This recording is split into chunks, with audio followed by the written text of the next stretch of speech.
dia hadir Abi on the track, yo.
Jadi hati rame on the track, yo.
venía till han era mitt on the track, yo.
Good evening, ladies and gentlemen, and welcome back to the MWCC, the Moba Women's Championship Cup that we've been waiting for.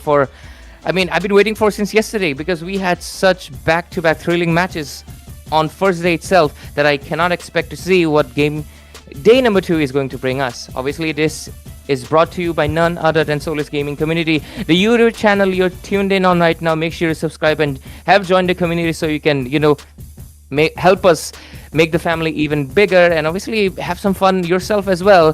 And obviously it's been supported by different entities as well as streamers. We have Missy Jenny and ESFI, an organization, MTL Esports Management. You can also check out their socials, and obviously Revox for sponsoring this. And right now we're going to be heading towards the first game of this evening. It might still be day out here because it's already summer after all. So yeah, wishing you a good afternoon, good evening, whatever it may be. And myself, I am Ray, joined by a great play-by-play caster on the desk with me is going to be Peachy. Obviously, it's a female tournament. We need female casters. Yeah, but yesterday, I did not have it in the third game. We definitely need more. But yeah, what's up, Peachy? How are you doing today? All good, all good. I was watching the game, day number 1, and crazy. The standings are up, and today's matches are gonna be no less. Let's go into the draft very quickly and see what we have today. It's gonna be Team Azalea Bloom versus Team. Yeah, I'm checking also. It was CRQ. Oh, let's go CRQ again. CRQ, both of the teams female are. lineup, guys. Do not be mistaken. Looks like it is going to be an interesting match because as much as I'm correct, both the teams are on the top of the leaderboards as of now. Absolutely. And I think it's going to be interesting for a simple reason. This is round robin, not Swiss stage. In Swiss stage, usually the winners fight the winners. But on round robin itself, the winners are right now going to be fighting the winners. I mean, it's a coincidental. All the matchups happen, predetermined. That's how round robin is. So, because everybody fights each other, right? So, it's going to be interesting. Yeah. It's going to be interesting how these two winners, yesterday, they got sweeps. How do they manage it against each other? So, on paper, on theory, it does look like it might go game number 3. But we'll find out together, if that does happen. We are going to be having the CRQ on the first pick and Azalea Bloom on the second. So I'm curious to see how the bands are going to be. So far we got the Marcel and the Guinevere. It looks like Guinevere has been such a staple for all the teams so far that we have been witnessing right from the day number 1. So out of the way, especially for the side of CRQ, again a very strong pick for them. So they had just put it out of the way. But talking about the map as well, we got the Flying Clouds.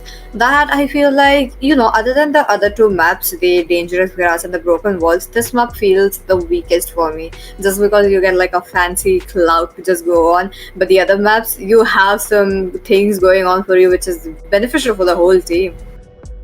And sorry, I wanted to just correct myself. Revoxa is the production partner, the one bringing you these beautiful visuals on screen, and the one responsible for putting Zushin theme everywhere.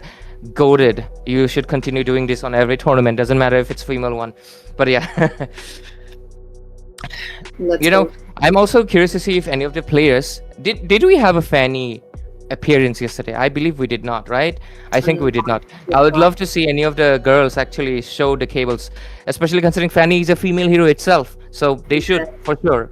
But yeah, other than that, the Phobius band might be obviously trying to either bait the Harith pick or trying to get Harith for themselves.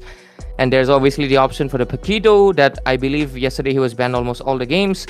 Was he picked in any one of them? I missed one series, I believe. Maybe they picked it, maybe they did not. Azalea Bloom, they ban out the Gourd, which kind of really makes it feel like it's a 100% Jushin pick because, yeah, why not? Oh, wait, I think it's Azalea Bloom on the first pick by the looks of it. Makes sense? And I do believe CRQ will be put in the situation to ban the Zushin or ban something more important as well. There is the Sora Open, the Freya, as we are seeing that they banned it up. Now, as Leia Bloom will have an easier time giving it in hands of Uzu, the Zushin. Now, understandably, but I feel like if they are not going on with the Zushin, it's going to be a marksman for sure. we get a look into the female players right now in their rooms. I love to see. Sorry, I'm really curious if they're twins because it might be like you're saying. But yeah, okay, they actually go with the Harley. That's a surprise. Oh. I mean, it's a good pick. It's a good pick nonetheless. But the thing is, they are going to be leaving out Zushin open, Paquito open, along with a chance of even a Suyo and a Harith. Though, like, so many. Look at that immediate Paquito. Like I mentioned, they get it. Strong picks coming in. Really loving how the EXP lane, especially from the side of Team CRQ, are going in strong for the all damage. Now again, as we are moving on with the meta, Paquito has really fitting in that because before this we needed a hero onto the EXP who was tanky, who could deal at least 50% of the damage that the marksman or even the mage could do. But this time around, Paquito going all in for damage. So that means there's gonna be something interesting onto the jungle. That too against a Harley, I do feel like Fredrin might be popping up, or Azalea Bloom can go in for the ban in the next phase. Looks like there's a pause or something, maybe, right? The clock is stuck at 5 seconds, so might be one for now. Like you mentioned, they have vast options open right now. So True. really curious to see. I mean, It considering is the paused. Paquito, you know. Azalea, one of the members from Azalea Bloom really confirmed it. Thank you, W. Yeah. Other than that, this Paquito for sure is going to go EXP. I don't think they will commit to a goal lane randomly right now. There's a massive chance that this is an EXP laner, so they can perhaps prioritize on banning into the goal lane if the side of CRQ does not ban out any of the goal laners. But let's see what happens for now. Since there's a pause, they might be trying to think of a strategy. I mean, a pause from your opponents is kind of good sometimes because, I mean, you don't need to pause, so it's good for you. You can kind of spend a few times perhaps going over the strategies and everything. So yeah, let's see. Considering we have the Kalia and the Guinevere banned out, and I believe yesterday we did see the God being a nuisance, right? That's true. Very strong pick coming in. I was not expecting that too from a god whose mobility is nil, and on top of that, again, these players do have very good positioning. So I was really surprised how they actually made that work. I think God is something that will increasingly start showing up even more as we go to the next season. But to be fair, Hira is coming, but I believe she's not going to be appearing in this tournament because new heroes are banned for first 1 to 2 weeks of the release. And there we go, we get the Zushin. But unfortunately it's not going to be Azalea Bloom who gets it. It's CRQ. Those ladies have secured, and right now that poses a massive threat for Azalea Bloom. What do they go for? They themselves bend out the gourd, which right now can bite them in their feet. What do they respond with? Zatian might be the only thing they have, because I feel like Eve is a bit too vulnerable, I'm going to be honest. Paquito can just flank and burst her out. True. They need a bit of a mobility, plus they do need a bit of a securance, especially from the tank, that the Paquito will be stopped. And as for that, that's going to be a glue. That is crazy. Again, Zaytin's passive, very good, good against this Paquito, but at the same time, till how long can they actually manage to get Paquito out of the way? The passive does have the very long cooldown, and that's going to be really a big threat. And as for the tank, the glue, or is it a glue onto the EXP? I have a feeling that's an EXP glue. And I mean, I was right obviously about the Zatian. But okay, the glue is a very good contender against Zushin because it is a pick that Zushin does not counter. Simple reason, he splits, it's hard to pick him up, and then he can get on top of Zushin, which is obviously making him immune. I mean, technically not immune, your teammates can still hit the glue, but you don't want that, do you? You don't want to lose HP of yourself. So yeah, the glue is going to be the definite counter for now. They will have to flank a lot further if they want to do that, to make sure to she's taken out a little bit earlier, but now they have another threat that they have to be dealing with as soon as possible. That is going to be the Claude into the goal lane. What they respond with is going to be the big question. Luna-based performance yesterday was really stellar on the carry, and if the carry is left out open, that might be the only option she might go, but I would recommend against it for a simple reason. Her range is low. She's a Zushin victim, clear as day. That is true. Look at them. They're making choices, and back again towards the banning phase. Have it out of the way. Looks like CRQ are really making sure that the Claude will be having an easier time right now. The carry might be another ban for them, and I'm pretty sure that they have done their homework right from the day number one. All these teams that have been playing, everyone have revealed at least 25% of the cards already in the day number one. Yeah, that is something to be noting of as well.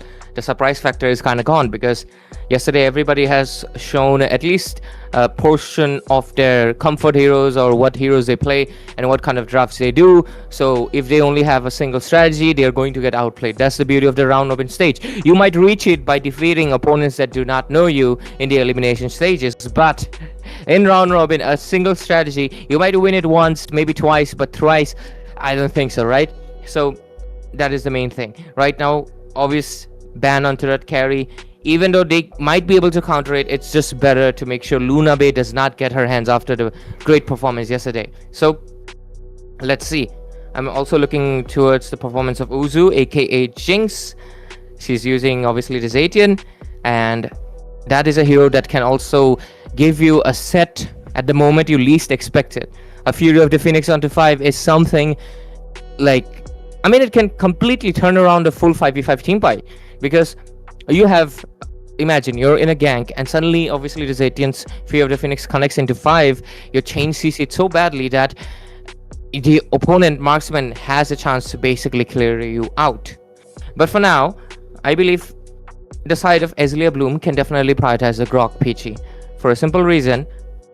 Grok can cancel the Claude's ultimate, and Grok is also, a bit CC immune and can waste Zushin S2 as much as possible. Let's see. Look at them again. Hilda as their roamer, I believe, and onto the jungler. They are not revealing it quite yet, despite Azalea Bloom going in for a very early jungler. Now for Luna Bay, it is definitely a little bit something of a different that we may be able to see, but this time around there's no Kaza. Or is You're right. it? Or is it gonna be, because Azalea Bloom a 10 on 10 on that Kaza? I think Kaja will still be a decent choice, considering they have heroes that definitely need suppression to be stopped by, which is going to be the Zushin. Okay.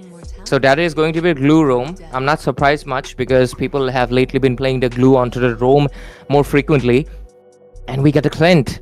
The Clint is a very odd one, but Luna Bay did win yesterday, but I believe that was a close victory. She needs to play it more safely today. And oh my god, did I just manifest that Fanny? Yes, I might have. First game of the day being a Fanny. Now that is really crazy to see, but I'm kind of worried about how there is not maybe Zushin or even the Claude might not have an easier time, because the jungler is not something who is just into the front lanes much. It's just picking up the crumbs or making sure the team members are picking up whatever left by the Fanny. And as for the Hilda, she's there just to poke towards the back lanes, especially towards the Zatian, the Clint, and she will have to ignore the Alice, the Harley, and what about the other members? They are pure damage.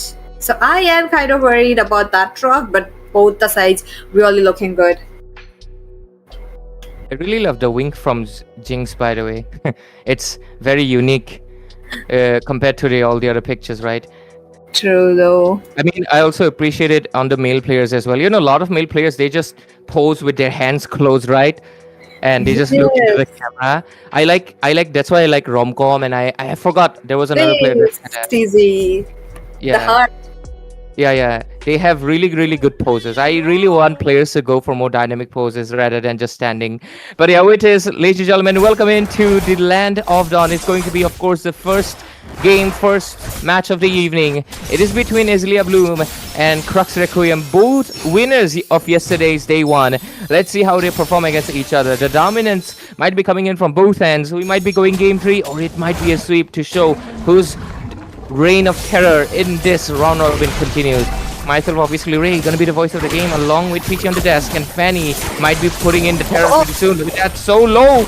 Ada getting out of the way with no HP as well as no energy. Look at that poke coming in, making sure Lazy Man Sama is quite low and is unable to do anything. But as for the middle lane, lane number 1, Azalea Bloom were very aggressive onto the mid lane, and this time around it is quite opposite. Hilda still on the prowl. For no first blood yet so far, but the sheer presence of Fanny changes everything. And even they have a Hilda that is obviously someone that can dish out a lot of damage in the early game. Harley, she's not level 4 yet, so she better watch out her own moves. No. And first blood, yes, indeed it is. But I sleep a lot. Go falls down as well. There's Nancy right around the corner, making sure to be there as a backup. But as for Uzu, she has to get her middle lane as quickly as possible. Lazy Man Sama right there, but Happy Man Sama though not looking healthy as of now. Top lane, they almost secured the second blood, but the turtle being right there.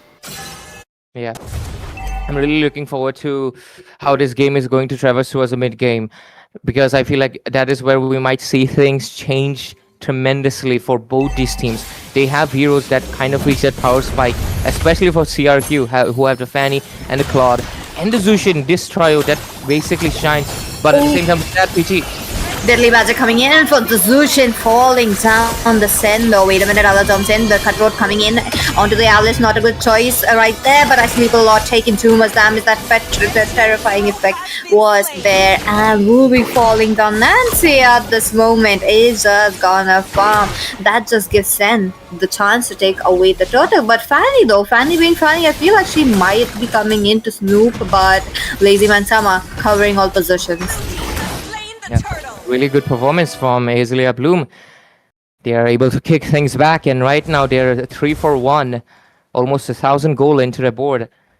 Azalea Bloom right now, what is there going to be the rotation? Most likely should be trying to focus on Akiko, because obviously you don't want her to be farming up at any second. At the same time, there's going to be a looming threat of Nancy trying to flank at any moment, which is going to cause big issues, especially for the Harley, I believe, because he's one of the most squishies and most vulnerable on the side. But she does have a dash, but that dash has a cooldown, right? So that's something that Sen needs to watch out for. Other than that, for now, 3-for-1 still maintained, 1,000 gold advantage. No turret fallen yet. Not much gold traded off. So far, it's looking quite good, while Azalea Bloom are up on the leaderboards with the kills, while they are trying to get something, because as of Fanny, you do need a bit of a snowball, be it 1-2 kills for the boost so that you get your items quickly, because you are playing on the offensive side, and an offensive side is really important. But wait a minute, Nancy thus gets outplayed right there. Crazy enough, Zushin thus gets attacked once again and leaves away with no harm. Uzu, onto the same note, I can't say the same for our other, taking her down. 4-for-2 right now. They get 1 kill on each side. Nancy for Uzu. But was that a fair trade? I believe it was for Azalea Bloom, because Nancy is someone that is more reliant on farm compared to, of course, Uzu on that Zetian. Zetian, her whole purpose is to make sure to go with the Fury of the Phoenix, and she has enough cooldown. Good forcing out the Crimson Beacon. If Sen keeps on repeating this strategy, they'll be at least able to push Zushin's Crimson Beacon out of, cooldown every team fight, which I think might be the main caveat, the main key point why they might be able to win out. And we do have the Alice trying to go into the backline as much as possible, trying to flank it, but here comes the Fanny with the cables.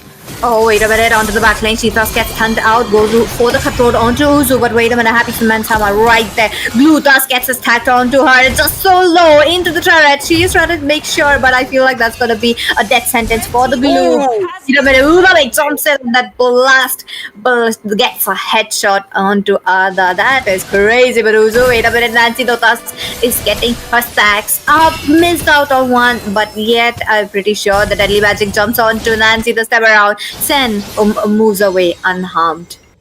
Yeah. So far as Azalea Bloom, they are basically looking like they have the game on their hands, but they need to make sure they do not get overconfidence in any sector. Really good decision coming in from Lazy Man Sama. She was able to survive. But oh, Nancy might be a little bit too deep, my friend. The other gets out. There you go, out of the way. There's gonna be the turtle coming in, but oh, just going right there onto the mid lane. Now I do believe just going does have the little bit of a power. Goes in for Uzo. That's gonna be Ada with the cables. Use up every single bit of energy. So Azalea Bloom are getting that advantage once again. Luna Bay onto the field. Wait a minute, Ada with the retribution gets it on for the Crux Requiem, but Nancy will be sacrificing herself, or maybe not. She regens her HP right on time. And just enough to not get down, but CRQ, they actually got two advantages right here. The turret falling down onto the top lane, the turtle, and crazy enough, they did wait out few flickers. 5 for 2. Azalea Bloom still trying to maintain that 1,000 gold lead, but it's slowly getting lower, which is something that they should definitely be concerned about right now. Especially Akiko, who has been completely unmarked for now. She needs to be taken care of if the side of Azalea Bloom does not want a blazing duet on their faces. For now, we're gonna be getting, of course, the Lord in a minute and 10 seconds. Until then, what's going to be the strategy? Focus on Akiko. Do you just trust on Luna Bay to be farming much ahead and just basically trying to dominate? You have lost the top lane turret, so Azalea Bloom must be thinking right now to get it back something. I mean, they have equalized it, but the thing is, when you're against a Fanny, you want to be ahead on the turrets, because Fanny is someone that can flank you from behind, and you wouldn't know it without the protection of the turret. So right now, Fanny, imagine, Clint is trying to push top lane, Fanny can come from the behind and she wouldn't know. That's the thing. Bottom lane already. Good defense. Kuzu does get a kill. That was a Fury of Phoenix. Wait a minute, I sleep on looking quite low, but Lunube out of the position, flickers out of the way, making sure that she is safe, but at the same time, Ada with no energy. Crimson Beacon is really a lot, and Luna Bay does get her damage on. The damage is crazy enough this time around. I would love to look at the items. Same here. I want to take a look at the itemization as well to see how far the Clint has made it. Well, Clint, she is already done with the 2 items. Has the early game basically settled down, I mean the mid game, considering she has a 7 Cs. Fanny already taken out quite low. Oh no, but wait a minute, Glue is already on to I Sleep a Lot, and that will be busted down. That's gonna be Uzu. Now, with that, okay, mid lane, Lunabe does realize that she is all alone and not a good option. And as for CRQ not having the jungler, Azalea Bloom are taking in every bit of an advantage onto their hands. Yeah, and Azalea Bloom right now, it's really surprising, but to be fair, they're a team that definitely dominated yesterday. But I was not expecting the Fanny to be... I mean, I'm not saying Ada is performing badly, but it's just that Azalea Bloom has somehow really figured out the procedure to maintain. They have able to basically shut down the Fanny's early game prowess completely, and right now they're the ones leading and trying to end the game as soon as possible. Because you have to take into consideration of a simple thing. The Fanny is not just an early game hero, neither a mid game. She's a late game menace for a simple reason. Her rotation speed is the strongest, and you don't want to be losing turrets to a Fanny, right? But anyways, mid lane right now, we're going to be getting the pressure. Let's see what happens. Let's see, the mid lane already out of the way, so I feel like Nancy will not get a bit of a spot to hide in as she was doing as of now. But wait a minute, very far away from the Fury of Phoenix does reveals vision, but I sleep a lot. That will be taken down. Luna Bay does get the kill, and that just boosts her items. Alice goes into the back lanes, and that's gonna be a double kill. Crimson Beacon right on point, but hey, there is that, the Sky Piercer activating at the right moment. Ada, wait a minute, tries to do something with a flicker. Will be right on point from Luna Bay. Almost taking her down as well. No wind of nature. I love that confidence. Absolutely, I'm enjoying it to see in this match. The Harley pick, 100% valid choice right now. Yes, Sen is not obviously on like 10 kills or something, but she has been able to provide something important. Just Going, wow, her name, I just noticed, Just Going. Basically, Zushin, she's been basically getting forced so badly to keep on spamming her Crimson Beacon defensively that in the team fights her performance has not been stellar. But how can she help herself? She needs to survive, obviously. So clearly, that is impacting her performance so much that Sen's value is insane, even if she's not on a legendary right now. But at the same time, Akiko just got the corrosion sight, so she'll receive that power spike a little bit since she has done her Trinity build. And that might give them a slight bit of edge, I believe. Yeah, Trinity build done. Zushin only with a glowing wand. She needs a bit more, but Sen! That was a mistake, finding herself a little bit alone against an NC, and Ada just comes in and takes her down.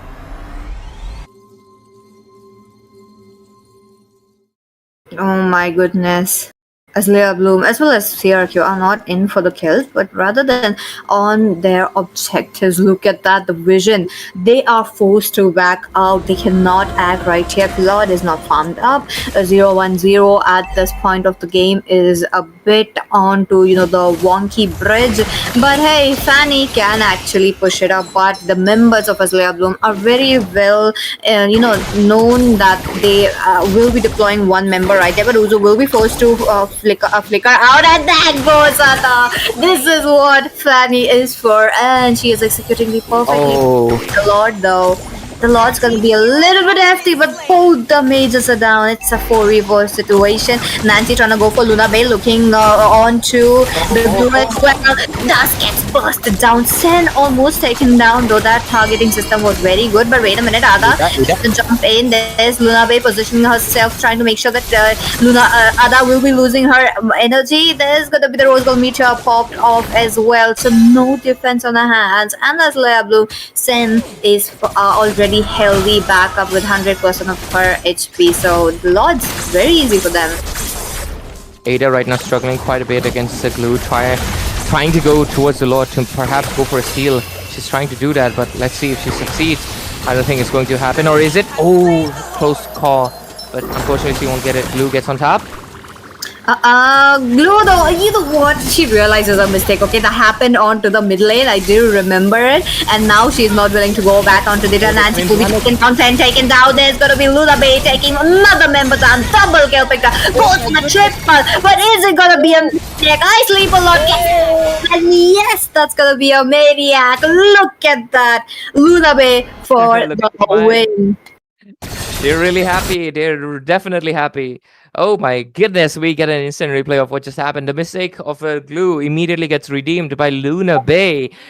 Oh my goodness, goodness gracious, she's definitely showing herself that she might be the top marksman in this tournament so far, because what is that? In between two walls, she was able to take out a Fanny and immediately went in for a follow-up with the Maniac, proccing the Endless Battle passive non-stop, sustaining herself so tremendously, and this is just impressive.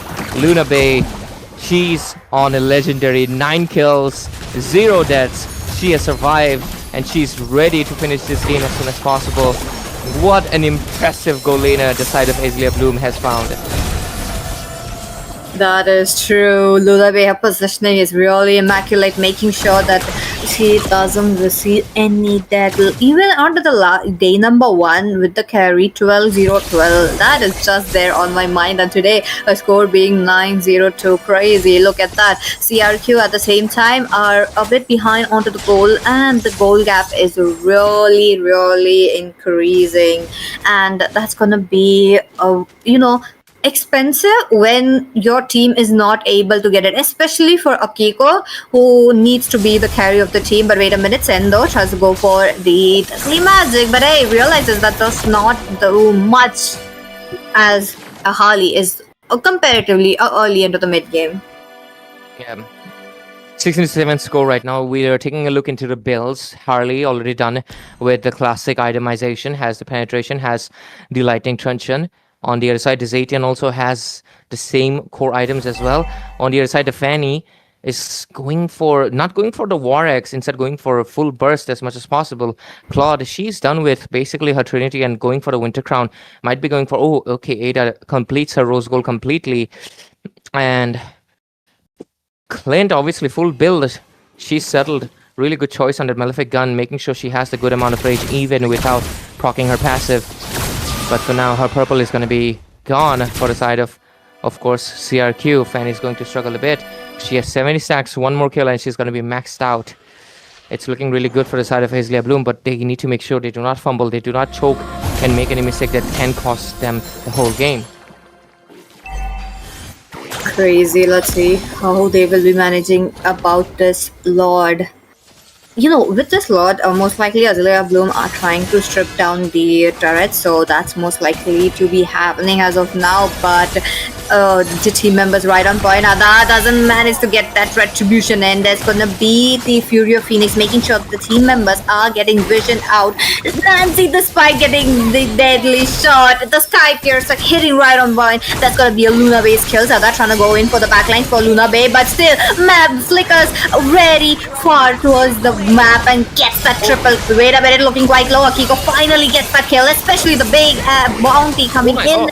And that's gonna be a triple kill as well. Trying to go for more, but wait a minute, Lazy Man Samas versus Uzu are on a chase. I don't think that's happening because Uzu will be getting a kill right there. Lord's gonna jump in. There's gonna be the minions coming in. Another, you have to go for a defense while you wait for Nancy to jump in just 5 more seconds. Uzu, that was impressive, honestly. She was able to know Claude is not going anywhere. She's returning, and she kept the first kill aimed immediately at the BMI's monkey. That is good stuff right there. Oh, did the Lord take out the Fanny? Yes, it did. That's gonna be very expensive. CRQ, they are trying to make sure that the Lord is out of the crystal. Now, they did manage to get the members out of the way despite, Azalea Bloom also taking a big major chunk of hit with Luna Bay falling down, with, Happy Man Sama not being there as well.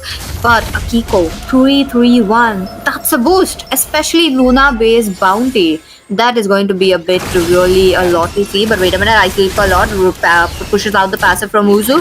Still, Akiko tries to manage right there, but that is just too much poke damage from Azalea Bloom to be right there. Another turret down. All the turrets are just obliterated.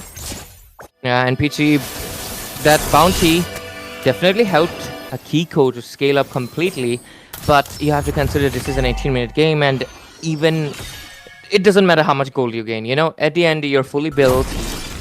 It doesn't really matter, right? And right now, Luna Bay, she has recognized her mistake. She knows that she needs to immune the Claude or even a Fanny or even basically anyone that's going to approach. She doesn't exactly need a Wind of Nature. She needs something that can immune her completely for 2 seconds, and that's going to be the Winter Truncheon. Going for it is a very smart move rather than the Wind of Nature. She's going to be safe from the Zushin or even the Paquito or even Hilda, anybody basically. For now though, the rest of the members, they have to watch out. Oh, unfortunately, Ada, she does not have her purple. She will struggle with her energy regen so much. Her efficiency is right now to just try to split push. But how do they do that? Azalea Bloom, they have covered each lane.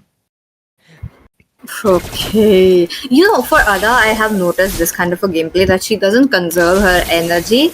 She just goes all in and then back to the base. I reach in, come out into the battlefield. That kind of really takes up a lot of time. Look at that. She's back on the base. She will be a little late for the Lord, given the fact that Azalea Bloom does have enough energy to melt it very quickly. And while I Sleep a Lot is trying to give that vision, it is just gonna be maybe too late. Ada trying to go for that Fury of Phoenix right there. Sen takes up the retribution, gets the Lord for Azalea Bloom. The tension is rising because Nancy on the prowl as well, but the deadly magic onto her looking quite low. She tries to burst down Sen. The Luna Bay thus gets another hit. Now just going, looking quite low as well. With the Crimson Lantern out of the way, but Ada will be slayed down. That's gonna be Luna Bay, but wait a minute, a kick off! The Winter Crown Blazing Duet was not just it at the right moment because the Lord is jumping in and you need to be there to clear the Lord just going, as well as I Sleep a Lord. I feel like that's not gonna be it, given the fact that the Sky Piercer is just Lord 10 will be taken down. That's gonna be Luna Bay melting and Azalea Bloom winning the first match. What a stellar performance, honestly, from them. Because, I mean, definitely for sure, I expected it from them, but CRQ is a very strong team to be combating so perfectly as well. It was not exactly a full slope of dominance, but it was a slow climb of dominance, and they were able to show it. We were going to be getting the MVP, and who else? I mean, genuinely, who can else it be? I mean, I think Uzu came close. True. I think she will be with the highest, assist. Maybe the Wing Woman. Yeah, Wing Woman. And I we think changed it up. maybe, I love maybe that. not. I love the jerseys too, by the way. I love the design. Yes. Like that It's pretty. pattern on the shoulder. It looks really nice. But yeah, for now we're gonna be getting the in-game stats. It's 20 minutes. It looks like everyday PTR games are going pretty long. It was almost going towards that yesterday's match, which was 25 minutes. We get an overall look at all of their itemization and the builds. We can clearly see that there was 6 orange buffs taken compared to the 8 and 14 purple taken for the side of Azalea Bloom. Half of them definitely were stolen from CRQ, denying completely to the hands of Ada. And turret-wise, 9 turrets, only a single turret that was taken in the top lane. Turtle was 50-50. Okay. Yep. 50. I did not expect that. They did not take the last turtle. No wonder I was a bit confused. I was like confused. Where is the third turtle, by the way? Yeah, they ignored it. They ignored it completely. The Lord. The early Lord. Yeah. They basically, technically, the last turtle is the third turtle, but you get my point, right? They delayed the turtle so much that the Lord is the one that coming. Rich Girl is obviously going to be Luna Bay, and so is the carry. And I love my production team. Look at that. The Wing Woman. It's going to be Lazy and Sama instead. It's 17. But the sandbag goes, I Sleep a Lot. What a relatable name. That is me. But lately, I've not been catching sleep because I am excited for this tournament to see who gets, obviously, the Grand Championship title at one of the biggest tournaments in India right now for the women's category. And I'm really looking forward to what we'll be seeing in future. For now, game number 1 has been secured for Azalea Bloom, and the only thing that can make it better is if we'll see a game number 3. It's for the viewers and the casters, obviously, but Azalea Bloom will be much happier if this is a clean sweep and they continue their streak of dominance into the day number 2. But let's see what happens as we will move towards that game number 2 pretty soon and see if the strategies will change, considering the sides are going to be swapped. Does CRQ get the upper hand by having the first pick? I'm not too sure, because I definitely think Nancy, she did pick up the Paquito, but it was picked in a bit of a hassle.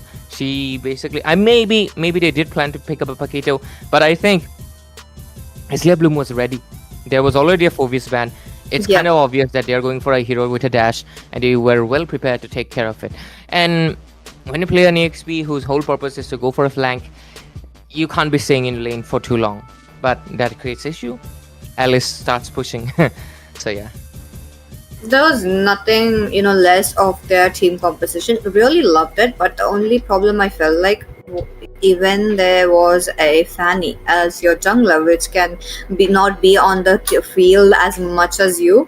You needed someone onto the EXP as your secondary tag. Maybe Terizla could have been, solving that problem, since you have already picked up a Hilda. Or maybe even as a Kaja for the roam could have done quite a good of justice, given the fact that the team Azalea Bloom were very aggressive, especially for Sen and Luna Bay as well. When she started farming up, she was quite ahead. She knew that she could take it away. Her Sky Piercer stacks were quite high as well. So something like a Kaza, even though Kaza would be falling down, that would have been such a good pick. But it's okay. It's not the first game. They are, just testing the waters. So the second game is going to be one hell of a serious pick. So let's see. Kalea out of the way for Azalea Bloom. And now, this time around, Azalea Bloom will be forced to ban the Zushin, or give out the Zushin. And even if they give out the Zushin, I'm pretty sure they do have their, counters ready on their hands. Following with the same bands, but this time with the inclusion of the Harley. Yes. Does Azalea Bloom ban the Guinevere once more with the Kalia like they did in the previous game and leave out a few more heroes open? They can go for that. Zushin obviously does not seem like a threat for them, but I definitely believe it was mainly due to the fact that they had a Harley. The Harley was able to force the Crimson Beacon numerous times, forcing Zushin in a very passive gameplay, which I believe definitely impacted how well their mid game went, because obviously you need the mid laner for the mid game. That's where they shine. The river control, it was just not present, mainly due to the fact that there was a Harley present, looming as a cloud constantly above the Zushin. So since there's no Harley this time around, does Azalea Bloom change their strategy? I am not too sure. We will get the ban into the Phoveus, but that leaves out the Freya completely open. There's the Harriet still left out open as well. Quite a lot of choices to go around for both the sides, especially will Azalea Bloom give out the Zushin. For them, the Zushin is such a great pick, especially into the hands of Uzu. It's such one of a signature picks, so maybe or maybe not.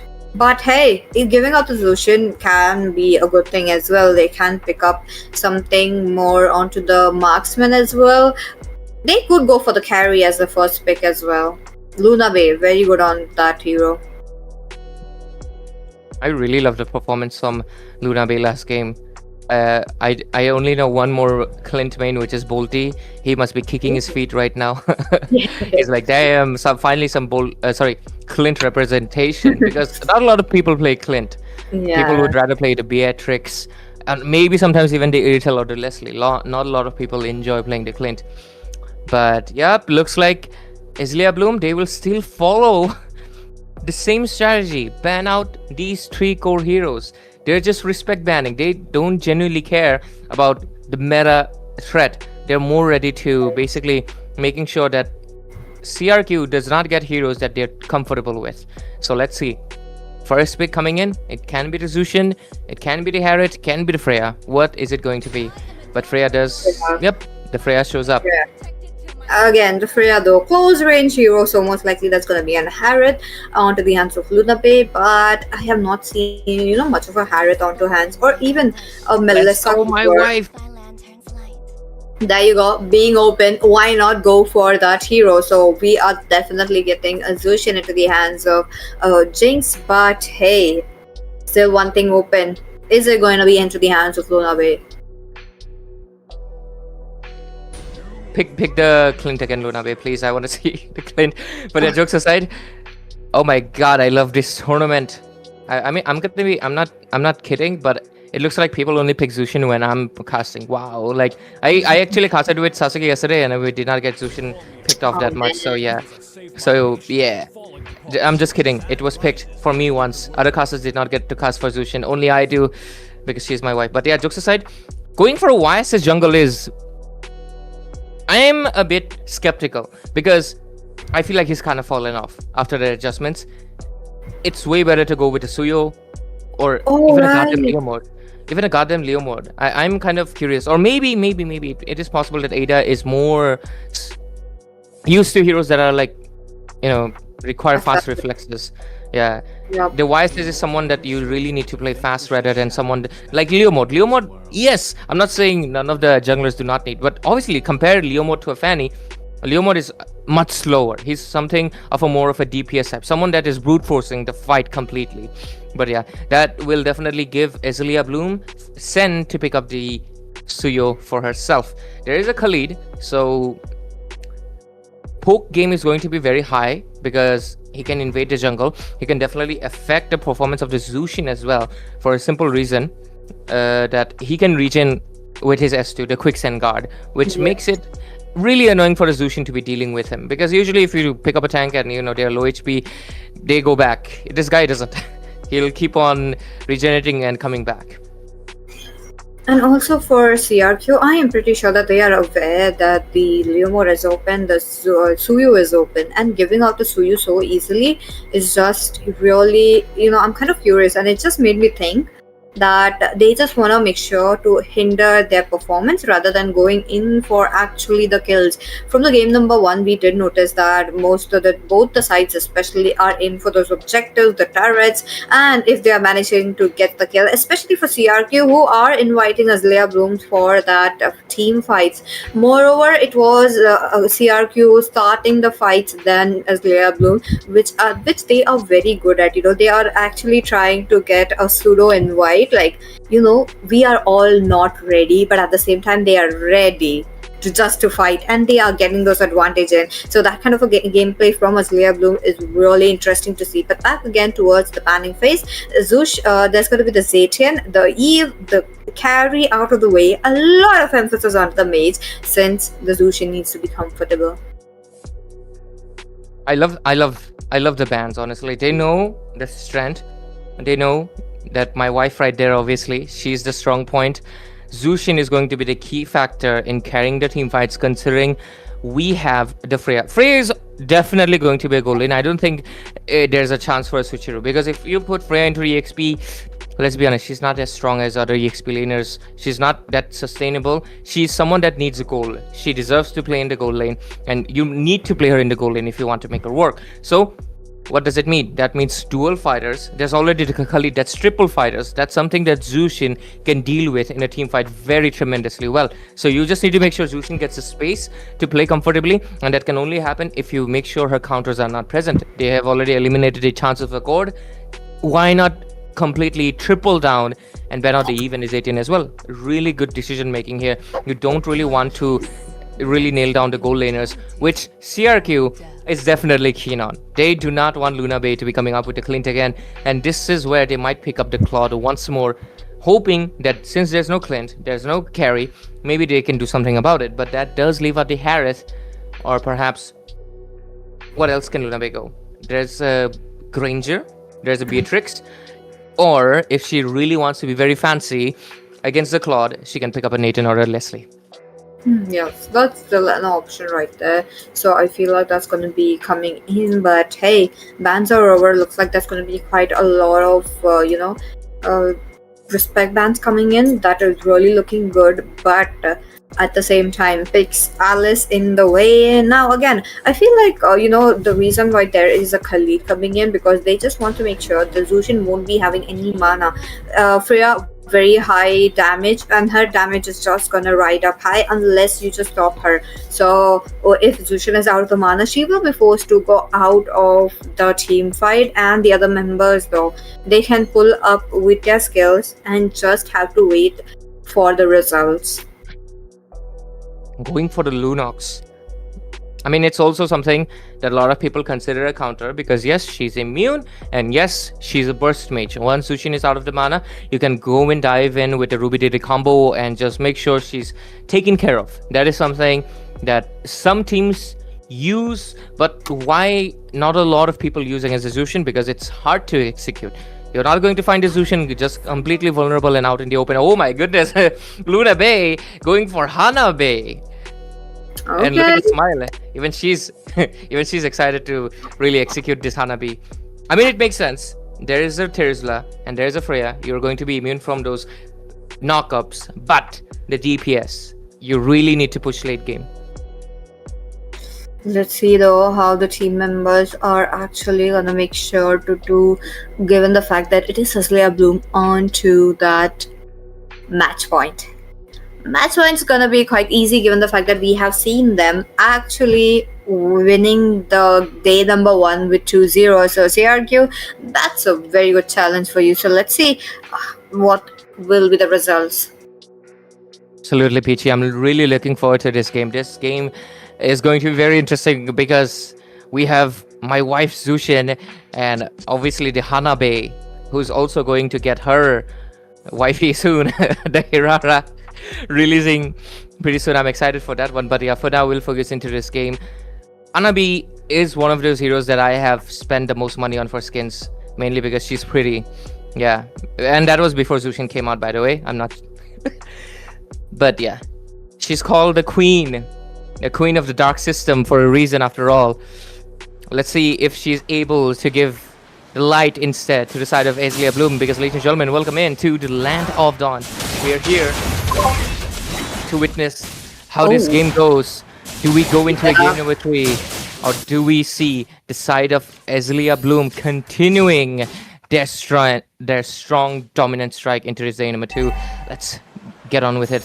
Peachy, welcome back. Let's see how the game goes. Yep, let's see. Uzo already very aggressive for Azalea Bloom. Looks like they have gotten their stands already up, given the fact that last game Uzo did not had the chance to play this aggressive against Just Going, but this time around CRQ just making sure, especially for this Lunos, that she will not be missing any minions. Even though Uzu did miss out some minions, I really love that she went to the EXP lane and shared those few EXP. So this time around, look at that, very aggressive. Ada will be forced to use out the retribution right here. So when the turtle's gonna be there, the retribution will be right on. But for Sen, it's ready. Oh, mid lane. Mid lane already. We see a bear. Oh, I sleep a lot. We'll have to go to sleep immediately. Sen captures the first blood. They know their early game prowess, and they are abusing it. And that's exactly what they gotta do. For now, though, the side of Ada was able to at least peacefully take her orange buff away due to what the commotion happened in the mid lane. She's gonna be safe for now. But the turtle, it's going to be an interesting one. Suyo does have way better chances with the S2, the Soul Sever. Mid lane, we see a little bit of a poke right there. Khalid going a bit too aggressive. Oh no, Akiko not liking that position. But Uzu looking quite low as well. Wait a minute, Happy Man Sama right there, immobilizing each and every one of the Sen. Won't he get killed? But Nancy double kill goes to the triple as well. Yeah, 2 minutes out of the game. That is crazy. Luna Bay right onto the fights as well, but the damage is just not multiplying given the fact that it's just an early game marksman. But this time around, crazily enough, CRQ gets the kill. Instant replay, taking a look into what exactly happened. The backup from YSS on the Mountain Shocker was absolutely beautiful. Alice did come in with a really amazing Throne of the Ruin, but Terizla's hammer swinging everywhere. Look at the flicker play, getting the triple kill. Nancy has redeemed herself from what happened in the previous game. She was not able to shine with the Paquito. Maybe did not fit the playstyle, but this Terizla, it's definitely feels like it's right up her alley. That hammer swing flicker combo was beautiful, and the triple kill will make sure she's much ahead and maybe even able to dominate Happy Mensama in her own lane. For now, 3-for-1. Azalea Bloom still has that kill from the first blood. They'll have to bounce back soon, and they'll have to be thinking who do they mark right now, because I don't think they can easily take down the Freya without a little bit more damage. That's true. Let's see. As of now, the team members are just moving around, trying to make sure to get someone out of the way. Would love to see another fight breaking down, but as for Sen, I do believe she just needs to make sure to come in to pick up the crumbs, or maybe like the mid fight, because onto the previous fight that we have seen, she was the one who just jumped in, used up everything. Look at that. As of now, that's going to be the same case, and that's going to be Uzu getting punished up with Ada getting a triple. Oh my goodness. CRQ are getting triple kills on triple kills. So for Nancy as well as Ada, they do have triple, and it's about time Akiko, Just Going as well as I Sleep a Lot will be getting it as well. Akiko definitely has a really strong chance, considering she's on the Freya, a massive team fight freak that can shine. Just Going, she also has a Sky Piercer, so yeah, she's also looking forward to the triple kill as well. Funny enough, even Khalid is a hero that can get a triple kill easily with the Tornado Blades. Yes. Entirely possible. The side of CRQ, right now they're using their mid-game power spike. The YS's basic attack, enhanced damage. You have, of course, Just Going, scaling up as well. You have Nancy getting 3 kills, and Akiko right now, she will surely become strong enough to really dish out a lot of damage as well. Happy Mensama, better watch out. Stan as well. But for now, they take a retreat back. 6-1, that's 2 triple kills on the hands of CRQ, looking to take this into a game number 3 himself. Triple kill only mean one thing. It's going to be a triple the game. Let's see. We're just going. This gets picked up. Light form popped off. Alice? But hey, Alice the boom goes in for just going. That gets a kill right there. I sleep a lot, looking quite low, trying to get off the glue as well, making sure the waves of damage will be amplified right there. Other jumps in, trying to get Sen, but Sen is out of the way. Also, this time around, with this low mana, this is what I was talking about.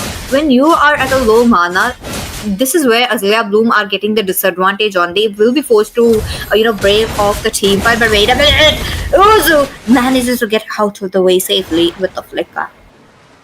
Yeah, for now, bottom lane, looks like Happy Man Sama, might be in a little bit of a trouble there.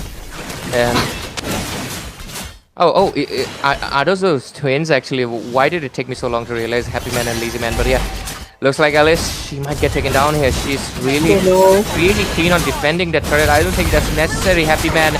That is not a good decision. She's still sustaining, but no, she's no longer. Oh, Glue though. Glue looking quite low. Akiko though realizes that not going into turret is not there. But Luna Bay very focused on the farming. For Azalea Bloom, it's just the mid to the late game where they could shine, especially for the Luna Bay. But way Lazy Man Sama is trying to get out the way, but no, Akiko thus gets a kill. I sleep a lot right there, trying to give out the the poke as well. But I feel like that shouldn't be the way that you are out. Uzu is still trying to go away, but no, that's not. That should be there. She is safe for now. The mana is gonna be an issue. This is what I don't like about Zushin though. Sorry, not sorry, Ray.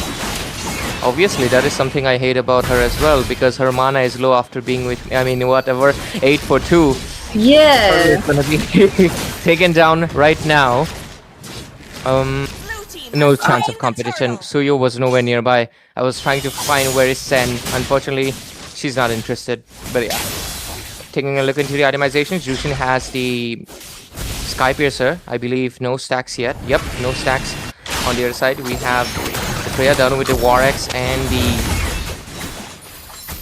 Golden Staff as well. Lunox also obviously going with the same build. So Zushin and Lunox are kind of be the same into the mid game until their items differ. For now, the junglers are also kind of the same. I believe. Oh no, not same. I'm sorry, because Ada, she has War Axe. Oh my goodness. 3 kills, definitely. That triple kill helping out tremendously. Oh my goodness. We'll have to see Azalea Bloom though making a comeback, given the fact that they are, especially for CRQ, who are widening the gold as of now. So just going right there. There is a fraction of EXP difference between the mages as well. And talking about the marksmen, surprisingly, Luna Bay on level 10 too. Yeah, I think something that they really should be capitalizing right now is how much Hanabi is able to farm. She's going to be the main crucial factor of really driving the late game. Sen just now gets the War Axe. She's slowly might be able to do it, but oh, that is a really bad position for Luna Bay. She's taking too much damage. That's a retribution as well. I don't think she's surviving. Oh no. Just going, looking not in the position, pops up the dark form. The Sendo goes in for the chase. Nancy right there along with I Sleep a Lot. That's the Terror's last damage coming in. Mega kill for Nancy. Now they do lose up one member while Uzu doesn't have the mana once again. So that this means they will have to make sure CRQ goes in for the fight. They're forcing it out. Not the back lane's getting too unstoppable for Ada. And this time around, it is again CRQ winning the mid lane as well. Wait a minute, into the turret. In her own turret, she was taken down, but Ada from the back lanes. Oh, there's a stun on Luna Bay. Pops up the Aegis as well to save herself, but that level difference. Even though there is a damage transfer with the minions, I feel like Ada will be winning that 1v1. Absolutely. This is why I says the most. If farming was a hero, this is the epitome of it. Ada is just so ahead right now. Level 14 about to be compared to Sen, who's still level 12, and rest of the members who are still struggling on level 10 and 11. It's just insanity right now how much farm she's able to gain up. Her YSS, I doubted it, because obviously we don't see that much often these days not being executed, but she's definitely showing her prowess for now. Bottom lane Sen looks like it's a 1 versus 1, but she is the one trying to escape. She survives it for now. But Lord's going to be coming on from the side of CRQ. They want this game number 3 at any cost, and they will make it happen. Let's see, as the Lord is going to be coming up from the bottom lane, how good the lane sync is going to be. Hanabi's on top lane, so she might be able to clear it out. But on the mid and the bottom, it's something that they need to watch out for. They only have 2 kills so far, and both of those... Okay, Happy Mansama and Sen share a kill each. Let's see. As of now, we will have to see how they are trying to go in for the fights, since CRQ are really brilliant with that, especially having Nancy onto the terrace. That is working out very well. I feel like that was just needed on the game number 1 as well. But wait a minute, I sleep a lot. Jumps in onto the turret, flickers out of the way, regenerating herself, making sure that she does have enough and health to make sure to go pump in. And once again, the Lord will be melted down. There's gonna be a bit of Holy Shield passive helping them as well, but at the same time, they have reached towards the inhibitor. That is going to be a problem into the next Lord. Absolutely, Pichu, because after just 30 seconds, even the Holy Shields are gonna go down, so it doesn't really matter if CRQ pops them or not. So they're going to be very vulnerable. The main target is going to be obviously Ada right now, the main bounty. They gotta hunt it as soon as possible, but how is a big question. The only possible scenario is that the rest of the members are taken out and Ada is left alone. Because what can you really do about it? Let's take a look into the itemization. Trinity build has been completed for the Hanabi, but I believe she definitely needs the penetration to do something about it. On the other side, Freya's done with 3 items as well. Very expensive one too. Zushin done with only 2 items. She got to build up the 3rd. Lunox is also kind of the same, to be fair, but Lunox does have the Lightning Truncheon, a much stronger scaling item. YSS, on the other hand, 3 items done, building up towards the 4th, which is the most expensive item of the game. This is the Blade of Despair, almost getting finished. And Suyo, she's basically behind by that 3k gold margin. It is just massive. CRQ, especially Ada, she might just be able to carry this game on her back, unless Azalea Bloom can really do something about it. But what do they do is a big question, because I don't think they have the answers for it right now. My goodness. Azalea Bloom really behind. They are trying to make sure that even Luna Bay is getting farmed up, but the chances are just trying to slip away given the fact that CRQ are very, very aggressive. Look at that, Lazy Man Sama trying to open up the map for Azalea Bloom, but it is just not possible. Just because of the Khalid. Now again, we have seen this trend onto the boys, the general tournament as well, where the Khalid is posing as such a threat, and that's same for the girls as well. So this is really looking good. Looks like Ada will be taking down the turret as quickly as possible, clearing out the minions. Wait a minute, Lazy Mansava with the split. The tensions are rising, but Azalea Bloom this time around are not going in for the pseudo invitation. They are just like, we are not gonna farm. We are not gonna fight. that would have been hilarious. But yeah. Oh, Lazy Man Sama playing it very safe, along with the Happy Man Sama as well. And I really love how they are, saving up resources, and there's no panic play as of now, even though they are not having a good time. But wait a minute, members are getting zoned out of the way. Look at that, into the turret. Luna Bay is able to clear that as quickly as possible. And as for Nancy, still trying to find that perfect timing, but that timing might be when the Lord jumps in.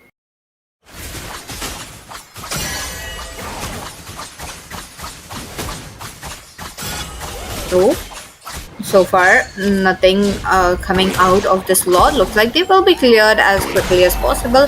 And for the side of Team Azalea Bloom, looks like they are going in for a pause. Or maybe the other side as well, who knows. So far, let's talk about the in-game equipments, the items. Akiko almost done. She's going on for a little bit of a defense side.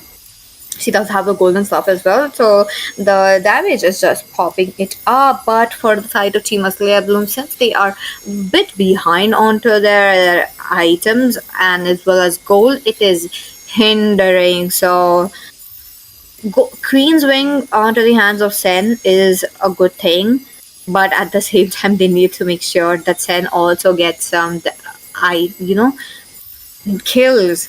That is really, really important. Now we'll have to see how the teams will be trying to make sure to get it, because two lords have been passed and the third lord will be nastier, given the fact that it has a little bit of a high HP, and it does have a bit of a little more attack onto his or her, the diva basic attack as well. So we'll have to watch out for that as well. Lane clearance for Azalea Bloom is just really fantastic. They have Luna Bay, they have sent for the poking, as well as the Zushin as well. Now again, there is nothing wrong with the team composition so far by the both sides, but the only thing is how CRQ are imposing the aggressiveness. Azalea Bloom is not able to keep it up.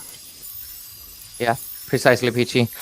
And sorry for my little bit of a disappearance, but yeah, 13-4-2 score right now, and CRQ obviously with a massive lead of almost an 8,000 in their hands.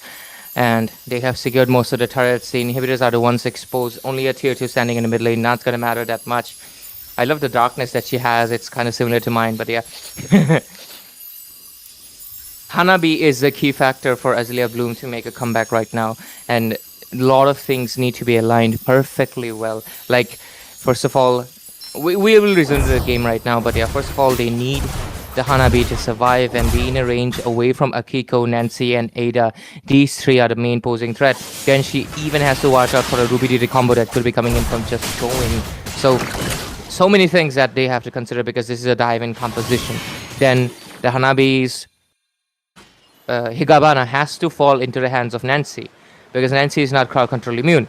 Once Nancy is either stunned, locked, or something, and if it spreads to I Sleep a Lot or even Akiko, she will immune it out with the Purify, and just going, she will, immune it out with her Light Ultimate.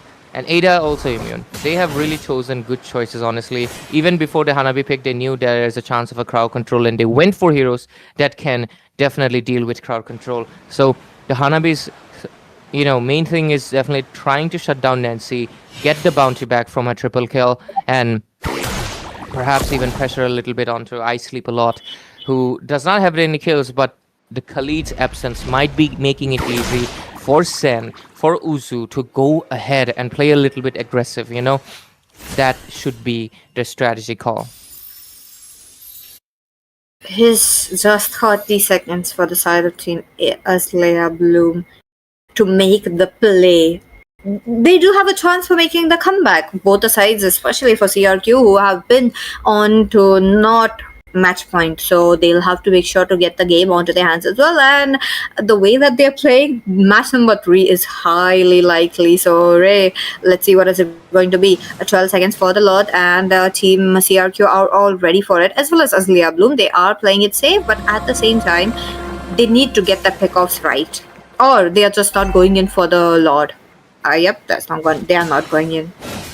Yeah, they do have Suyo, someone that can steal, but the thing is, how do they get Sen there? And not to mention the Lunox just melts the Lord so fast. Look at that. Retribution not even needed.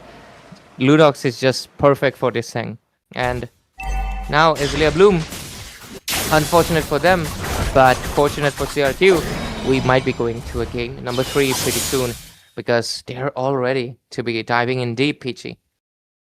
Yes, sir. Lord's already marching down towards the top lane. Now, with the top lane, all the inhibitors will be hit. Azalea Bloom are trying to make sure to not give away any inhibitors, and I really love how they are, making sure that the minion, the synchronization will be cut off for the side of Team CRQ. Look at that. Mid lane's gonna be coming in quite late enough, while the bot lane, there is Sen already deployed, but CRQ with the Lord onto the mid lane as well. Akiko goes in for the mid, and onto the mid lane split split coming in, and oh, that was Nancy into the bottom lane. No, okay, that was not Nancy. Khalid versus Sen. That was just Sen taking hits. That is crazy. One inhibitor down, and with that, the fight has started. There you go. Alice goes into the back lane. That's gonna be Happy Mansama, but at the same time, Akiko onto the front lane, making sure that the mates will be really, really not in a good position. Just will be taken down along with Akiko, who's all alone. This is where Azalea Bloom are striking back. Nancy looking quite low as well. Ada win. That immobilization from Happy Man Sama right on point. With 4 members down, Azalea Bloom have found their chance and thus have the immortality. So she can play very aggressively, but their main priority is taking down those turrets. This is going to be beautiful. This is going to be amazing if Azalea Bloom makes a comeback right now. 3 members are down, 20 seconds in. And what is going to happen? Can they basically push this tier 2? Yes, absolutely. There's just no defense possible. Can they actually end it right here? I don't think so, because the rest of the members are going to be coming back. Just going is back right now. Minions are back as well, but shut down. No way. Just going Wanda will be taken down once again. Ada will be joining end of the fights as quickly as possible. 3 wins left for her cooldown, but Akiko is still there. They need to clear down those minions, but the close range is not helping, especially for the Khalid as well, who just got out. Arunoday is really hurting. Akiko tries to get out of the way, but goes near the minions as of now. Look at that. The base is closing down as of now. CRQ, the momentum that they are losing it all again. Uzu thus gets a kill. One by one, the minions, they are just trying to paint it red as quickly as possible. Double kill picked up. Ada is all alone. She's trying to clear it out, but looking quite low. That's gonna be Azalea Bloom for a victory. What a clean sweep, despite having such a not an early game, not a mid game, not even the late game, and yet getting the match as well. Congratulations to Azalea Bloom. That was a pretty fantastic match. Comeback for sure. I hope it's the MVP is my wife. Zushin, come on up here. Okay. Oh! Lunavik taking away the secret MVP once again. Last match, it was obvious. It was very obvious. It was, it was the goal laner. It was Lunavik for sure. But this game, oh my god, how did she get the MVP? It is by dishing out crap ton of damage in the late game. For everybody who says, oh, Hanabi's a dark system hero, there's your answer. But don't be going picking up Hanabi, guys. But yeah, Azalea Bloom, what a masterful execution. What a beautiful thing to see. An epic comeback. You can see they did not get a single turtle. They did not get a single lore. Thankfully, Suyu was able to secure most of the buffs. You can clearly see 9 orange versus 8, 10 purple versus 9. So the invasion was not that much present. Ada was playing her game, and she was playing her. Sen was playing her own game. But turret-wise, everything-wise, right? It definitely feel like CRQ had the game under their grasp. And what is it? Oh yeah, one of the people in chat tagged me and said, yeah, it was toxic plays. You said Jushin is losing. Never, brother. My wife never loses. Zushin supremacy forever. And she's a true MVP in my heart. But yeah, Luna Bay, really good gameplay. For a simple reason, she's literally I mean, you can see why she's the MVP. Highest goal, highest damage dealt.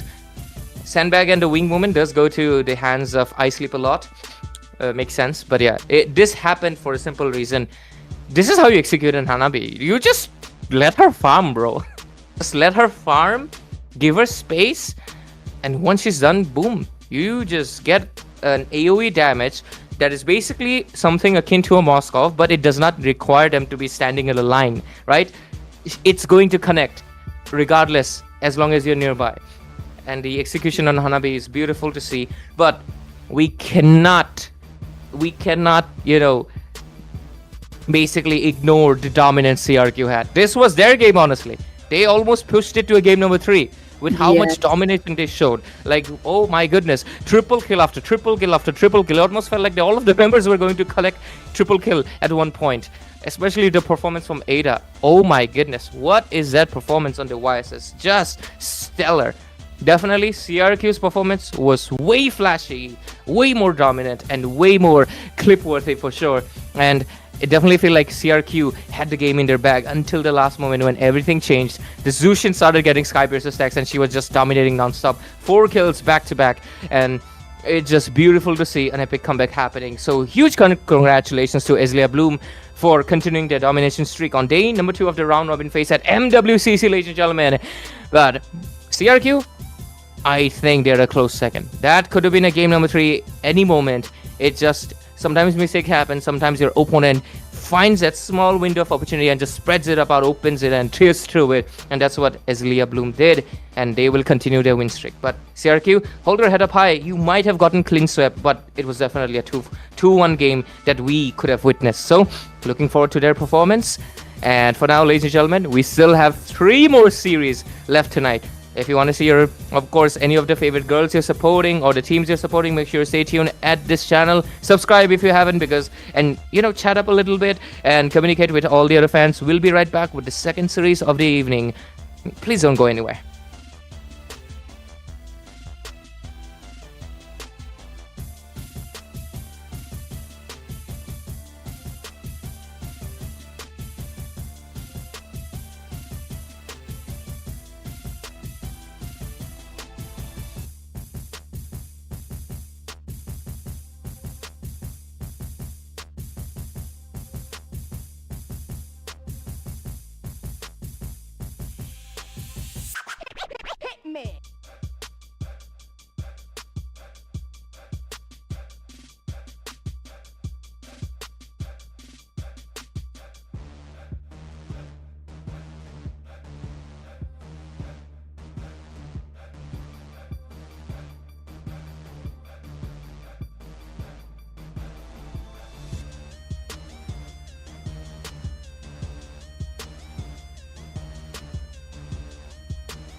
Ready until Hadera beat on the track, yo.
Dia telah dirabit on the track, yo.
Ikuzo. Hello, ladies and gentlemen, boys and girls. Welcome back once again to the MWCC, that is the Moba Women Championship Cup. And if you're wondering if I just woke up, yes, I did. I slept in. Yes, I slept in. And why did I sleep in? Because I had to conserve my energy and be very, energetic for this game. You can already see the energy erupting out of me. Again, my name is Shinryu. If you have forgotten my face, then hi, I'm back to annoy you guys. But hey, I'm joined by Debbie, of course, for this game. And we have two wonderful teams playing ahead of us, right, Debbie? Yep, that's gonna be Family versus Arunoday. Both of them are, have been having a great performance into this scene for a long while. I'm pretty sure, the competition is gonna be so tough because into the previous game as well, we could see how much of a good game it was. It was just, not even one-sided, I would say. It's like a very good combination of draft that we have witnessed so far. So I want to see a different style again here for Family and Arunoday Esports here right now. Family, they will have the first pick. So direct ban on the Hurley and the Zuxin. Yes, I think I do like the bans. Arguably, these are very standard ban, except for the Fredrin, which I would say, because we don't get to see the Fredrin being that picked or banned recently because of the other heroes coming into the meta. But away with the bans. Yesterday, we did see Team Family playing, right? It was not what we were expecting them to do because they were lacking a little bit, but it was good. Yep. If they understand they were lacking, if they understand that they were, not up to the mark, I hope they have made the necessary arrangements and they can just actually go against Team Arunoday Esports, because Arunoday Esports, they have been practicing quite a while, for quite a while, I believe, because I've seen them. Yeah. I have, not seen them in person, but I've seen them practicing around. I have heard a lot of people facing them, and I've heard like they're one of the strong teams, if not the strongest, right? But Family, they have to establish that for themselves, honestly. Like, they have to be called the strongest team in this tournament, because I know Noura, I know Mimo as well, so I know a lot of people are watching them for sure. Yeah, I Am Your Mother is a very great name that I would love to see in this game so far. But other than that, I like the fact that they are targeting a bit onto the jungle here, because I understand that Fredrin has been having a very good win rate so far in any tournaments, right? So that is what I'm actually banking on to seeing. But very good ban from the side of Arunoday. They ban away the Guinevere, seeing the fact that they already took away most of the junglers. Family, they directly pick up onto the Suyo so that they will not be denied any kind of jungler anymore. But then again, is the Suyo that prior? We'll never know, because Arunoday, they have the chance to pick up the Claude here now.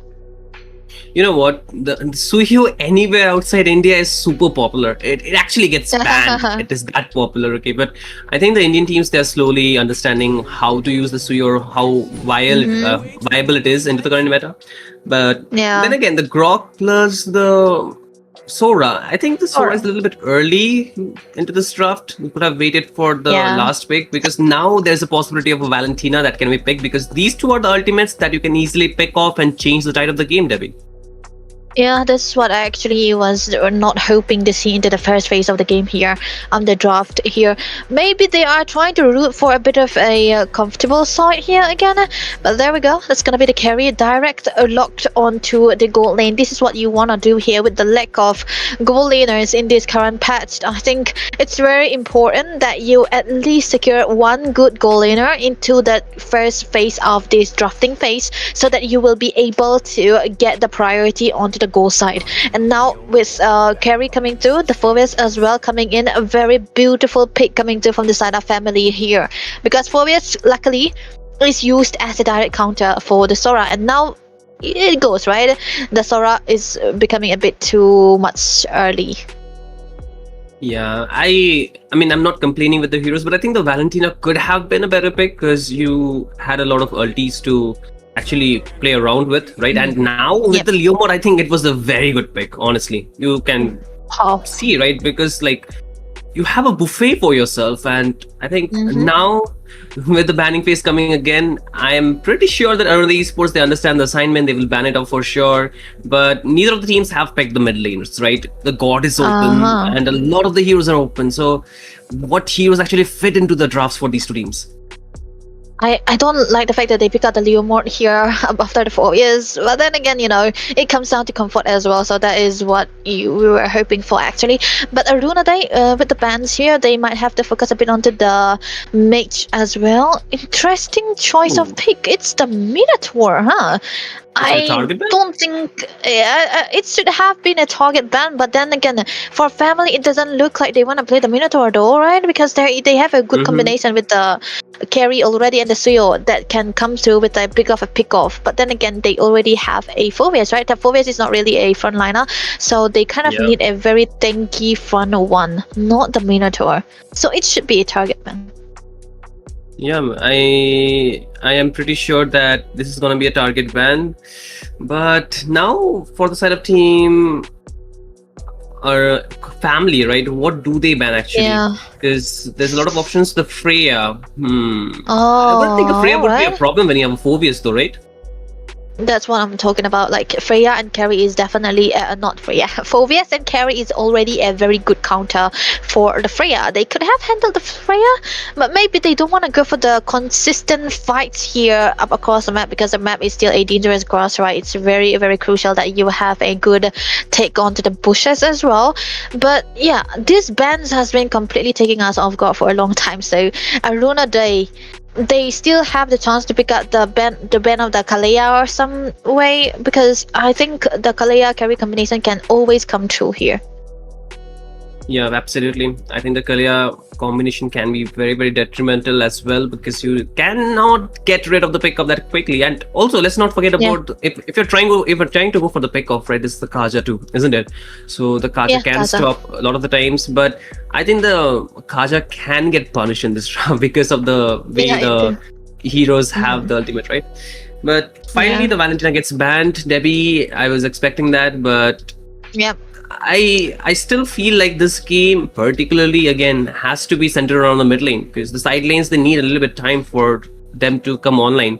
The Cloud gets banned as well to actually let the carry farm much more freely, but the Harith will be still open, but that's not a problem for Team Family, so they're actually expecting something else on the gold lane. I would love to see a Harris for Arunoday here, because they have already a good amount of physical. Yeah, it's fine because it is a magic damage that they needed. But then again, in lane, I think the carry does, it kind of become a skill matchup at this point of a time, because all the goal laners, it's not dependent on the heroes anymore. But man, I don't understand the pick on the Zaytian though. Are they expecting the Kalea to come through here for family? Because Zaytian can actually cancel out all of those stuff. They might be expecting that. They're actually trying to just be a step ahead, perhaps, for the most part. But then again, I think there could be better options to go for along with the Grok. Yes, I understand the Fury of the Phoenix is a very good ultimate to actually pair up with the Grok's tech charge, right? You can get the combo pretty easily done. But this also brings out the possibility of some tanky frontliner, which you were mentioning that you need with the Phoveus. And the Hylos is a very good option for that, right? And if they go for the Eve, I think it will be very good. But no, they instead go for the Valir. I like it. I like the Valir here. Yeah. Me too. I love the fact that they have already a very good control onto the mid lane side. Hylos has always been a better option if you see a Phoveus, so not a Phoveus, but the Leomord. So now it kind of become a problem for the Leomord, even the Sora, right? To play the game that they want to play. So with the addition onto the mid side with the Valir, this will be a bit of a problem. But Granger, okay. Into the laning phase, I think the Granger does work well against the carry, because he does have a better range at that too. But late game comes and the carry will be able to dismantle him down. So for Arunoday, they are looking a bit too much into the early game, right? They are too dependent on the way that the Leomord is able to get the early game. But then, can he do it against a Hylos and a Phoveus? There is no melt for any reason from the side of Team Arunoday Esports, right? They are banking on the point that the Granger will get the stack and then we might be able to do something, or maybe the Leomord if they can go in. But the possibilities of doing that is very difficult because of the Valir. The Valir will instantly push you back. Yes, I understand the Granger is much of a safer option for you to go into the goal lane, but still, I think you would have required a hero with a little bit more shred damage, which you're lacking currently for the Esports. Family, they're looking pretty much well-rounded, but I'm not liking the limited range that they have, honestly. Like, they do not have any long-range heroes, right? Even any of the heroes that they want to fight in, they have to dive inside the team fight. They have to dive in for most part. But let's see. I think the execution actually is the name of the game, right? And we are already into the land of dawn, ladies and gentlemen. This will be the game number 1 for the second match between Team Family and Arunoday Esports. Let's see who takes the game point. But again, Debbie, back to you. The early game, right? We already know how strong of a pair the Valir and the Hylos is. Are we expecting some invades? Yeah, this is actually what they have to do here now. And a bit of aggressiveness coming into the hands of the Hylos. Nura will be able to find some vision out here and there, meaning that she will be able to get a good lead onto the XP levels as well. That's what they are actually banking on. But then again, the rotation will be so much faster, right? But like you said, there's no direct target that can reach the Granger just yet. So they can use that. They can use that very well. But mid, Flicker already wasted and the Revitalize as well. But yeah, this is a greater clearance that the Leomord usually have, right? Yeah, I mean, we cannot underestimate the poke damage from the Zetian as well, right? Because she has damage in the early game. And along with the Grok, she can make you into that uncomfortable position because of the walls that you actually have to pop up your flicker, your dashes. And once you're done that, it's kind of easy for the other team to actually mark you down. And with the Leomord, you do have the chase. The Valir is good, but only until he's not level 4 yet. Because after level 4, like, you know, he becomes very much deadly, honestly.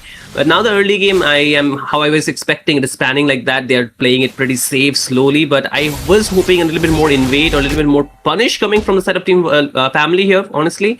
But them playing safe is also understandable, but because they're going against a Grok as well as a Zetian, you cannot do that. And then Leomord already level 4 is pretty riskier. It's given the fact that the Sora actually winning under the lane before the level 4 says a lot about the skill combination that they have right there. So they might eventually have a good start onto the Turtle here because, yeah, Turtle is definitely more important for the side of Arunoday because this is a Leomord after all. So good start for the side of Arunoday though.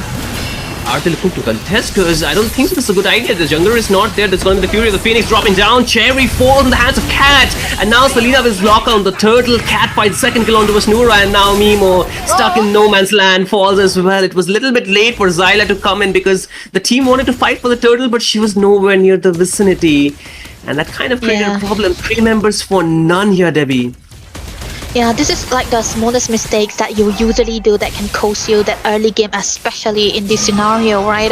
You can see that the jungler was nowhere near the turtle pit, so it has to be a fight. Go for the fight, or just don't. Just try to go trade it out onto the other lane, onto the opposite lane, and I think they haven't been able to communicate well to decide whether they go for the contest or go for the compensation, and that kind of gave a bit of a lead into the hands of Arunoday. They got the kills, they got the turtles, everything is now into their favor, which means the rotation will be so much faster here. Look at that. Bot lane, they are giving so much pressure.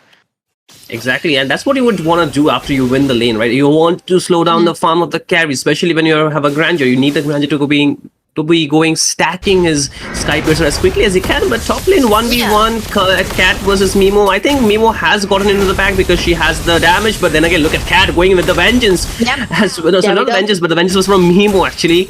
Plays it around very well. She knew she had the upper hand, so she just took things under control, and that's a very assuring thing for the team actually. If she can win the lane like that, they do not need to give the rotation that much. They can focus on towards I'm your mother instead. That's what you know. Before the level 4, it's gonna become a bit of a level matchup, right? I mean skill matchup. But then again, the level 4 comes in, and the 4-West will be so much better into the fights here because there's literally a hero you want to pick against a Sora, right? But back to the upper lane again, top lane side, Nurado. They're getting stuck. There's a wall and a lot of damage placed on. There goes a Fury of the Phoenix. Oh no, Zyla could not even move. She get bursted down instantly. Mimo could not even join the team fight. She was a little bit far away, but had she joined, things would have been different. But then again, the Roamer and the Jungler down right before the Turtle too. They take up with the purple buff, and now their eyes are set on the Turtle here.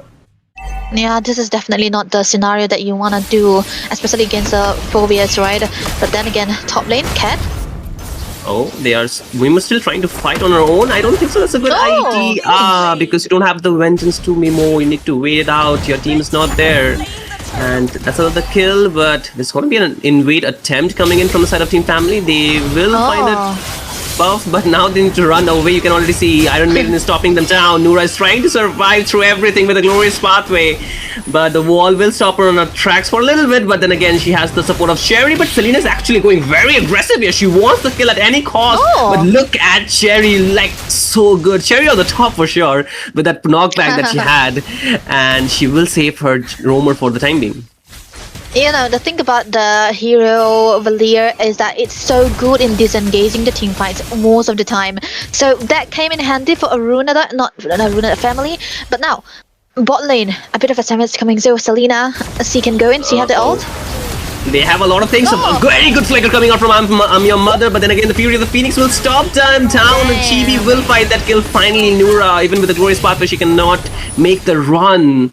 She gets taken down, but this is a problem on your goal lane because now the Granger can free farm. He also got a kill there. Yeah. That was definitely an amazing maneuver coming through from Chibi as well. She did not even use the flicker, but she already got a stack onto the Sky Piercer, I believe. So that will definitely be coming in handy for the side of Arunoday here. 0 deaths on the Granger. This is the early game that they are looking for. They found it. They got the turret too as well. But you know, this is gonna be... Oh, wait, Chibi. Okay, she can be careful here. You know, one thing I was sure that the Phobias could do is that get out the lane, right? Get out of the lane. Give the lanes to Jayla and join the team fights, no? True, I think they need the rotation from Mimo, right? Because Mimo has that capability of punishing them down, especially both the Leomord as well as the Sora, right? So they can easily go in and go for the set, because Noora alone, she cannot sustain all that damage because there's a lot of poke damage as well as a lot of heroes to actually stop. And I feel Nemo is one of those players that they can send them to stop them down or slow their pace. But then again, the last turtle of the game is here, turtle number 3. But Cherry already has to pop that flicker just to survive. You can see the poke damage is already getting out of hand. They are not winning that mid jungle area or as well as the river area here. They need to back out. But the mid tier 1, are we really giving away? They do not have much options here actually. But Nemo does not have a flicker. I mind you, she's trying to survive with the Infernal Pursuit, jumping in and out, but that's enough damage to take her down. And another kill given away. They're focusing onto the bot lane Team Family, and they will find a turret down there. Few of the Phoenix drop down, cancelling out the recalls here. But Cherry is trying her best to defend that lane, and she will be able to hold on to the turret for time being. But again, the turtle will be being taken by the side of Team Arunoday Esports, and they're looking really ahead with the goal lead that they have here, Debbie. Yeah, that's definitely a good goal lead that they have so far right now. Look at the build so far. It's a rapid build for TV here, funny enough. She was able to rotate so well. A bit of a steal onto the blue buff as well. A very, very good deny too. Sky Breacher already built away, but meanwhile onto the hands of... Oh wait, never mind. Phantom Steed. Phantom Steed by Serena, they're going in. They're trying to poke them down. Chibi with the hits, as well as 6-bit Barbie. They're trying to just ship the enemy HP down just to push that tier 2 in the top lane. And I think they will be able to do it. Get it very easily done. Yeah, that was amazing right now. So this will definitely be so much better for the side of Arunoday. Even though for Family, the only trade out that they could find into that previous turret fight was the top lane.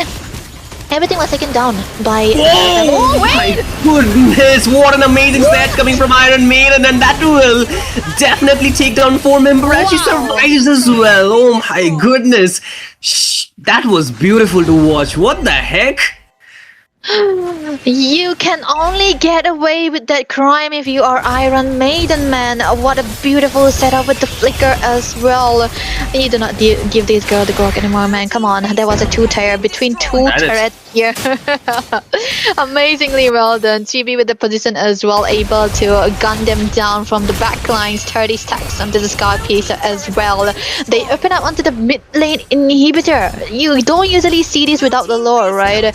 But even without the presence of the Lord, they are able to do so. 20 seconds is what they are waiting for. They will go for the Lord, maybe take out the bot lane inhibitor, and you know, best case scenario, end the game as well. Yeah, I mean, for the side of Team Family, right, they cannot walk up that easily because they lack the gold. They need a little bit more time to get the items for their hero, especially for I Am Your Mother. But even after getting the items, will it be enough for them to actually hold on to the game? They have lost their inhibitors, right? And with the super minions marching down, they cannot go out, just contest for the Lord. And this is actually a tough spot to be in.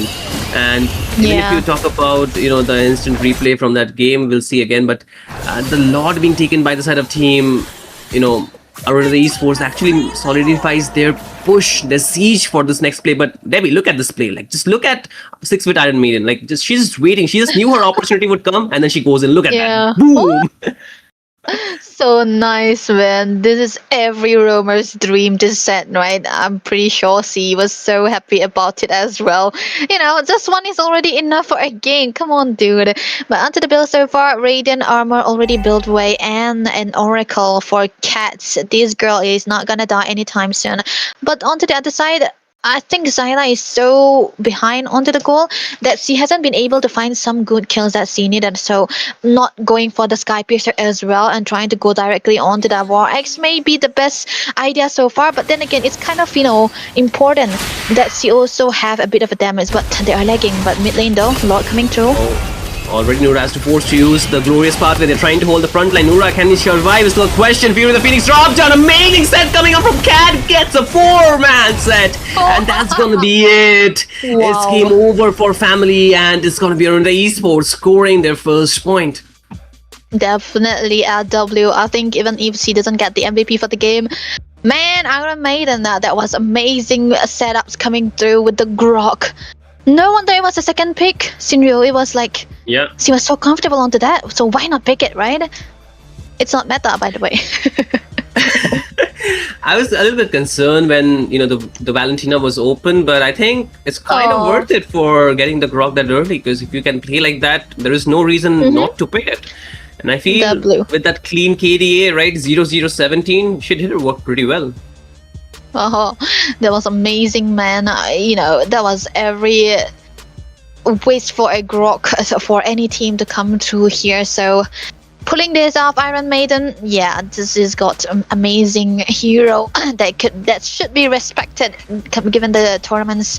The competition has been rising, right? So this should be a bannable hero for now. And one of the most important thing I would like to say is that the Phobias, right? It's a good pick overall.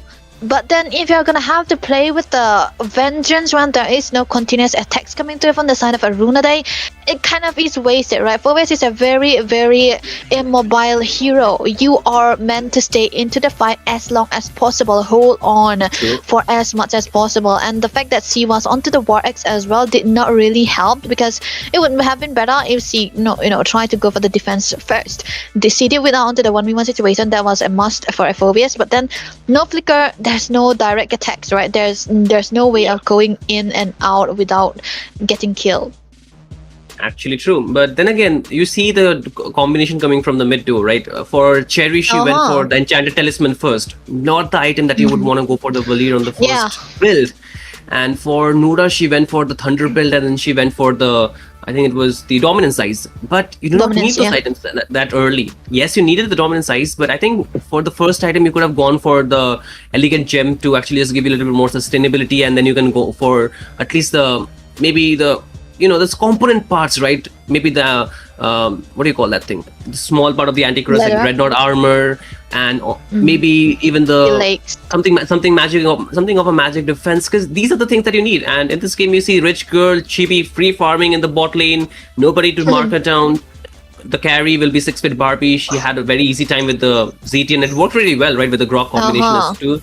Mimo tried to hold the front line. She did well. I would not say she did not do bad, but she needed to rotate if she wanted to do or support her team, because the team were lacking the front line a little bit. Wing movement, Iron Maiden speaks for herself, man. I don't want you to speak for her. So I think for Family, we understand what the problems are, right? Not the problems, but what the things they could do better, because it's not like they were playing bad. It was just they were not given the opportunity to play the best potential that they could. And I feel that is something that Team Arunoday Esports were instilling the uncomfortable position towards Team Family in the most part of the team fights. I would like to say that maybe, if you look at the draw for both of the teams, it was so much better. It was so much in favor for the side of Family too. The execution part, man, the rotation-wise, the decision-making hasn't been up to the par. Yes, they were supposed to win out into the mid-side here because the clearance that the Valir have and the ability to annoy into the early phases of the game didn't really work out. And Selena has a so much better clearance than Zyla, which made it so much easier for for her to help out into the mid side as well. That was where they started winning for Arunoday, and that kind of became in handy. And one major factor was also for Mimo, like we already mentioned into the game. The lack of rotation coming through from her side was, letting them struggle just a little bit, and into that first turtle fight as well. Yeah. If your jungler is not around the corner, just give it away. It's okay. The turtle can give out the goal, but you can equalize that goal by trying to find compensation out in the corner. The corner being the goal laner, right? And TB was not she wasn't even dying right in that game. She was so free. She didn't die. Yep. Yeah. I think, like you mentioned, right, the compensation should have come from elsewhere, not taking a direct fight, because you already saw that you do not have your teammates ready, so you can just wait a little bit. Just go for the next turtle. The first giving away one turtle is not the end of the world, right? The game is longer than that. So, like you mentioned, go for the compensation. They could have focused on I'm Your Mother instead, like we were talking about, because she needed that farm. Mimo, she was standalone. She showed us as well. She could take the 1v1. If the lane was given to her, she could have just, saved it her for herself. But she needed to rotate. The rotation was not coming through. And I think if the rotation was not coming through, just focus on the other side lane, right? If you cannot focus on the top, just go to the bot lane. It is much more simpler. And I think if you had kept Cheapy under pressure, then slowly but surely, once you had enough damage, you could have easily turned the tide around. And a lot of people are understanding that Arunoday Esports, they're banning away the carry this time around. They do not wish to give it away to Team Family again. And Family did not pick the carry. I think the carry is kind of a prior for Team Arunoday Esports for some reason here. But Marcel ban, and what else are we expecting here, Debbie? Zuxin, and I think they can let go of the Fovius now for Arunoday, because I don't think it's a threat into the hands of Family.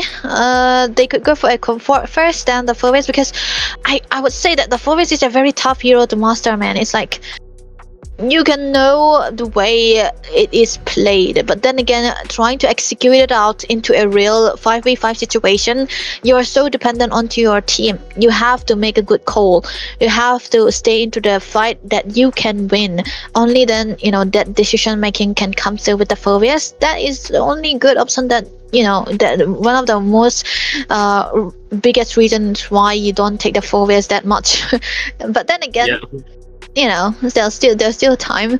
But for Harley ban though, a very comfort ban, I would say.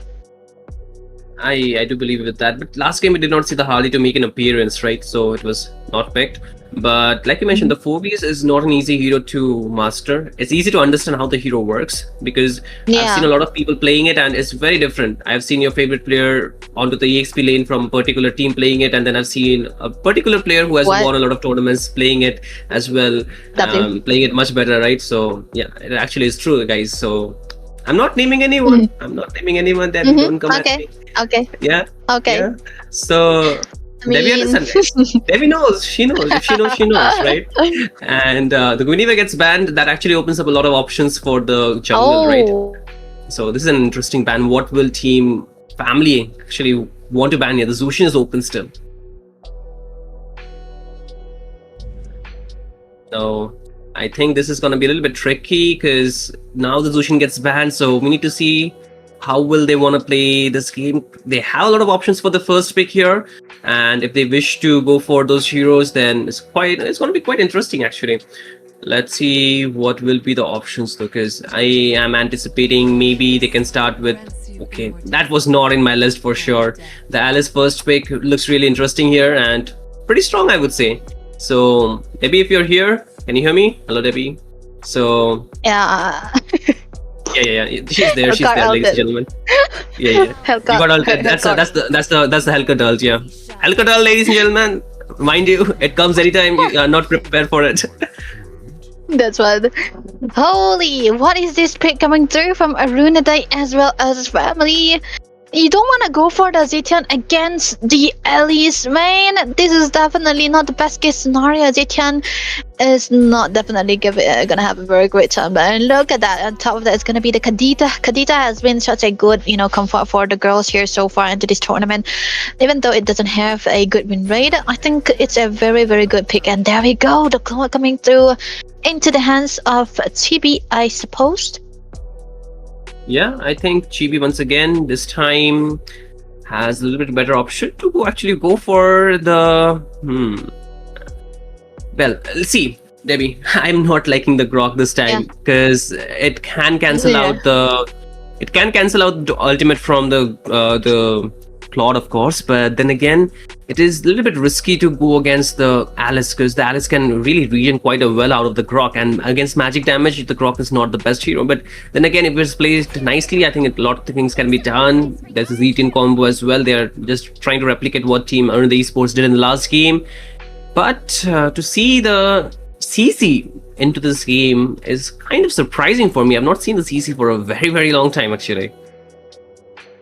I don't know why they have to pick out the CC here in this scenario because, okay, it's just about the laning phase here at this point. I think it can be good against the Elise before the level 4. That's the place where the Elise comes in so much handy that any other XP laners have ever been. So I don't know if they want to hold down and put everything onto your level 3 here, but then. I don't know, man.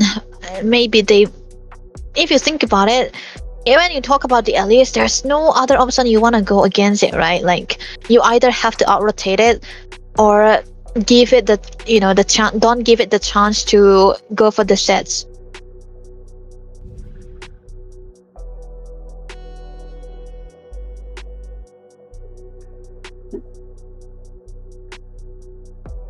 You're actually right, Deb, because I feel things might be a little bit going south way for them if they are not careful enough, right?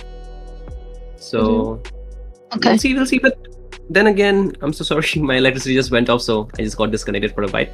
But I'm back again. So Helcurt. judging by the Helcurt, all it just goes back and forth, ladies and gentlemen. So judging by the way they're trying to get rid of the not the mid but the jungle options here, I think we can still see Leomord coming through. There's other options as well if they want to go for. There is the Joy as well if they can play it, right? So I think if they are just creative enough, they can go for a lot of other options. They also ban away the Fredrin here, which I really like because the Guinevere was already banned, so there's not an option for them to counter it out. So what will you actually want to pick here if you are team family will get the first pick, right? Do you just pick your jungle here, or do you just flex your do you just pick your jungle and flex the CC, or do you just pick your gold laner here? I don't think it's gonna be a good idea to send the CC into the gold lane here because they need that late game. And already Arunoday, they banned away the Yushin too, right? So there's no other options, and you cannot really go for the Kimi as well. But what I think Arunoday is trying to do is that they want to see what kind of hero that family will go for, especially into the jungle side. And if they bite that bait, Arunoday can actually pick up the heroes that they want and just cancel it out, just counter it out. Yep. But again, with the Moscow getting banned, they're still expecting that this CC will be playing into the EXP lane. So, Debbie, a very interesting question, right? Yeah. How much do you think there's going to be a Leomord picked in this draft from the side of Team Family here? I think it's gonna be. Oh no! It's a Beatrix. So Beatrix. wow, Beatrix. I don't know, man. Beatrix is not a hero that I'm actually gonna recommend against the Claude. Obsidian is so much better. But hey, there's that hero is not really good. It's gonna be better into the hands of some MPL players, man. But other than that, for Arunoday, I think if they pick out one assassin here, it's gonna be a done deal for them because this is a Beatrix, right? Very immobile. And talking about the Leomord, for family, if they go for the Leomord, that's gonna be the best case scenario for them, right? Because they don't have that tankiness onto that XP side. They need to have that early game damage. And look at that Paquito making an appearance. I like the Paquito here because there's not much CC to actually counter him down. The Fogus is banned too, so there is not going to be much of a counter. I think the Fogus is not banned. Is it jungle Paquito? I think Which it's an one is Alice jungle then? right? Oh, at least jungle. Yeah, okay, makes sense. Maybe an Alice jungle because That actually makes sense. The Paquito can be also played into the jungle, but not that popular of an option. I've not seen that being that popularized. But what do you think of a Belleric here? Oh, Belleric kind of stops everything from happening, man. This oh yeah, that's the better and the safer option here, because at this point you cannot really go for the Leomord anymore because of the amount of crowd control that Arunoday already brought to the table, right? But now it looks good for Family again. They have a bit of a damage onto the XP lane side, and they have a Beatrix. They have a Beatrix, but hey, they are gonna be looking a bit onto the magic damage here, but then again, Arunoday, they have equal amount of physical and magic damage dealers. So yeah, it's Paquito jungle. Whoa, okay. I don't know. I think he has a decent clear. Like honestly, not the best, but not even the worst. Not the best. I would rather like an Alice against the Baxia though. I think that's actually pretty much better to pair up with. But because you can actually win the lane against the Paquito, we can win the lane against the CC with the help of the Paquito quite easily. You can burst him down. But now with the Paquito jungle, we'll see how well this being played. And she's actually onto the cubes, right? My bad, I forgot the names. So she's onto the cubes here, Debbie. What are the cubes? It's a temporal brain, you noob. Yes. I'm kidding. Okay, I'm not an analyst. I'm not an analyst, guys. Spare me. Okay, let's go. Let's go. Head into the land of voluntary. The roster, they brought in Lusty here. That's why I was actually worried it wasn't Chibi, right? Okay, no worries though, no worries, because it's a Claude. Maybe they wanted the Claude and Chibi doesn't play the Claude, and they wanted Lusty to play the Claude, so no complaint about that. But one thing I would like to complain about is the fact that still the CC onto the Vengeance, but this time around it's so much better than onto the forest. So let's see what they can do here, because into the level 3 of the game, right? The laning will be so much better for Mimo here. So I wish she have a better rotation like the dance she did into that first game.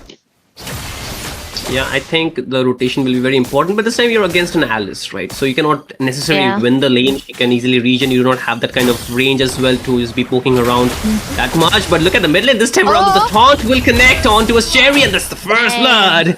Secured by Iron Maiden, man. She's really the Iron Maiden, because every time she goes in, fear instills in the opponent's eyes. And hearts. Yeah, it's like it's definitely a good sign here. But now one thing I would like to mention is that the Boxia and the Elise, right? These two have a very funny interaction. You would think that maybe, you know, with the tankiness at the Boxia, oh wait, top.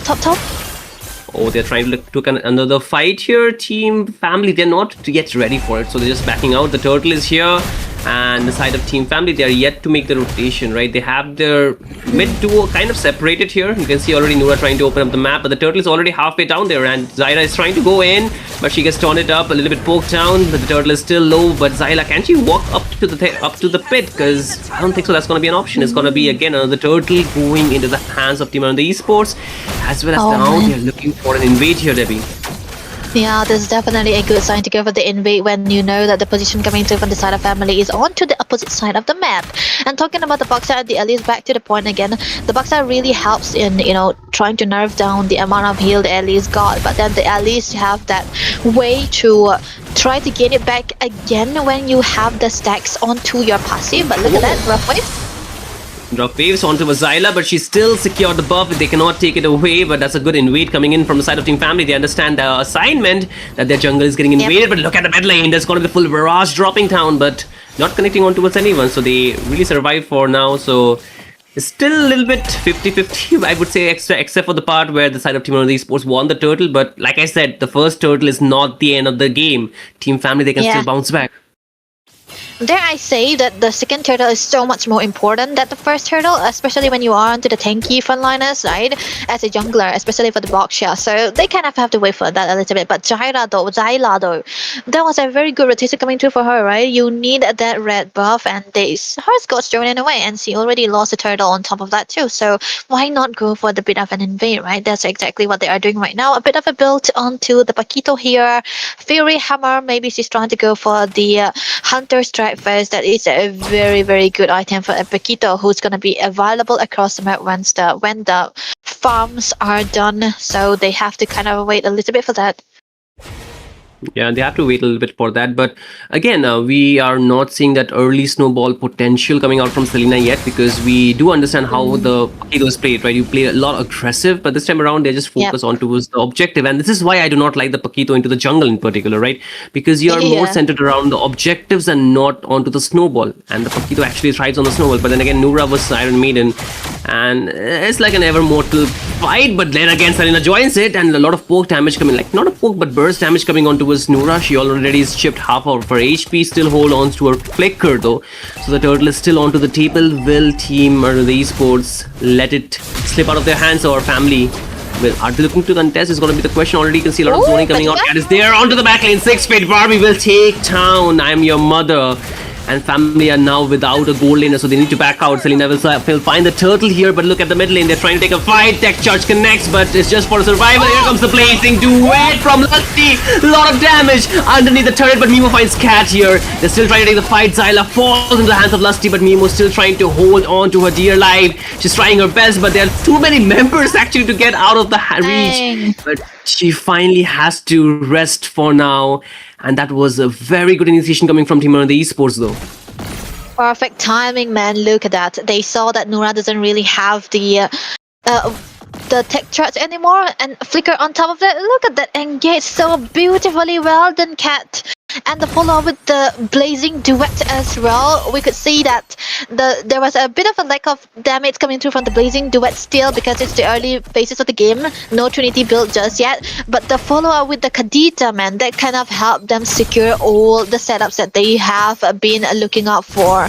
And you know, this is the kind of build you want to go for on an Elise, right? The Oracle, when you are ahead, you don't really have to go for the chastise or even the radiant armor, when you can know that you will be able to sustain everything that can come through here again. So far it's definitely looking good for the side of Arunoday, and yet again Cat has been able to out-rotate Mimo, even with the Elise, right? This is the level 6, the level 8 Elise after all.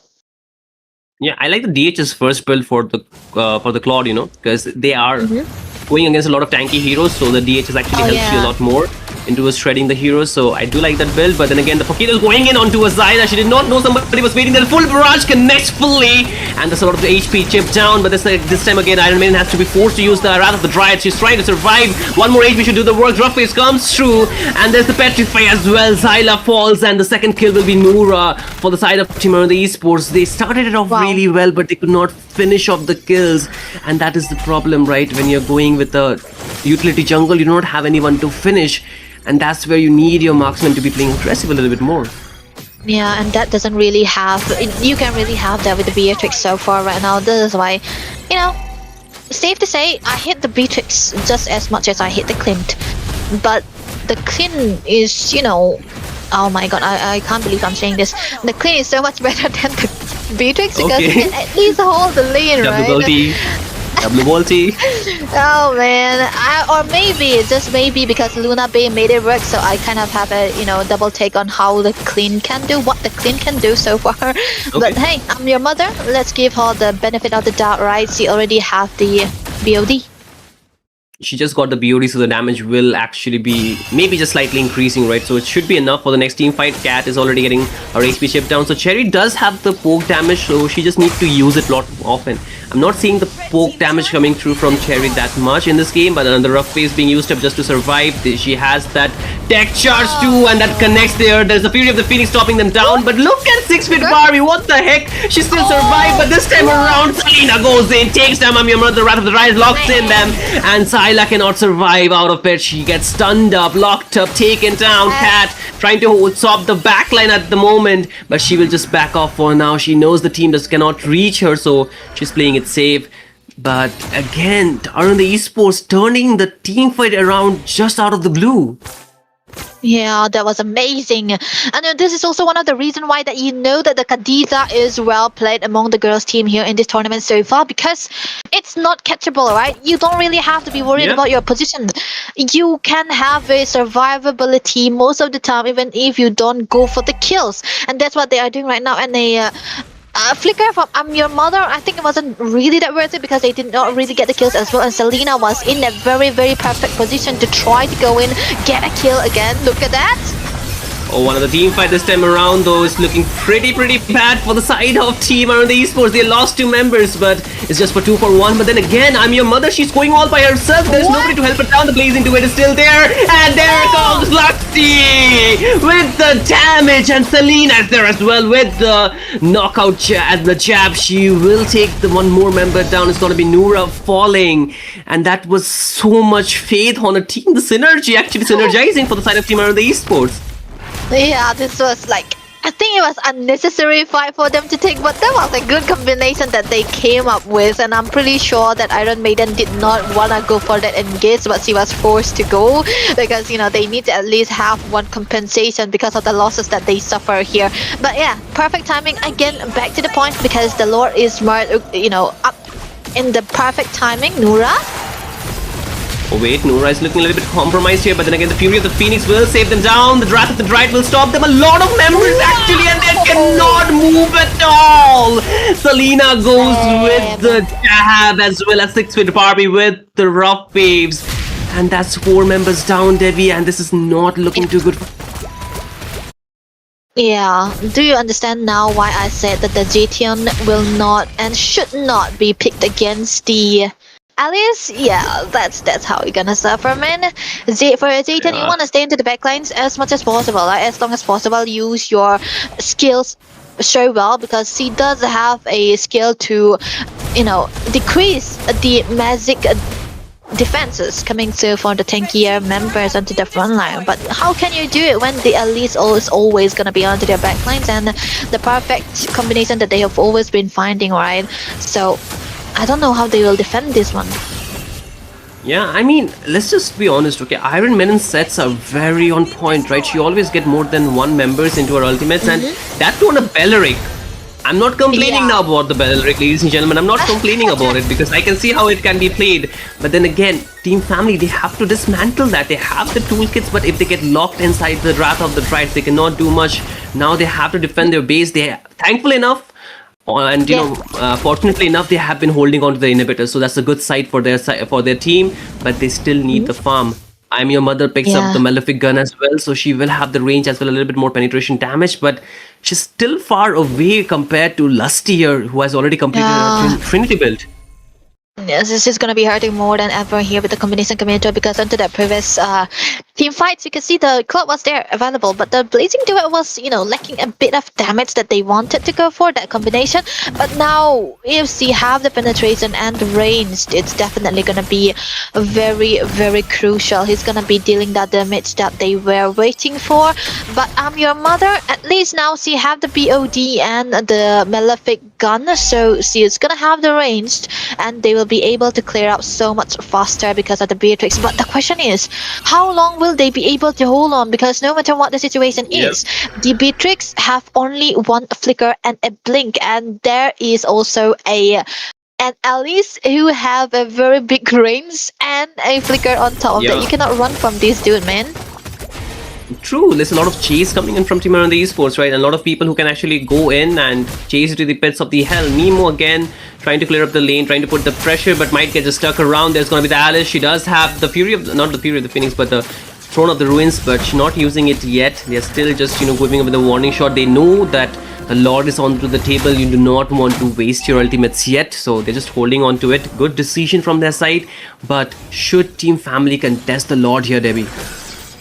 Yeah, that's what I really think. They still have a chance to actually hold it. Noura is actually getting locked in there. She's will be falling in the hands of Lusty, and now there comes the Wrath of the Dryad locking them down along with the Throne of the Ruins. There's the drop waves as well. Takes down 1, takes down 2, and now they're looking for the 3rd. Lusty will find the kill. It's a killing spree for the Claude, and now there's no one to stop Team Arunoday Esports from taking this Lord. And Team Family once again going or having themselves caught into this uncomfortable positions where they cannot fight it against Team Arunoday Esports here. It's already a full, even if they did not really want to go for the contest here. But at least they have the 3 inhibitors all still standing, so they could have went in and tried to give out the farm into the hands of Your Mother, and maybe look for the best case scenario and clear out as much as possible. But without the Fury of the Phoenix, it's gonna be a bit hard to cancel out every kind of sets that Arunoday might actually look for. Lord will be coming out into the mid side, I presume. Okay, bot lane instead. Oh man, this is gonna be tougher than I imagined for family. Yeah, it's kind of being much more tougher than it already was. As of now, the goal lead has already been of 10k, maybe 10.5k, so it's not easy, right? This is almost a lead that is nearly impossible to get out of until and unless there's a huge throw, which Team Arunoday Esports are highly unlikely to make. But family, they have to convert this. They have to find a very good set with the combination that they have. Mimo is taking a lot of damage. The third Lord will take down the turret onto the bot lane. The mid lane one is also in a bad position. The Lord is at full HP. Nobody's clearing the Lord. They need to focus on the Lord first here. There's going to be the knockup from Nura with the tech charge, but that's about it. There's nobody to get the kill. The Wrath of the Dryad again locks in 3 members. The Fury of the Phoenix will drop down, but Nura falls first. Look at the damage coming left and right. The Blazing Duet once again. 6-hit Barbie will find 2 kills, but Your Mother takes down Lusty here, and she's able to hold on to the base for a little bit longer. But then again, Paquito goes in, takes down Cherry, who did not have the passive anymore. She falls. It's all comes down to Your Mother, but can she defense again? The minions, can she defense against 3 members who has so much damage here, Debbie? Yeah, this is definitely uncalled for here right now. They might want to go on to her. Oh no, it's looking pretty bad, and this is gonna be almost the end of the game here, Debbie. We went all black because of the clean sweep that we could see. Oh man. Yep. And this is pretty tough if you are team.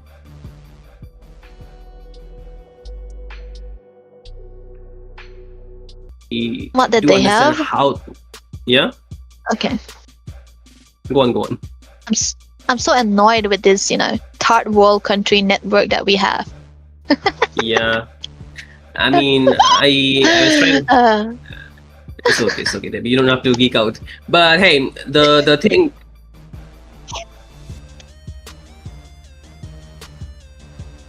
Okay. The thing is, Debbie, the thing is, this time around, it was like the side of Team Family, they were not given the chance to do much. They had a pretty good combination. They had the damage too, but they didn't get the positioning to do it quite well because of the amount of dive the side of Team Arunoday Esports completely went on for. You see the Alice, you see the Claude. How will you stop that many people? And the only toolkit that could have stopped them for a little bit duration amount of time, or for a little moment, was the tech charge, but it was used a little bit prematurely just to save the teammates or just to get out of the harm's way for Nura, because they were targeting Nura head on. I think Nura was the target every time, and even with the Baghshia, you might be tanky, but not that necessarily tanky enough to sustain it through it all, right? Yep, that's what they were actually doing here. When the frontliners are not tanky enough, just take him down. Just take it down. Definitely a very good call coming from the side of Arunoday, man. Oh, I can't believe the teams that we have had in this tournament so far has been going head to head most of the time, one losing to the other that they won against. Oh man, beautiful. This is why we are actually waiting for into this MWCC, right? So coming into this game, a rich girl will be the Paquito. It's on to the hands of Selena R. I don't know what R is gonna stand for. Maybe it's a roar or something. But yeah. Roar. R. I'm sorry, Selena guys. R. No, that's a bit of an excited roar. Is she really 6 feet? Damn, she might be as tall as me. No. Okay. Are you 6 feet? Almost. Almost? Okay, she's gonna be taller than you then. Okay, the carry. Yeah. 6 feet, bro.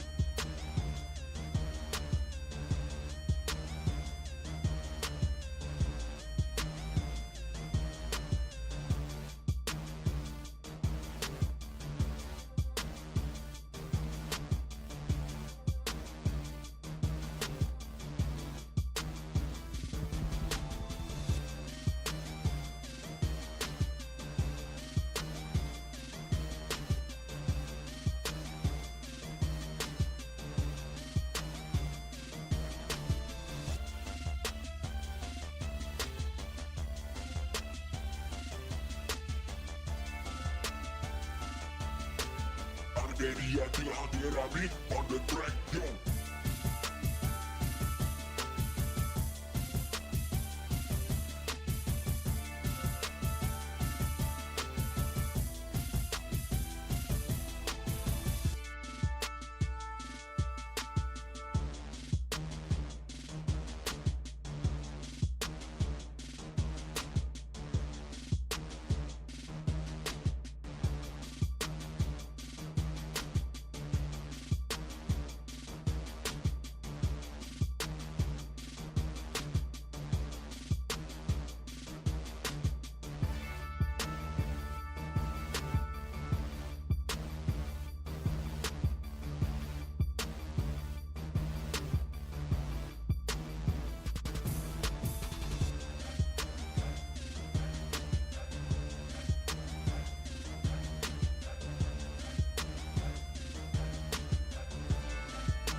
Ready until Hadiera beat on the track, yo.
Welcome back, ladies and gentlemen, to this exciting evening on this MWCC Moba Women's Cup Championship Cup. And this time, it's the day 2 of the round robin. We saw the scores. Yesterday, 4 teams did a clean sweep with a 2-0 score. Now today, into the day 2 of the round robins, we are yet again with a team that is going to be Megatron, Miss Mizoram taking on Mooncreds. Mooncreds, they lost the first game in the day number 1, while they secure a 2-0, a clean sweep, 3 points into their hands.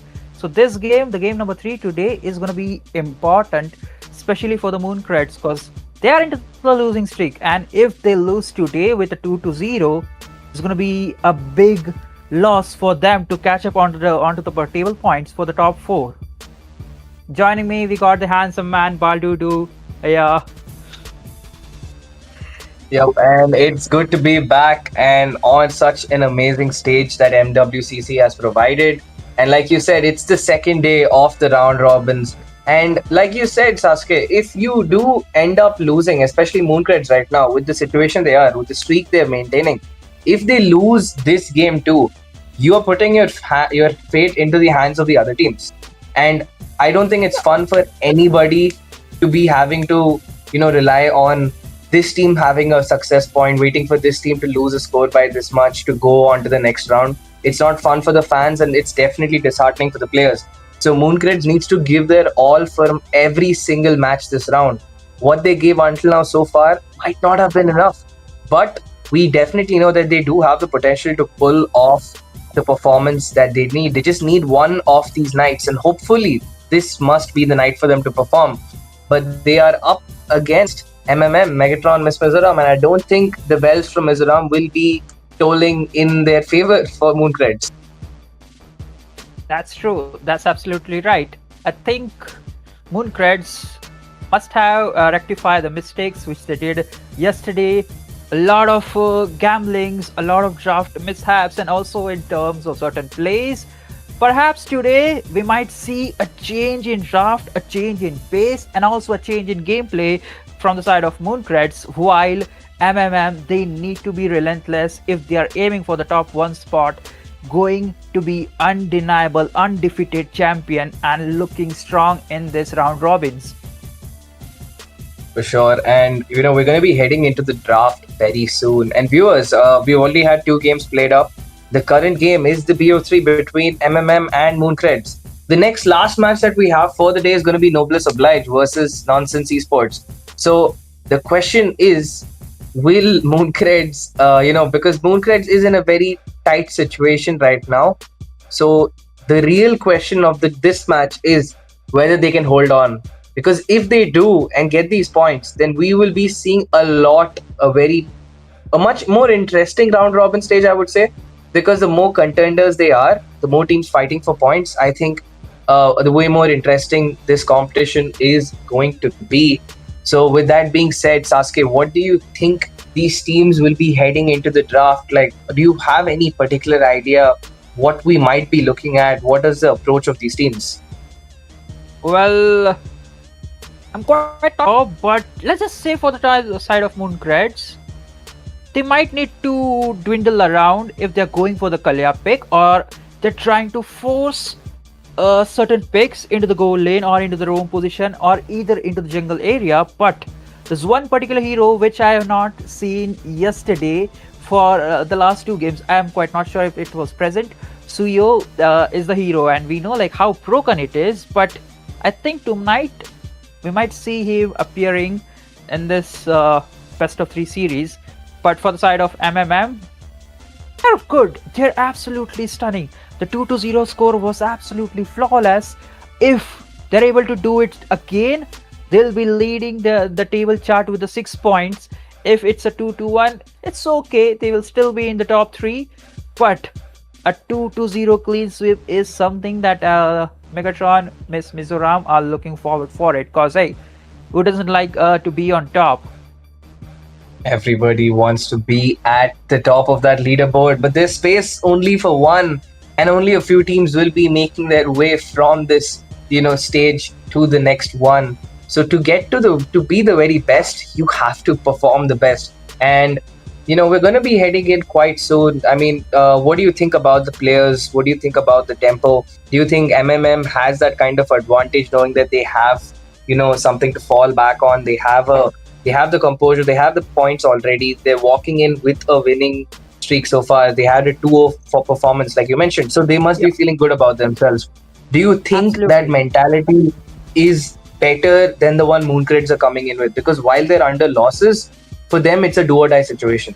So in a way. So what mentality do you think would be better for a team like this? Is it the one that Mooncreds is under right now, or is it something that Megatron is having a benefit for? Which mentality do you think gives them the winning edge?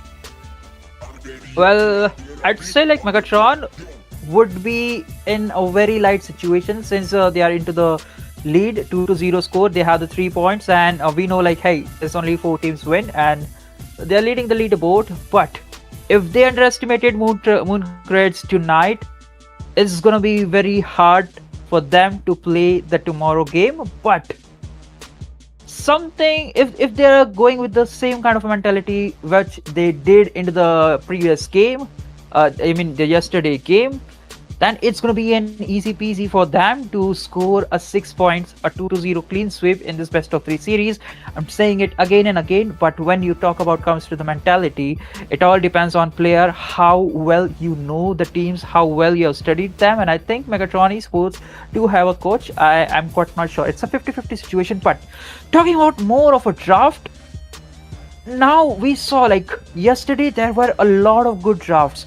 We saw a Kufra coming into the hand just to counter out Freya, which was the main pick for one of the teams to go and to put all the efforts. And Kufra was such a good pick over there. They had the frontliner in terms of Bakshi into the jungle, so they were easily just enjoying the Kufra to just nullify the Freya alongside the Leo mode and also Lapu Lapu. But Lapu Lapu, you can just switch around and just use the flicker and jump to the backline. But Freya was the main impact of the game, and it completely nullify. I think tonight we might be able to see such exciting picks. I'm quite not sure, but I'm really excited to see those kind of picks. For sure, and I think the viewers might be getting a little tired of just listening to us the whole time, but there's nothing else we can do. We're waiting for the teams to be set up before we ourselves can head into the draft, because I think both Sasuke and I are kind of running out of things to speak. And yes, our prayers have been answered, folks. We do head into the draft at long, and we have our respective teams. Mooncreds with the first pick on the blue side, and their opponents, Miss Mizoram, are gonna be on the other end. And with that, the draft has begun. Dangerous grass.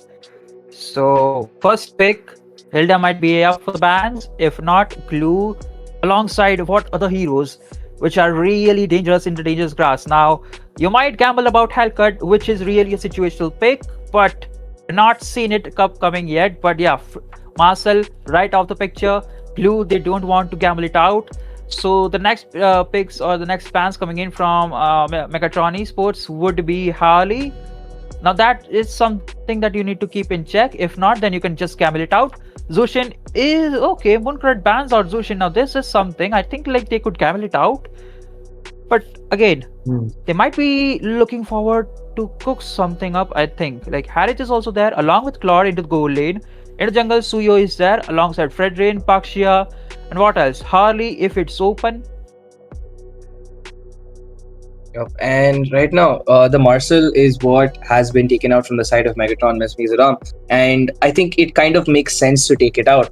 But Mooncreds, on the other hand, with Glue being their first ban, I feel like maybe they're kind of showing their hand a little too ahead, because you're kind of restricting your options in the Clash lane, the XP lane pretty immediately. So the Fovius is going to be the other response coming up from their opponents. Megatron, Miss Mizoram will be taking out the Fovius. So right now, you're going to have a lot of dash heroes open. You have your Paquito open, the Lapu is up. You have almost every Blink hero in existence still open for now. So with the Fovius being taken out of the picture, I think Suyo is a high priority contest unless it gets banned.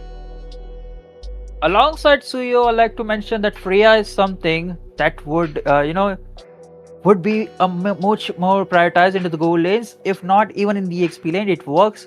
Fovius is out of the picture. So if Esmeralda is also banned out, then there's a highly possibility Harith and Freya will be the first priority picks for both of the teams. Sure, and then the Bakshia is the next response. So now Mooncreds right now are putting a lot of their cards on the table, but the fact is that Megatron has to react to any one. They have to either take out the Fovius, the Suyo, or they have to take out the Harley, which is still a very strong pick. So they either have to respond to a possible Suyo pick, a possible Harley pick. And at the same time, you also have to worry about a lot of these healing options open, the Kalia, the Florin, the Angela. And the response is going to be taking out the Zacian. So by taking out the Zacian, you have options to actually dive up on the backline, because the passive that the Zacian has is a little too annoying to deal with. And there is Sarah loves Bush. There she is. I think one of the caster's favorites, because one of our co-casters. But this time she's going to be playing as a participant. So her performance is up to us for analysis and a little bit of judging, a friendly nudging from our side. So there we go. What is going to be the first pick? 10 seconds to go. It's going to be this Harley pick coming in from the side of Mooncreds. What do you think about that?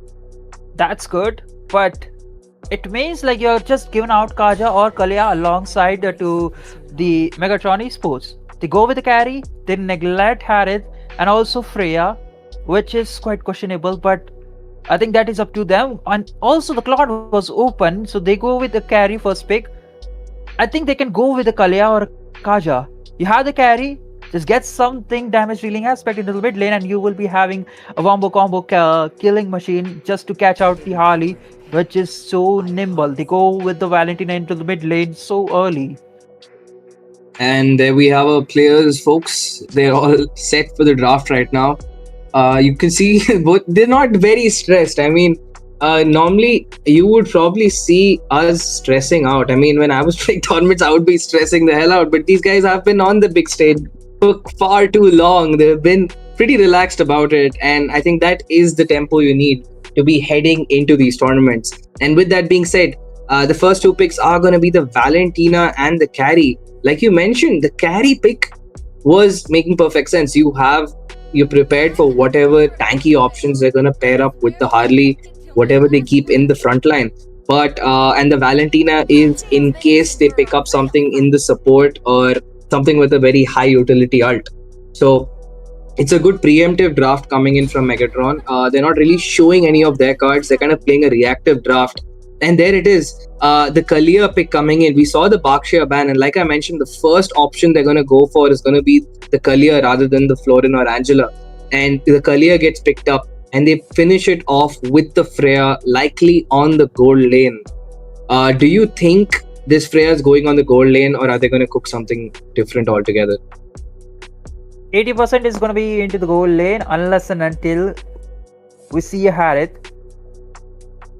But there's still the last pick coming in from the side of Megatron Esports. So even if they go with the Harith, they could just gamble it out with the Esmeralda, and it would be a big thing for the side of Megatron Esports. But that insta lock onto the jungler for the side of Megatron, that Guinevere, it seems like they're prepared with the Valentina MU, which is 99% is in this case will be the Tsunami Slam taken away from the Kalia and just pair it up with the Violet Requiem. I think that's the scenario over here. But what could be the potential rumor that they could pair it up with this kind of early aggression they are looking forward for? Because Valentina with the Guinevere, they need something that they could dive with, and also it should have a crowd control aspect. If it does, then it will be a big thing. It will be easy for them to control the whole mid part. So with that being said, do you see the next set of bans? Like right now they've completed their first set of the ban. The first ban phase is going to end with, like you mentioned, the Goonie pick coming up. And they're right now trying to avoid all of these dive options on mid. You're seeing their bans so targeted onto the mid lane. They don't want anything to actually pair up with the Kalia too well. So we might probably see a Farsa ban coming in too, because a Farsa would be a great positional mage. But at the same time, you can't afford giving it to the Valentina. So no, it's going to actually be the Harith ban. Like I mentioned, they are not sure if the Freya is going to be guaranteed on the gold lane, or, Mooncreds might be cooking or baiting away the picks from Miss Mizoram. So they want to be on the safe side. They take out the Harith altogether to avoid any misunderstanding. No, actually it's not a miscommunication, but you see an Esmeralda pick from side of Mooncreds, so it gives you the vibes like, hey, they might go for the Harith gold and throw the Freya into the XP lane. If this Esmeralda was not a ban, then things would have been a different Quite different. turns. Okay, like we might see a different ban, but just because of that Esmeralda ban coming in from Mooncreds, Megatron Esports were confused. Like, hey, they might just throw the Freya into the XP lane and just get the Harith. Sure, and I feel like maybe Mooncreds could have avoided that Esma ban. I mean, with the draft that Miss Mizoram had, even if you took the direct counter, it would be so easy for Mooncreds to actually pick them off because there would be almost zero actual hard crowd control apart from the Guinevere to really pair off. Right. There would be like crowd control. You have single target lockdowns, like if you could copy the ult from the Kalia, but your actual hard crowd control would be missing if you gave them the Esmeralda, if you gave Mizoram the Esmeralda. So with that being said, they are now a little confused as to what to pick, but with the map being dangerous grass, I feel like the Harley and Kalia are going to be giving a lot more value to Mooncreds. That's true, but something that they could nullify, that's the pick that Megatron, Miss Mizoram are looking forward in roam position. Hilda is something that comes to my mind alongside Hylos, just because the kind of draft they want to play along, these two will work wonders. Even though the crowd control option from the rumor is not enough, but it will be much more it will provide much more value to check all the bushes and to eliminate the risk factor coming in from the ambushes coming in from Kalia and Harley. And I think we're just waiting at this point. I guess there's been a pause because we're waiting for an update from either side. What has actually been picked right now? Understandable, agreeable. What are the other options? You could go with the mean, Padang. You could go with the Jawhead. Now that is not a majority or the force pick. You can also go with the Kufra just to nullify the Freya, but that is also a 50-50 situation because you also need to pick something into the XP lane that would do the sustainable job, because Kufra is more of an initiator, the secondary initiator. It would be his success rate would be if he does the surprise attack, not the full initiation, the first person to launch. So even if they're going with the Kufra into the roam position just to nullify that Freya, they need something into the XP lane that would do the job of sustainability and also provide the essential visions of the enemy.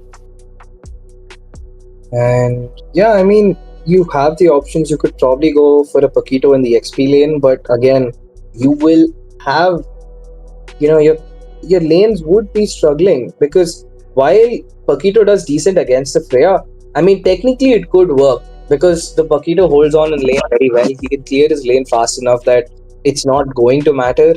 So that is a good idea. Paquito could be a good matchup. You can also have the Lapu because since the Freya is diving your backline, rather than protecting your backline, you could do the same. And it is a decent option against whatever else these players might pair up with their team. So yeah, be done with the lobby pause quite soon. And yep, there it is. The countdown has begun once again. And there it is. It's the Alice pick. Okay, so it's the Alice in the EXP lane. So with the Alice coming into the XP, this is the major crowd control that these teams needed, that they were looking for, that these teams wanted. Specifically Mizoram, like I mentioned, they do not have a hard team crowd control. And now with Alice, you have that option. You have Chase, you have Escape.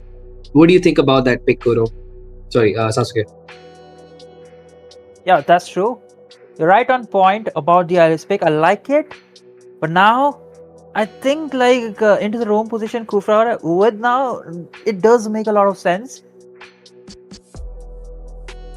If not, you also have the option of Kaja to just shut down the Freya.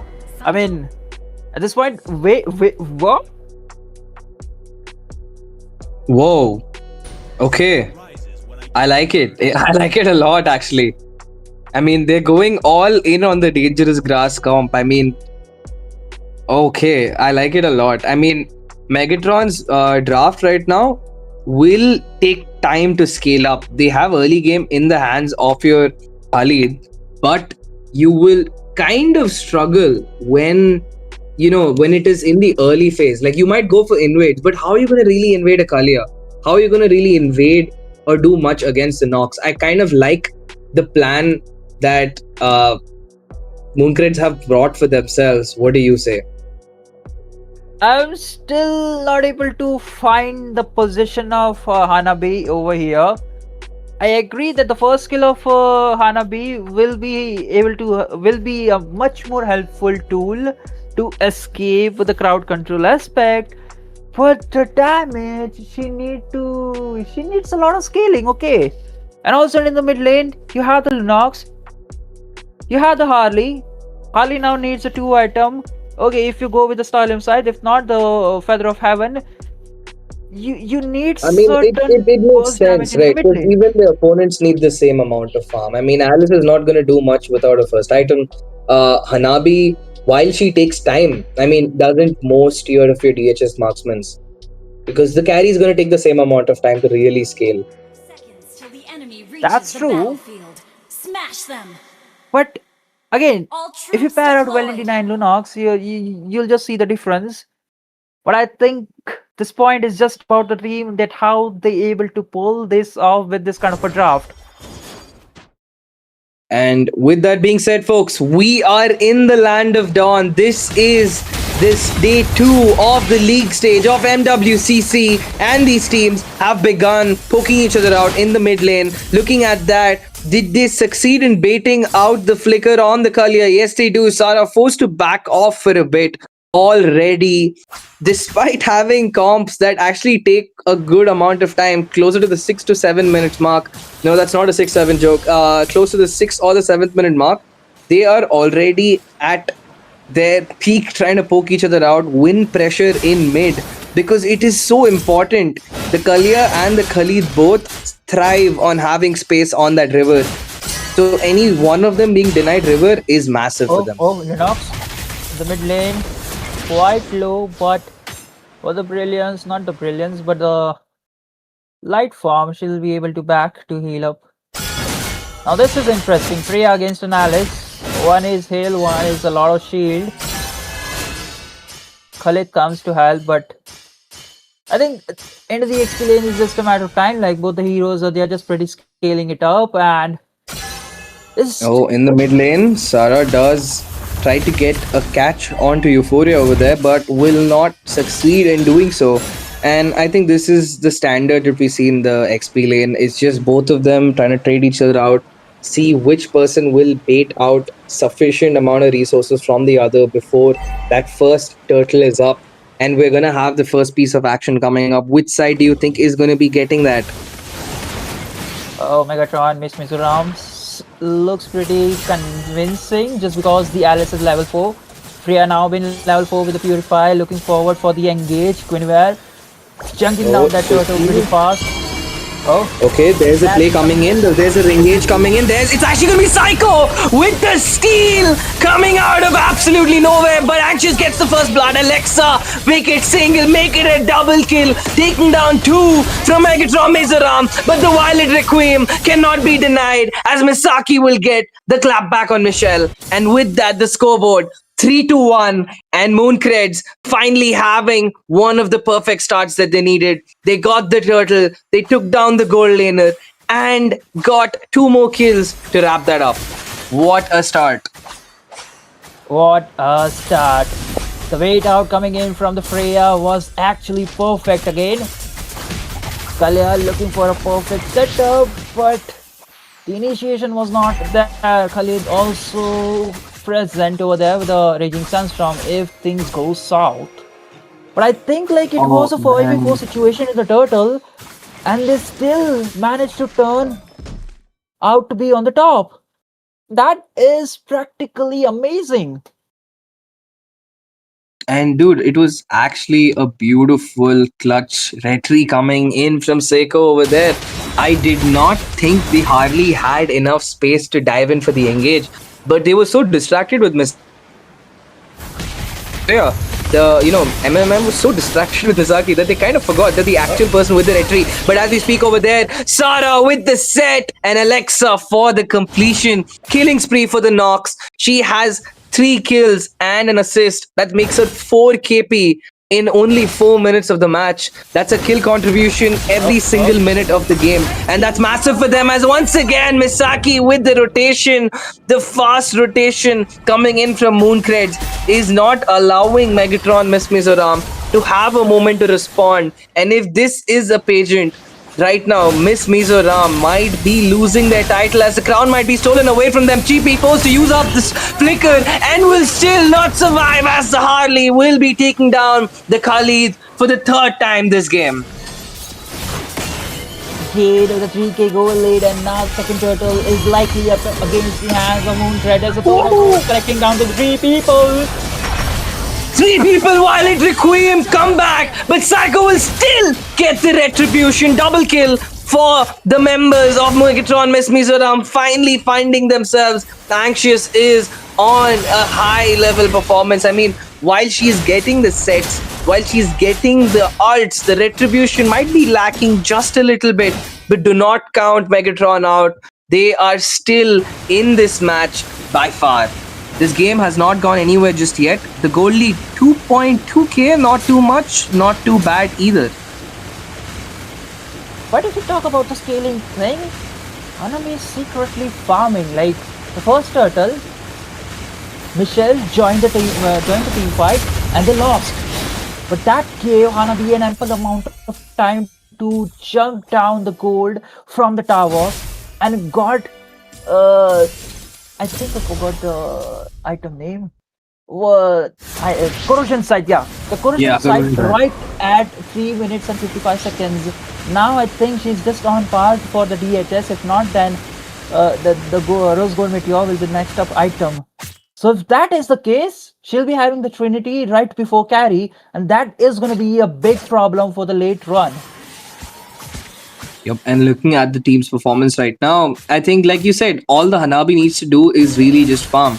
Because while Michelle has to deal with the Freya, the Harley, and all of these dive options, Siren does not need to, and she gets a beautiful Higanabana flower, gets the set coming in, Anxious coming in with the Violet Requiem, gets a catch, but there's the play coming in by Sara, baits out the flicker on Euphoria. Euphoria did steal away Sara's ult, but there is Alexa with the dive, takes down Michelle once again. Cheapy forced to use up the heal, dives in with the Raging Sandstorm. Alice with the set, Cheapy flickers out. Will she survive? Yes, she does. There's the flicker coming in from the Alice. Suki gets the kill onto Sara, but will she be able to survive? I think not. It's gonna be Misaki once again with the rotation. Mooncreds, what are you doing? They're going so well. And once again, Psycho on the bot lane takes away a turtle. No contest, and that is all she wrote. 4.6k goal lead right in the hands of Mooncreds. The game number 1 is looking much more favorable for them, while Megatron Miss Mizoram are struggling in this game number 1 for the game best of 3 series. They did not anticipated that the Freya will be onto the XP lane, and neither do we.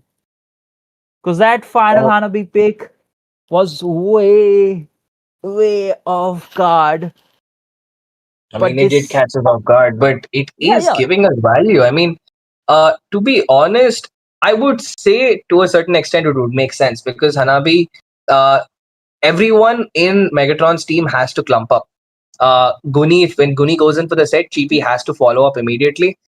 Michelle is getting chased down by Sara. She's getting chased down by Alexa and Misaki and Seiko.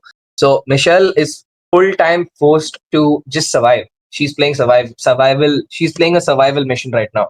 Suki, on the other hand, again, will be following up with Anxious and Cheapy on the sets. We saw that in the last fight just now, how they all synced up together. Same with Euphoria.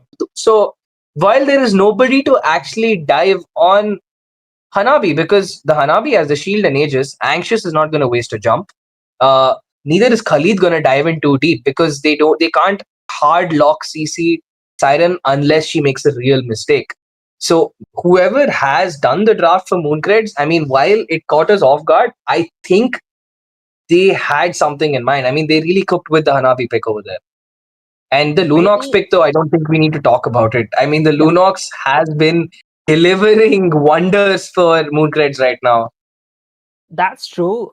The Kalyan Lunox composition is like the way oldest trick in the history of the book. Like this pairing situation is just wonders. Like you pick off anyone and there's a confirmed kill cause Lunox is there to melt him down unless and until she's been caught off guard while you're making the play. And in this scenario again, oh, Tsunami Slam. But a spatial migration coming in handy for Anxious to return safe to his own ward. But that is a-okay. I really want to see the itemization at this point cause I think Trinity has already been okay, yeah. There's the DHS along with the corrosion site, and now Hanabi is on his way for the golden staff. It's a similar situation, but Carry is just roaming over the corrosion site, still struggling for the DHS, and then that could be a problem. Meanwhile, the jump coming in onto the Khalid. They do use up the ult, but Chippy is going to just heal it up immediately. Seiko so far being absolutely phenomenal with the red trees, and that's all you need from your jungler to be present and have the presence of mind to lock in the red tree. But right now, Chippy does not have anything to escape, and she gets taken out. And this is why the grass is dangerous for Megatron, Miss Mizoram, right now, because Mooncreds has infested these bushes with their own players. And there is no escape. Once again, they will be taking out Anxious. And right now, the fans of MMM must be anxious that the turrets will collapse. Euphoria, will she escape? No, she will not. As the last lightning truncheon passive will activate, taking down the Valentina. 11-4 is the score. And Mooncreds are hungry for some more. Oh no, that was bad. And the goal is still increasing into their favor. Like a moment ago, it was 4.3k, and now it's 6.7k. And now the Lord is already been into their hands. And look at the Freya, is just constantly looking and putting pressure in each and every lane, and also constantly rotating. Like when you expect the least, she's there for the kills. Golden Staff been acquired for the carry, so that is still hope for the side of Megatron, Miss Mizoram. But Alice needs to be there with the Throne of Ruins to set things up for carry. Else she's just gonna be, just pick off with the Tsunami Slam from Kalyan. Alexa will be just eating him, like munching him up with the Sky Piercer stack. At this point, I think she had around 20 or 30 stacks of Sky Piercer. And with that being said, we are gonna have to see how Megatron is gonna deal with that Lord marching down. While it's not the enhanced Lord just yet, there is still enough pressure that they have to deal with. And I think that is the problem. While you've taken the Valentina for utility, you have no real damage dealer. The Guni is only gonna, work on the con. She has a concentrated energy. At the same time, the Khalid, while he has early game damage, he's not a stable source of damage. It's only the carry. And if you do not hold on to the carry, what can you do? But there is Sara with the play, diving in, and it's going to be Siren who completes the kill and will take down Anxious. This is the 4th time she has fallen this time. Megatron will have to hold on to the inhibitors right now because that is all they have left. The goal lead is hitting the 10k mark in just a few more moments. Constant threat from Mooncreds, jumping and lurking from the bush. The Kalya with the Tsunami Slam is the real threat right now for the Megatron Esports with the stacked members. Hanabi alongside Alexa, and now that Harley is also hitting like a truck. I mean, just ultimate and throw some poker cards at this. It's a confirmed death or a confirmed kill. At least for a Chippy, he does not have the Radiant Armor. He has gone with the dominant size. That is a-okay. And Suki right now is prioritizing. I forgot the item name again. Sorry. It happens to us. It's the best of us on the best of days. The chastise portrait. I'm sorry. The chastise portrait. I think at this point is already made up, and that is a-okay because she needs to be the frontliner, the primary frontliner to go to the back line or to side things like, oh, again a flicker tsunami flame.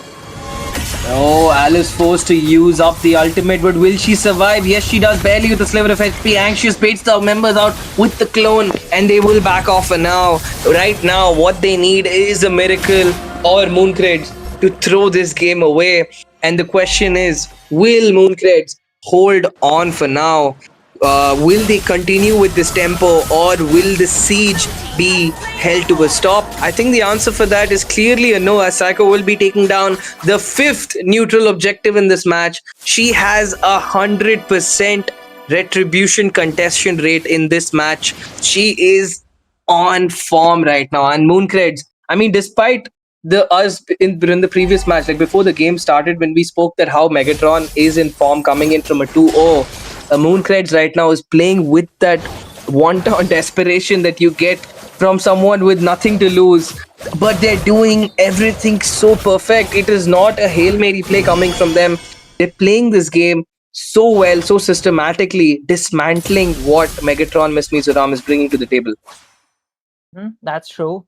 And once again, a quick look at the goal lead is around 11k. So it's going to be pretty hard, pretty tough for the Megatron Esports to defend this lot. Because the damage from each member of Mooncred is going to hit like a truck. Again, There is the place. Sarah gets the catch once again. Who is going to do it? Psycho and Siren right now. They are unstoppable. While they get the shutdown onto Misaki, they lose literally everybody else. And with that, the ages will shatter along with the first point of this series going over to Mooncreds, who was much in need of this win. This is a big win, and it's not one that they fought hard for. I mean, it looked like they were in firm control from the very first second of the game. hey, guess what? Now we know why And look at Esmeralda was that, really instantly bad. the MVP. When it is the dangerous bushes, I think we have only one person who knows the bush well. It's gonna be Sarah right now. Sarah loves bush on the Kalia. Absolute perfection performance coming in there. 94% KP. I mean, you don't need to speak anything else. What a game. That's true. And once again, I think now we know why the Esmeralda was banned out. It was not for her, it was not for Freya, it was mainly for the Thana B. And yup, I mean, the stats don't lie.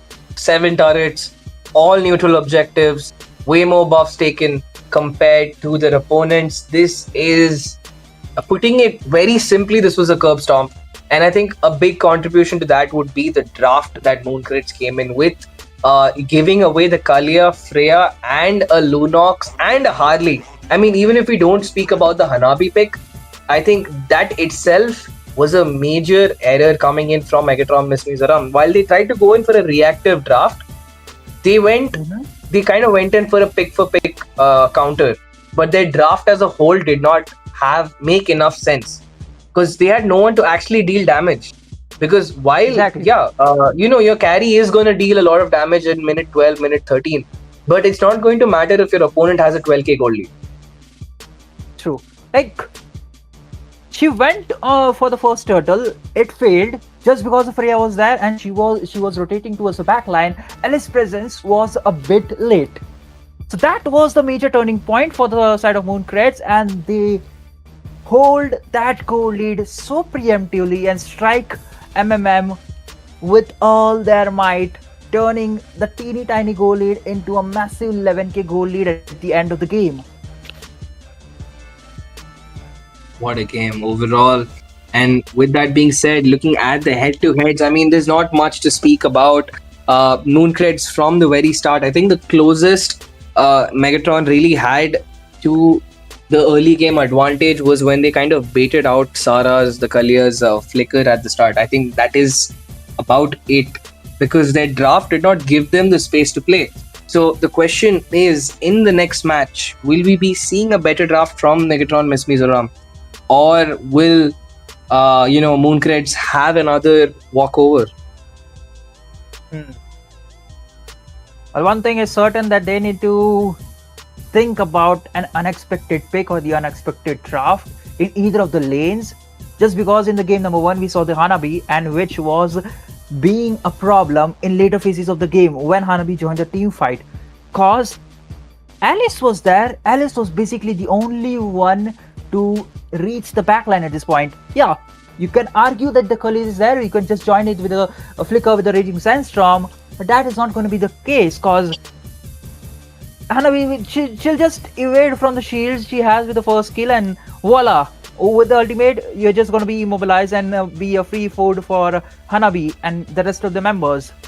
But this time Mooncreds went with one fundamental: let Kalia set things up and the whole team will follow. The whole participation, you just mentioned it again earlier, it was all Lunox till early game, and then Hanabi was just pushing, farming, and was just the late game insurance if things go south for the side of Mooncreds. But into the game number 2, they need to take out certain things, especially that Valentina. If there was something in terms of damage dealing aspect that could keep Mooncreds at a bay, maybe a Lilia into the mid lane, things would have been a better situation. For sure. I mean, it is. I mean, I don't really have much to say right now. Looking at the performance that we've seen, I mean, you don't need to motivate Mooncreds right now. I think they were very self-motivated when they walked in for the performance that they put on. We don't really have to kind of talk much about Megatron either, because while we're looking at the scoreboard, it looks like Megatron has had such a terrible performance. I think a lot of that, I think not even a lot, I think most of it, if not all of it, should be being assigned to the draft itself. The draft, I think, was what really hampered the performance of the Megatron players. Because even in their performance, I mean, there's not much you can do for Lunox is melting you down as a universe. Because Anxious had the perfect sets. Alice always caught at least 3. The Raging Sandstorm was perfect in the zoning. Valentina caught the correct sets. Carrie did dive in and engage at the correct times. But the problem was the draft. So I really don't think, because there was no throws coming in by Megatron, the only thing you could really talk about in terms of being better would probably be Seiko was being absolutely phenomenal on the Retribution, which is the only direct, I would say, lane gap or whatever you might want to call it. It's a better performance coming in from the opponent jungler. That's the only real, I would say, skill issue you could really call it, if you want to call it that. A skill gap is what I would use it. And even then, it's because the Harley has a different priority. Seiko was going in for the farm priority while Anxious was going in for the sets. We could see Anxious actually physically leave the first turtle and go in for the fights. So the question is, in this game 2, what is going to happen? Is MMZ going to fight his way back to a round 3, match 3? Or is this going to be a clean sweep like we've been seeing so far in these tournaments? Clean sweep. Yeah, but I think there might be a slight possibility that it could extend to the game number 3, just because, what do you say? Just because, MM is not that kind of a hero. We saw how phenomenal they play, how strong they were. It was 2-0. That shows that they're prepared. I think in the game number 1, we could arguably accept hey, the draft coming in from Mooncreds was absolutely phenomenal, and there were certain mishaps from the side of MMM in terms of draft. Arguably, after seeing the game, maybe the Valentina pick was not surprising at it seems. They had a plan, we will go with the Tsunami Slam copying out, and we'll also have a Tsunami Slam for ourselves. Maybe it was to neglect a Grok because it was still open. There's a lot of options, and maybe it was just to ban out certain things. I'm still not sure if you just copy the Valkyrie Descent of Freya, will you actually have the Freya skills effect? Will you actually be a duplicate copy of a Freya with the all kind of such things? I'm still not sure if that was the case. But still, if, with a quotation mark, if there was certain other mage in mid, I think they still had a chance. I mean, yeah, it could be possible, but I mean, you can't. You have to like really wait and hope that your opponent is also stupid. Because if I have picked up an early game draft, why will I, not play my early game? It's like, I mean, I really, I mean, I might be a little too frank with it, but I'll call it as I see it. When you've drafted for early game in a tournament, when you've qualified to these round, the league stage proper, you have made it this far. You've been spending hours and hours practicing, and you have been playing this game before. If this is not your first week playing MOBA 5v5, if you picked it for a particular reason, you will play that. And the only way you can't do it is if the opponent is denying you that opportunity. But there was nothing in the draft from MMZ that would actually prevent Kalia from rotating. Who's going to poke her out? It's not going to be the Valentina. Who's going to stop her? It's not going to be the Khalid, because the Kalia is just out healing the Khalid. So who will actually do it? It can't be Anxious either, because is the Guni going to farm? Or is she going to poke Sara in that bush? I mean, That's true. Really, it is bad. I would just say it's a bad draft coming in, and I really hope we see a different performance. I really want to see a different performance from MMM. Agreeable. Also, okay, I think I lagged, but yeah, I understand your point. The consideration, like, yeah, it was a surprise, but let's end the game number one. Like, there were a lot of mishaps and everything, but the game number one went for the side of Mooncreds. But the game number two is something that MMM need to look out for with more precise calculation. Like, it is game number one. I think they saw the mistakes they were doing in the draft, and also the surprise pick, the late game insurance for the Mooncreds, the Hanabi. I'm still figuring out why the Hanabi was made, but yeah, eventually turned out well for them, because there was absolutely no one to mark him. If they have prioritized something, or just a way around, maybe blah blah blah things, it would have done well. But into the game number two, if they consider all the things which they did not into the game number one, we might see a game number three again tonight. Yup, and I am waiting for this draft to start. And yup, every single time I say it, we go into the draft immediately. Yo, this is foul. This is foul. But yup, with that, it's gonna be Megatron Miss Mizoram this time with the first pick, and their opponents Mooncreds, who already has match point. They will be responding to their opponents. Responding to the opponents, a lot of bans, a lot of target picks you could ban out. Kalia alongside what? Baksha you could prioritize. Maybe MMM could prioritize a Marcel if it's left open, or a Freya, or a Claude. Like, now there is a lot of options for them. Even the Harley if it's open. Yep, and I think we might be seeing the Kalia ban this time, unless Megatron has a plan in mind. Because after what Sara pulled off on the Kalia, I think they will have to respect that pick coming in. And I think Megatron was quite confused, because they kind of baited out Sara's flicker immediately in the first 30 seconds. And they were like, yeah, I don't think this is that big of a deal. But yes, it did end up becoming a very big deal. Well, Kalia, so, just reset. There it is. Kalia being the first ban, the respect ban comes up immediately. Mooncreds will still stick to the Marshall ban. They have been doing this for a while. We've always seen the red team, if you notice, we've seen a pattern, not just in this tournament, I think across tournaments, Marcel is almost 100% banned out when the team is on the red side. There's a reason for it. Is just way too aggressive. You can play it around very aggressive, and one major factor is that he's very annoying if you're the jungler. Like, You won't be able to clear or catch up with the enemy jungler. Constant poke coming in from the Marcel. The disturbance is always there, and once you're in a low of HP, you have the vision of the enemy. You can expect surprise visit from the mid or the other side of the lane. Yep, and the Kalia is going to be the next ban coming in. I mean, it does make sense.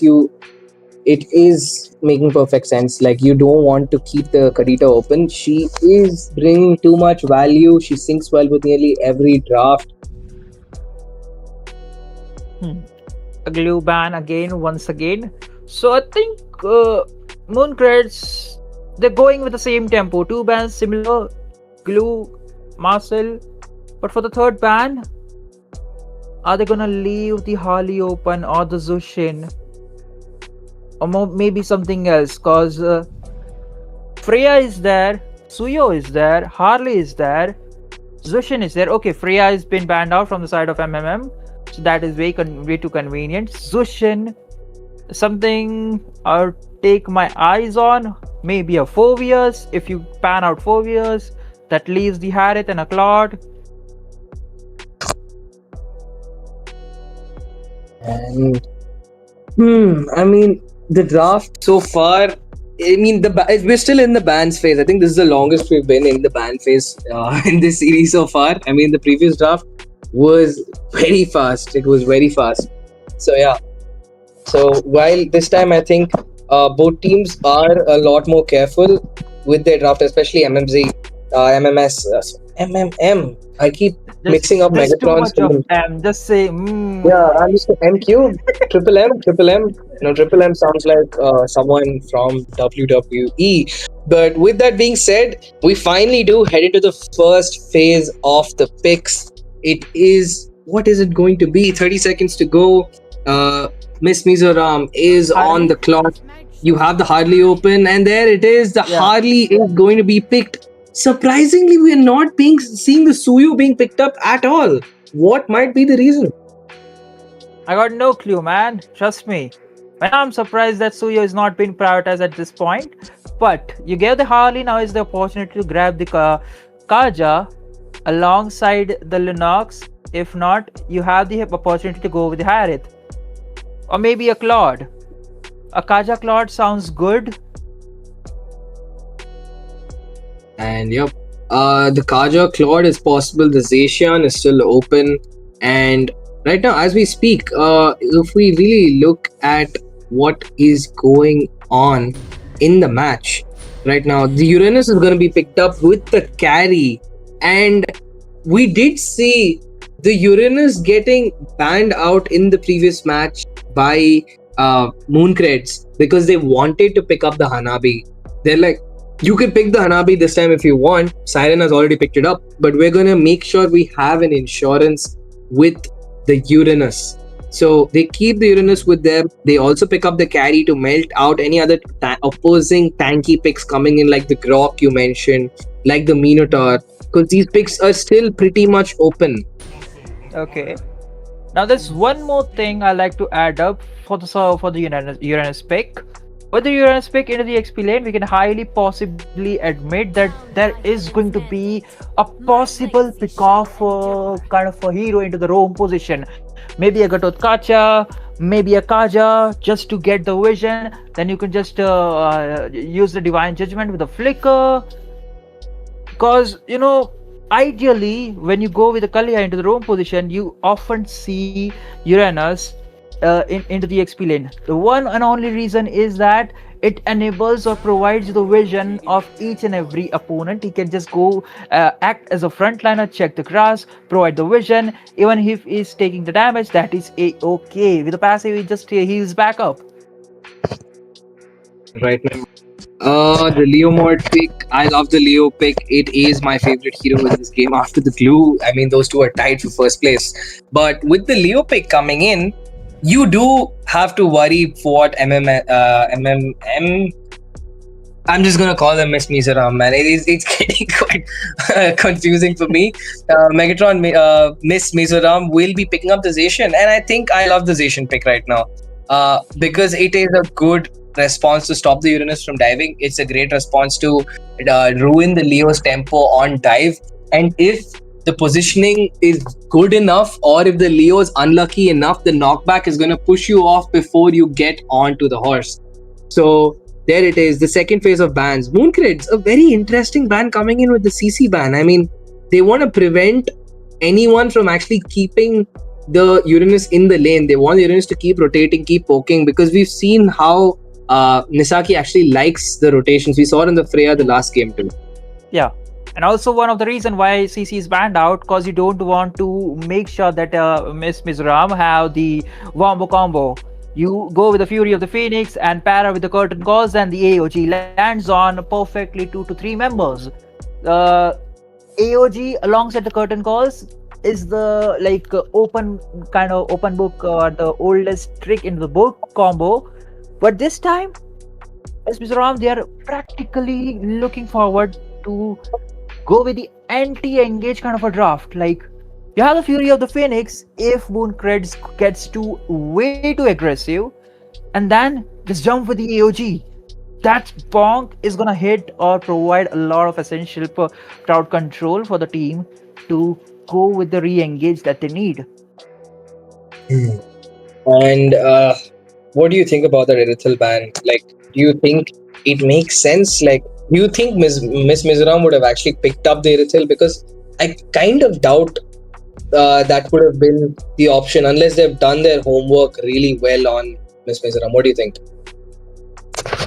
No clue about the Irithel, to be honest, right? Literally no clue. Like, one thing is that, the range is there. She can outpoke the carry, but it's a lot of marksmen or a lot of the gold laner heroes which are yet to open. Harith is still there. Granger, if you really want to outfarm. Claude is one of the heroes which is way too versatile, which is way too flexible, can go in and out to the backliners, and also can outfarm carry easily pretty well.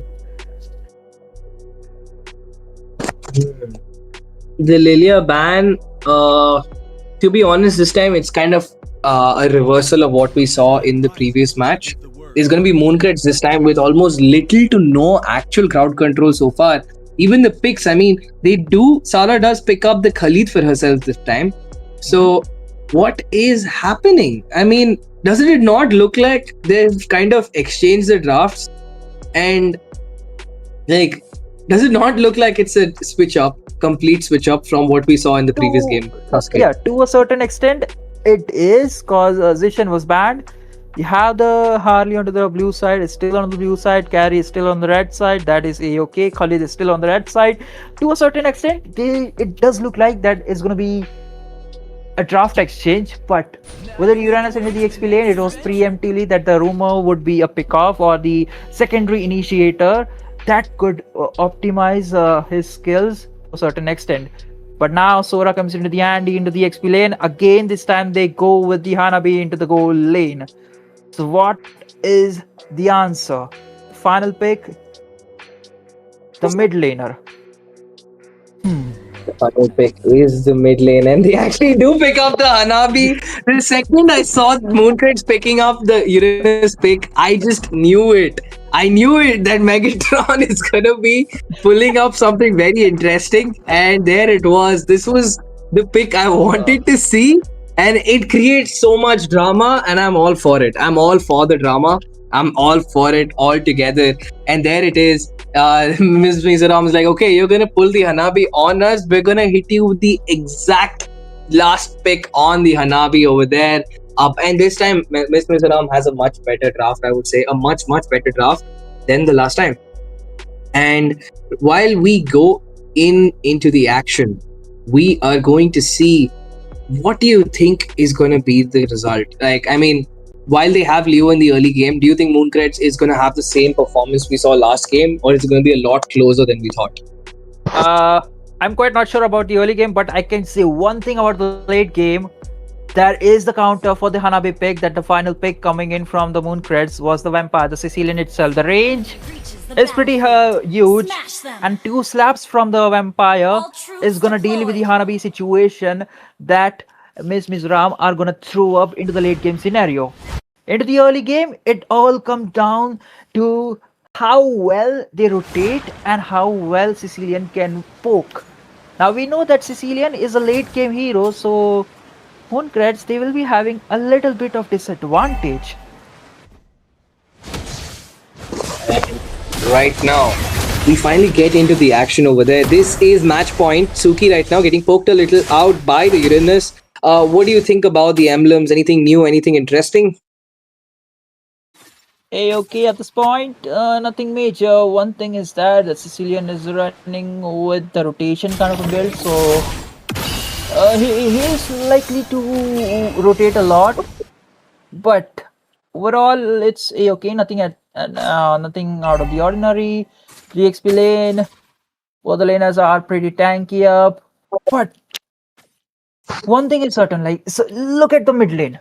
You have the Zishin, you have the Gatakacha, a quick lane clearing mechanism, and they can rotate and push or pressure up with either of the side lanes. Meanwhile, Sicilian has to stuck up, like the clearing mechanism. Okay, you use the first skill and second skill, but it's still not enough. Maybe Yeah, a third and- slab of the first skill. That's the scenario, but I think not Now much. just- When you Oh, there's the play. Leomon going in with the Phantom Steed will not succeed in doing so. The Ducati will not find a target to run over just yet. We're not having the Salman Khan simulator anytime soon. But as we speak, on the top side, the Uranus is actually giving so much value. They're kind of slowly denying, one minion or two to Suki each time. And that is a big win because now the Uranus is already level 4. Suki barely makes it to there.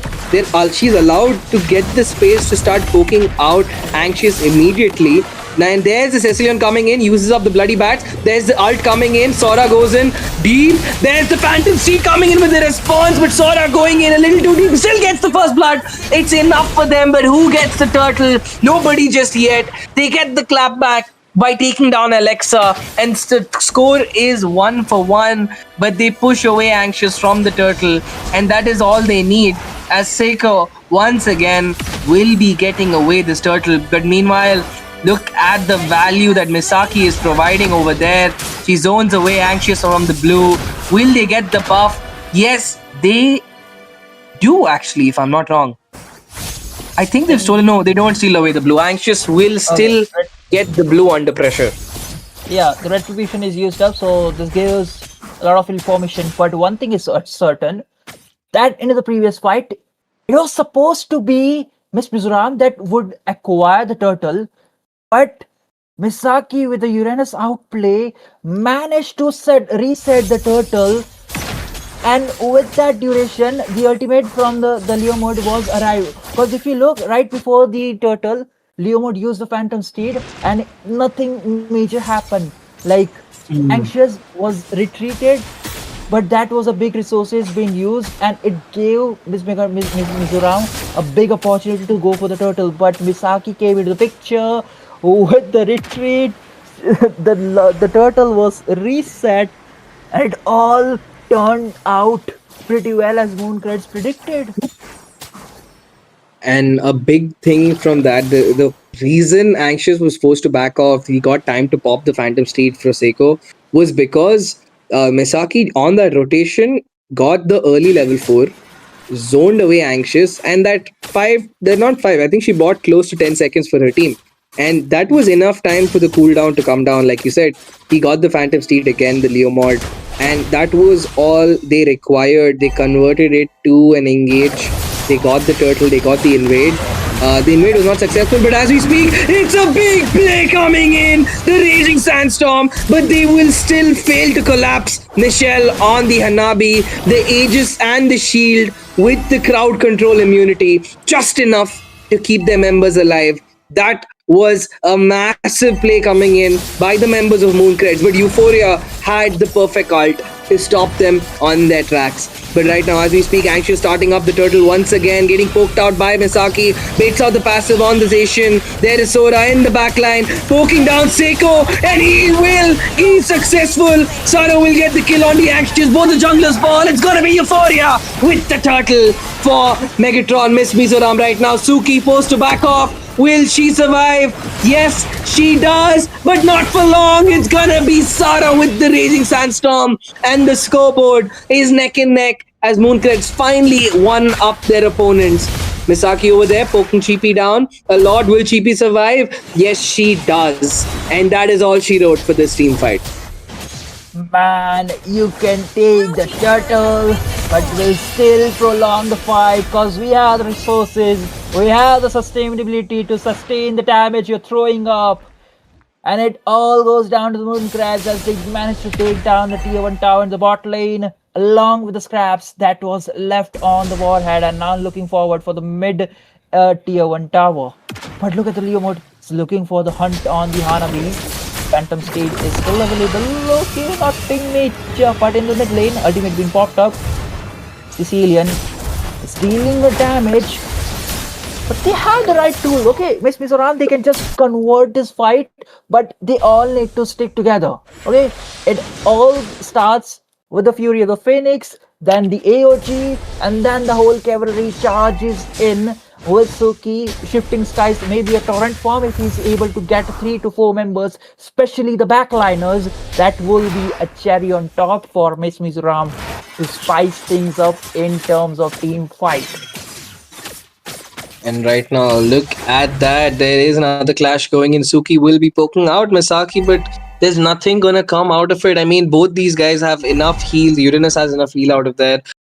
Sora has the spell vamp, so it's just pointless right now. They're just trying to gauge their reactions and try to get vision on each other.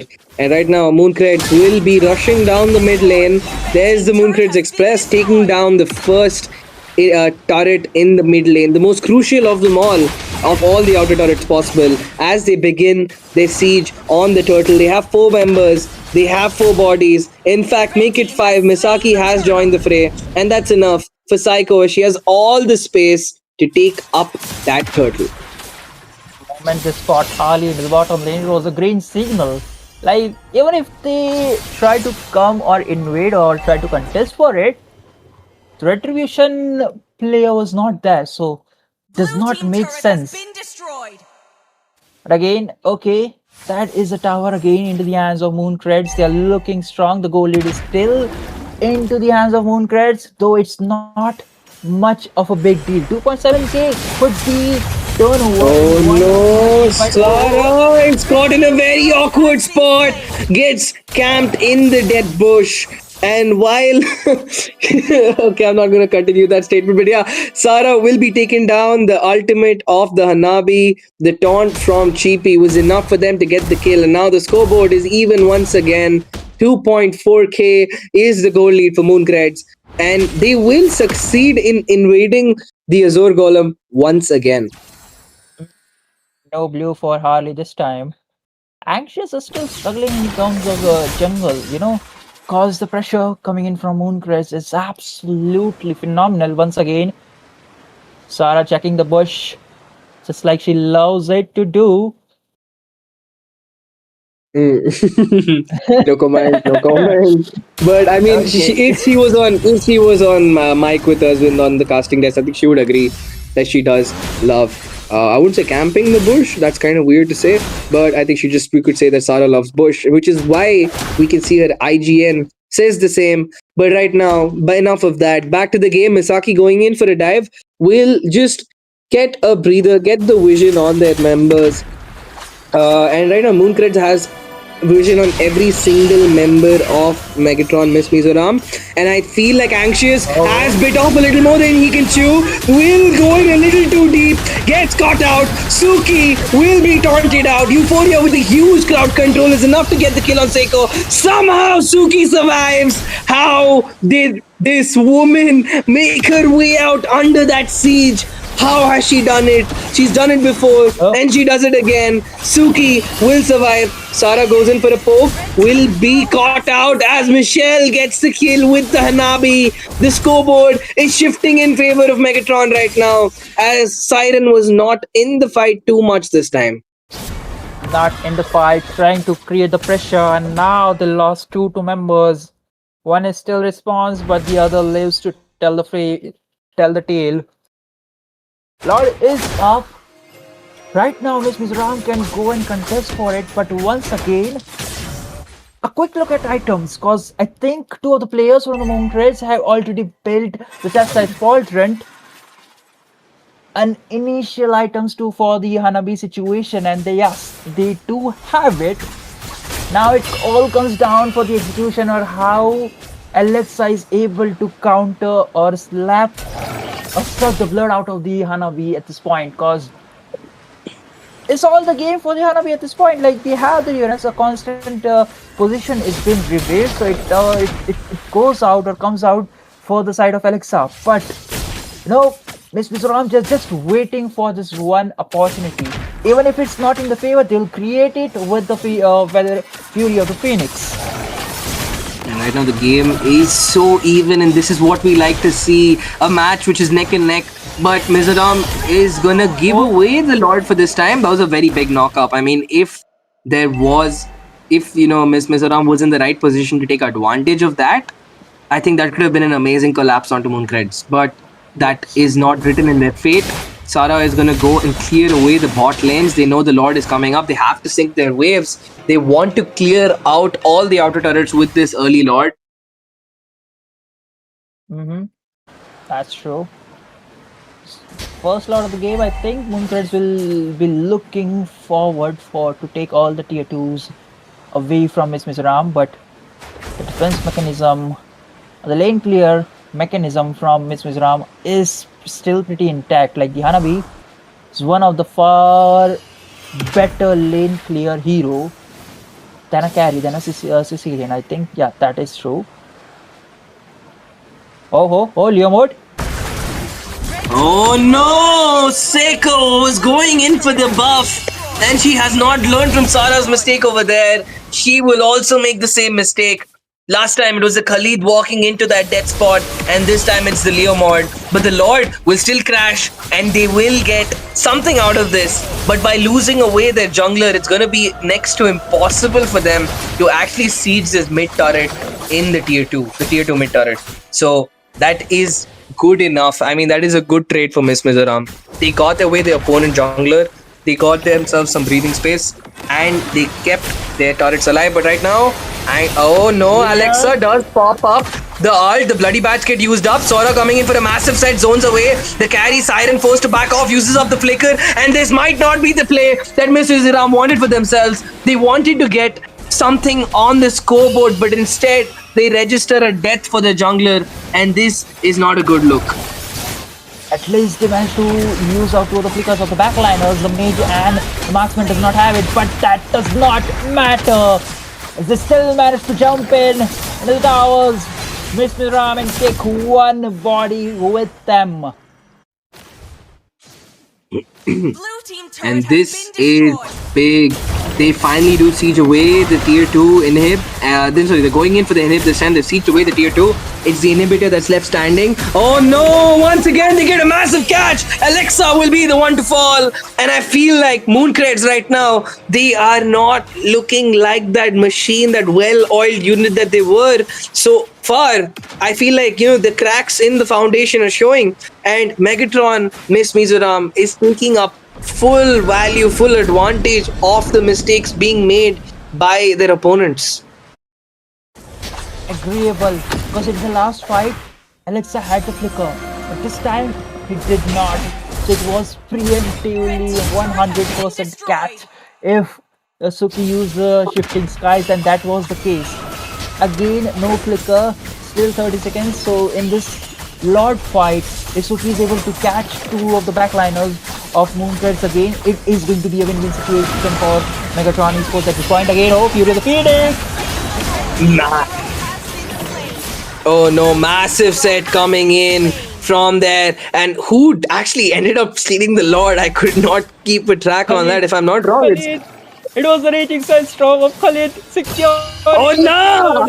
I thought it was a kill. I thought it was a kill on Suki. I only saw that. I was like, wait, Sara did get the kill, but who got the Lord? And it's gonna be her with the Raging Sandstorm somehow. Once again, a miracle. Sara is being phenomenal for Mooncreds right now. The MVP from the previous game, and she has the best KDA once again. The Lord Radiant this time marching down the top side. It will crash unless Michelle has something else to say. They're holding on pretty well. Okay. They're waiting for Misaki to make her way back. There's the crash of the Lord. And will the inhibitor fall? No, it does not just yet. That's okay, but the Sicilian now has the wishing lantern.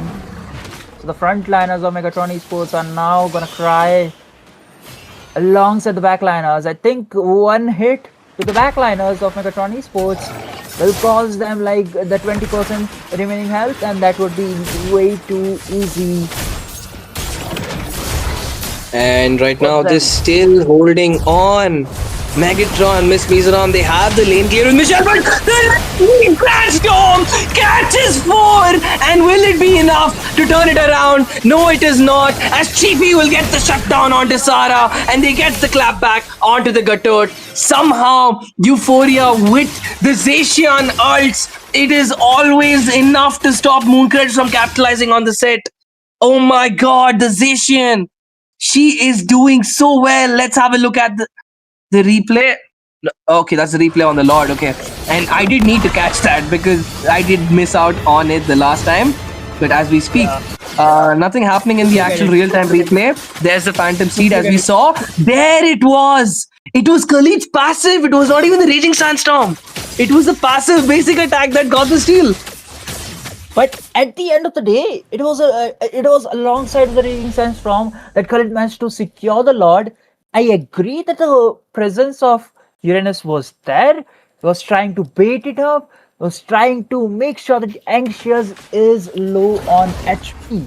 But at the end of the day, it was a kill alongside the Lord in the hands of the Khalid, and it was a preemptively good defense. And that was the reason, if they had the CC in the XP lane instead of a Sora, it would have been bloodshed on the hands of Mooncreds, and that is the only reason, because it is so phenomenal. You go and charge with the Fury of the Phoenix, then launch the AOG, and boom, curtain calls. There's no way to escape.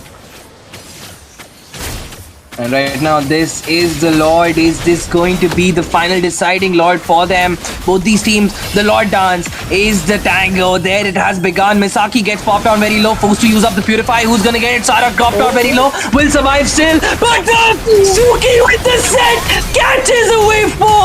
And that is all Miss Mizoram needed. But Alexa is still alive. So is Michelle. And both these people have bodies falling left and right. But Miss Mizoram is gonna win that fight out. Alexa still stands, and she's the only one standing, as Michelle is just gonna siege the turret away, forcing Alexa to go back. And will they force the end? What is going to happen just yet? Alexa, will she hold on? Will she survive? Will she reach the base to heal? Yes, she does. But how can she defend this? Will she manage? Miss Mizoram will hit the base. The crystal falls. And that is all they needed, folks. We have a tiebreaker. What a match. What a game. What a game. Oh my god, Suki and Sara were going band for sets. But Suki, oh my god, that set at the end, man. Michelle, there's the MVP, the Hanabi. Oh, Sasuke, take it away. Take it away. I know it eventually is the MVP for the Hanabi, but that final fight, it was all Euphoria with the Fury of the Phoenix. Landed perfectly, stunning all 5 members. And then Suki with the flicker, Shifting Skies, Torrent form, catching 4 members, and instantly ultimate from Michelle, immobilizing all 4 members, and boom, Shuriken bounces off, and there is double kill for her, and it's a clean, easy win with 1 march out. I mean, I would not. I call it a controversial opinion, but my MVP for this game would be Suki, and not Michelle. I mean, the reason Michelle got that space was because Suki was absolutely phenomenal. He stopped Alexa from diving in. He kept Seiko away from the fight. he always pushed away Siren from joining that team fight. So, I mean, while Sara did catch 4, Euphoria did, bait out their their escapes and dashes, and the set from Suki at the very end, catching away 4. That was way more than enough time for the Zacian and Michelle to pop their ult perfectly in time. So I think, my MVP would be Suki for sure. Hanabi, while everyone, would... I mean, look at the damage stats. I mean, head to head, you see how much more value, Michelle was in comparison to the carry pick in both games. The carry just was not good enough. Mm-hmm. And Maybe. I mean, I kind of expected they might have gone for the Lord contest, but that was amazing presence of mind coming in from the members. They just instantly went for the base end. Yeah. Hey, you have the Sicilian, and by the time he reaches and heals back or come midway, the ultimate of Holly was there. So even if he oversteps it, the ultimate was Holly was present to burst him out, and boom, no members left to defend. So it was a win-win situation either way. Things look right, and they took the opportunity. Megatron Esports now into 1-1 score. One final game between these two teams to decide who will be the victor of this best of 3 series. And man, I think in the game number 3 we'll be seeing Hanabi ban out.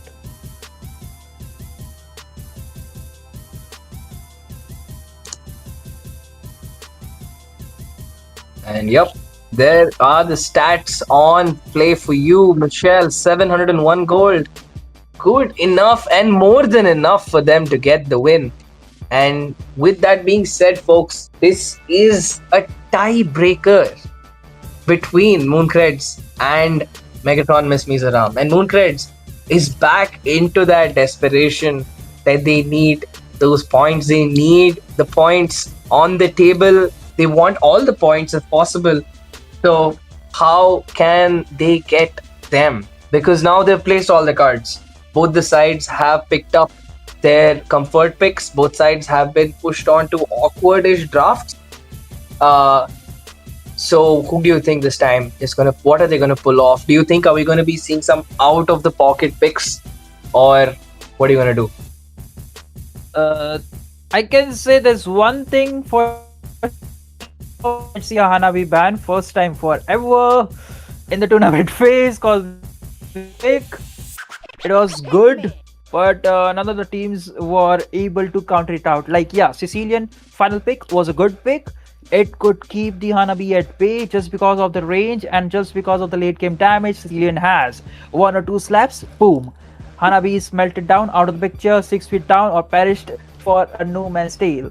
But the kind of plays each teams are making, like the set coming in from the Sora, and you pair up with the ultimate of Hanabi to immobilize them, and boom, in the late game it's just a matter of time, a quick fraction of seconds matter for Hanabi to melt each and every one. I think if they're not banning out Hanabi, we might just be seeing a Layla or Mia into the goal lane. Okay, I think the Mia is pushing it a bit too far. I wouldn't want to see a Mia because it's so hard to actually cast out what she's actually using. Is it her actual body? Is it the passive? Especially when she drops the Moonlight Arrow. I mean, it's really annoying as casters to figure out has she used her skills or not. So, I mean, that is one thing. I wouldn't want to see a Mia.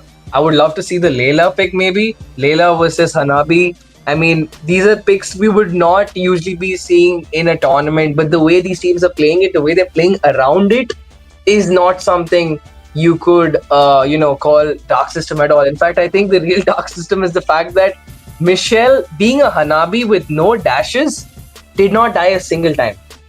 Not a single time. The fact that she got that much space is unforgivable. It's a huge mistake. You can't give a marksman like Hanabi that much time to farm. I mean, Megatron made the mistake in the first game, and then despite playing the hero the first time, these guys, Mooncreds made that mistake in the next game. So it's Euphoria. Go on. I'm sorry to cut you off, but it's not the case. Like the whole time, if you see, Mooncreds were ganking or trying to focus on the Hanabi situation, but it was the Megatron Esports as well. They know that they need to prioritize or keep the gold laner safe, and it was Michelle actually who positioned herself well. She got the farm, she was safe, even or in spite there was a gank multiple times. Like if you see the replay again, there were a lot of right from the start. Like Leomord was there, a lot of team was there. They're looking for the Hanabi. Even there was a thing like Leomord was in a 1v1 situation with the Hanabi, but the ultimate was there for the safeguard, and he was not able to just, Hanabi was able to retreat to a safe position. That's it.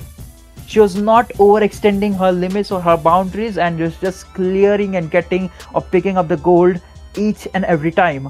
So it's really up to the player. Like this time, she was proactive. She was not letting her boundaries out, or she was not overstepping. Like, hey, there's probably no one nearby me. Let me just go more aggressive, grab the towers, or do something else. She was just staying at the towers, clearing minions, and recall back to the safety. Yup, and yeah, I mean, while the player has done her job more than well enough, I mean, I think with 5Qs, the concept is the player does their job, but it's the opponent's job to prevent their opponent from doing their job. It's like that. My job is to make your life miserable, while your job is to, I'm going to give my 100%, but you will actively be like, no, I'm not going to let this guy hit his 100%. So I think that is what Mooncreds had to do over there. But the fact that, Mizoram was so good with the way they played, it just was not possible. They gave more than enough space, and she did not let her team down. She did what she needed to do in the end, and that's why she is the match MVP. So with that being said, folks, will my Jinx come up once again?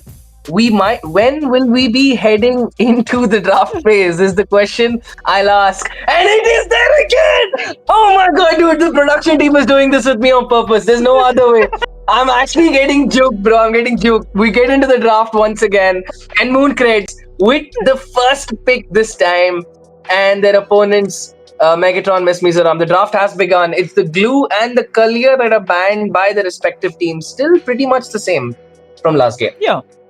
I think next would be the Marcel coming in from the side of Mooncreds. So if they did not do so, Megatron Esports, they need to respect out how broken that is. Okay, never mind, they just banned it out. So maybe for Megatron Esports, what would be the upcoming ban? Wait, let me guess. A Hanabi.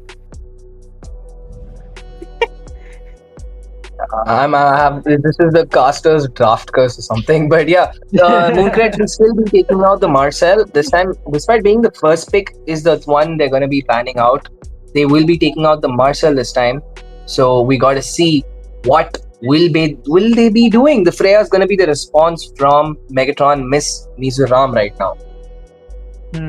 What about they ban out Zitian this time, and they get the Harley? If not, Uranus, if they really want to secure the Harley, because it will be a 50-50 situation. And again, there's a lot of picks that are really open. I still haven't seen Harith, at least a Claude. I mean, that is one of the safest marksmen, and I think it might go on par with Hanabi, just PMIA, Blazing Duet with the Winter Crown.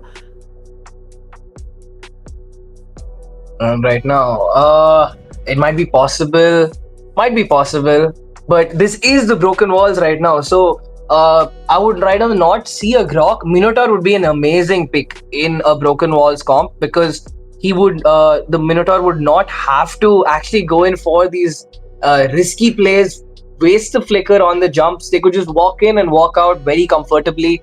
I would love to see the Mino pick. The Bakshia gets taken out once again. This is very reminiscent of Game 1. This is very similar to the bans that we saw from Mooncreds in Game 1. So they might be looking for the Kalia, but that's been taken out. The Zujian is also taken out. So they don't have too many control options. So I think Mooncreds will contest for the Harley once again. And yup, that's exactly what's going to happen. They're going to play it safe. They know what is working for them. Why go and do something you don't need to when घर में दाल चावल already hai. So that is it. It is hardly the dal chawal is good enough. So yeah, the Harley is going to be picked up once again. The opponents do pick up this Asian. It's the same thing. Yeah, for and I Arunoday actually love it. I love this Asian pick. I love this Asian pick. We saw how important this Asian pick was. Mooncreds, I think personally, I think we have been struggling against this Asian because we saw them ban it out in the game 1. And Miss Mizoram, they would have probably banned it in game 2 if Miss Mizoram did not pick it up early. And once again, Miss Mizoram will contest for it because we saw how good Euphoria was on that Zacian. TP, they're kind of sticking to their draft from the previous game. They feel like, yeah, it's working for us. But the question is, will Mooncreds make the same mistake? A big important question. They go with the Terizla into the XP lane this time. Interesting. So you have the frontliner. You have something to set up for. What are the odds that Megatron... Okay, never mind. They go with the Hanabi. I was thinking like, what if the Megatron Esports go with the CC into the XP lane, but they go with the Hanabi. So maybe Sora or something like that hero would be next into the block. And I actually love the Kadita pick coming in. I mean, it makes perfect sense. And the fact that normally if you picked up the Terizla too early, we would be seeing the Kadita banned out in the next phase. We would probably see the Terizla banned out in the next phase if Megatron Mizoram saw the Kadita pick so early. So yeah, I love what they're doing with it. You have to now deal with the Terizla as the main setter. Cheapy is going to be forced to address the Terizla rather than having to keep an eye out for the Kadita and the Harley. And if you focus too much on the Harley, the Kadita is going to get you, and the other way around. So Mooncreds is going for their comfort gameplay. This is what we saw Mooncreds do in game 1. They like to split your attention and they like to go all in. And we've seen how good Seiko has been on the Retribution. But at the same time, their opponents are just as good. We saw Miss Mizoram, how good Cheapy and team were. You saw Euphoria on that, the Zacian. We saw Michelle on the Hanabi. So what do you think? Which front three, the first 3 picks right now, do you like more? Certainly Mooncreds. If there was anything beside the Hanabi, I would have given Megatron a big shout out. Just because I don't like the Hanabi pick. Okay, there's a lot of flaws. She does not have the escape ability. She needs to be farming simulator till the 12 to 13 minutes mark. But that first 2 pick is absolutely amazing. I think it might be a possible Harith or something like Claude pick. Not the Claude, maybe because the Zacian is there. But I think in the gold lane, we might be seeing the Freya or the Harith. Ideally. Harith sounds doable. Freya is banned out, so Harith sounds doable. Just because you have the frontliner, with the penalty zone, you'll be able to create a lot of space. You have the threat eliminator for the backliners. So Kadita is also there. Alongside, you have the Harley. So for a constant poke, even if they go with the Harith, there will be a lot of damage. So I don't think so. It's going to be Harith. Perhaps something into a physical marksman. What else is there? Maybe a Granger. I mean, this game could go anywhere. I mean, see, you have the options of a possible Melissa, but it's too risky. And I would say Ixia, but the fact that since they've taken the CC now, it's going to be very risky for them to actually pick up even the Harith. You need something to keep its distance. So I think ideally, what they have left to play reasonably, I think Moscow is something Mooncreds might be looking at. It's going to be either between the Moscow or the Harith. The Harith would not be ideal in this situation now because the Harith would be forced to play the Purify. So the question is, what will their opponents pick in response? We already have seen the Hylos ban, and that is a massive win for Suki because Suki now will not have to worry about a movement slow because that is the biggest opponent. Crowd control is not that big of an issue for a CC. And yeah, there it is, the Melissa pick. I told you the Melissa pick would be coming. You called it, and there we have it. Even though, she does have the range alongside, man, with the ultimate, She will be having the shields. Alongside, no one will be able to disrupt her. The final pick coming in as a jungler is going to be Xbog.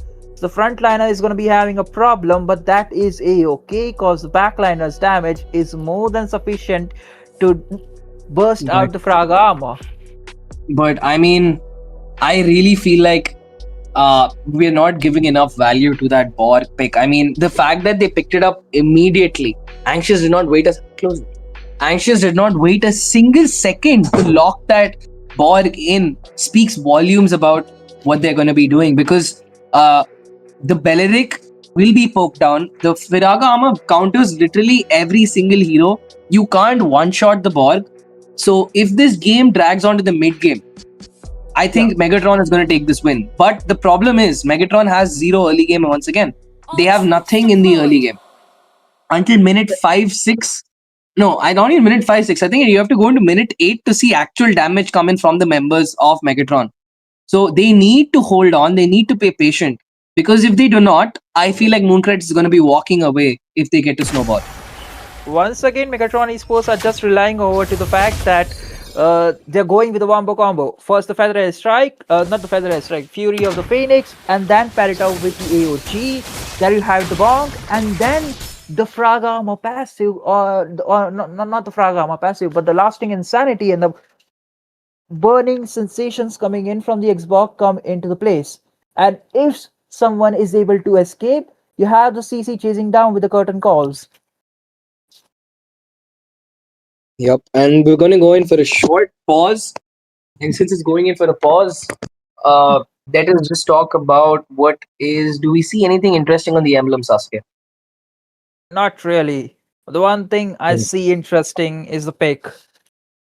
Now here's the thing, like usually we see the goal laners who has a lot of durability, who has a lot of mobility, who has a lot of escape potentials, or the burst damage at the late game. These heroes, they have the true burst damage. Okay, like into the late games, if they are not contested or they're not touched or just left open or give them ample of space, then that's going to be a big problem. Like Melissa alongside Hanabi. Add up Mia and Layla, okay, but this time we have not seen it. It's okay, I'm glad. But these two marksmen, like if they're given ample amount of space, the frontliners are gonna cry. Even though they have the chance as Pauldron, maybe they need to add up blade armor as well. Okay, so the match has begun. We're back back post the pause, and this game has not gone nowhere just yet, folks. This is the tiebreaker. Which team will go through? Is it going to be Mooncreds or Megatron, Miss Mizoram? And I finally got that name correct. God bless, and I'm sorry to all the oh god, I messed it up again. I'm sorry to all the Miss Mizoram fans that I am absolutely ruining the name. But their performance speaks for themselves. They're doing absolutely amazing. All the ladies right now doing such a great job. And with that being said, neither team right now trying to push their luck. They're just waiting for their actual power spikes. The power spikes come in much early for Mooncreds though. They get it at their level 4s compared to the items that Megatron needs. Yeah, agreeable, but still Megatron Esports are into the lead. Like, two of the members does not have the flicker. The turtle is up. Derisla, even though he has the penalty zone, does not have the flicker. That is a-okay as long as we keep him intact. Same for the Belleric. He does not have the flicker, and now he is into the punishable zone and he gets bursted down instantly. Again, this is going to be an uncontested turtle for the side of Megatron Esports with the goal lead. They will be dictating the early game under their pace. For sure, and Anxious and team will be taking away the turtle with not a real contest coming in. Saya bit off a little more than she could chew, and that was quite difficult for them. So, I mean, they did not really need to go in. The fact that they lost the control in the river was enough for us to understand that, yeah, it is not a good place to be. But I think the Belleric did their job to go and open up. So Megatron right now finally this time they have the early game tempo, and I don't think they're the kind of team to let it slip away. Can you explain, like, it's going to be a tough battle for Tesla just because of the mobility? Like, if Suki is able to clear the lane fast, he's able to rotate. Oh, AOG! Hero has been slain.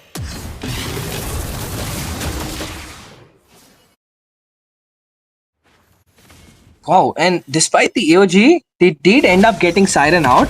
But still, I mean, I expected they would get much more out of this fight, but Mooncreds held on very well. But Megatron missed Mizoram right now. They've taken down the gold laner. They've also taken down their opponent Roamer. And they also got the turtle. It is going so well for them. It is the perfect start. This is the perfect start. No, why did I speak too soon? Suki will get caught out by the Terizla team. Seiko is the one who will pop the ult. And finally, it's gonna be Alexa who gets the kill. And right now, Michelle making her way down bot side. Turtle up in the next 15 seconds. Which team will get the river control? But which team will ultimately get the retribution? It's a big question. Overall, I think with the lasting insanity, it's pretty easy to steal rather than throwing the poker cards and hoping gambling out. And there's a rough waves. No ultimate for the Kadita, and that is the rival all control in the favors of Megatron Esports right now. Anxious right now, starts off the turtle. Seiko with the steal! How does she do it? Again and again! There's the last insanity popped up, but there's the play coming in by Misaki. She gets the catch. She catches 3, and will it be enough? Yes, it is! Anxious gets taken down. Chibi forced to use away the ult to back off. And folks, we have a game at hand. Scoreboard is back on to 2-2. Seiko and Misaki, the woman you are, pulling off miracles, and they keep Mooncreds back into the action. Man, oh man, no one believed it. Like, hey, Harley is back off, so it's a-okay. We can just chill out. I'll save the retribution, and then we can go and steal the blue buff. Boom. Surprise, surprise. I'm over here stealing the turtle, making Anxious more anxious.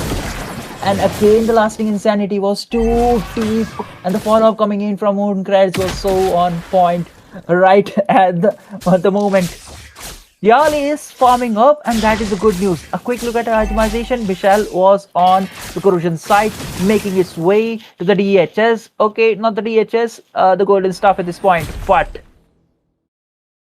And dude, right now, I think the only person who's gapped Seiko in the jungle has been Sara with that Lord Steal. I think there's nobody else who's got that on lock right now in terms of contested retries. But as we speak, Cheapy goes in for the ult. They try to get a catch onto Siren over there. They will not find them out just yet. Sara gets popped down very low, but they're the members of Mooncreds coming in for the backup. Last Insanity is still being held on to. Anxious gets broken down. The Firaga armor goes down to a very low state, but it's not enough just yet. The scoreboard still 2-2. These teams right now are getting very aggressive with their plays. And the turtle is up once again. Will we see Seiko pull off a miracle once again?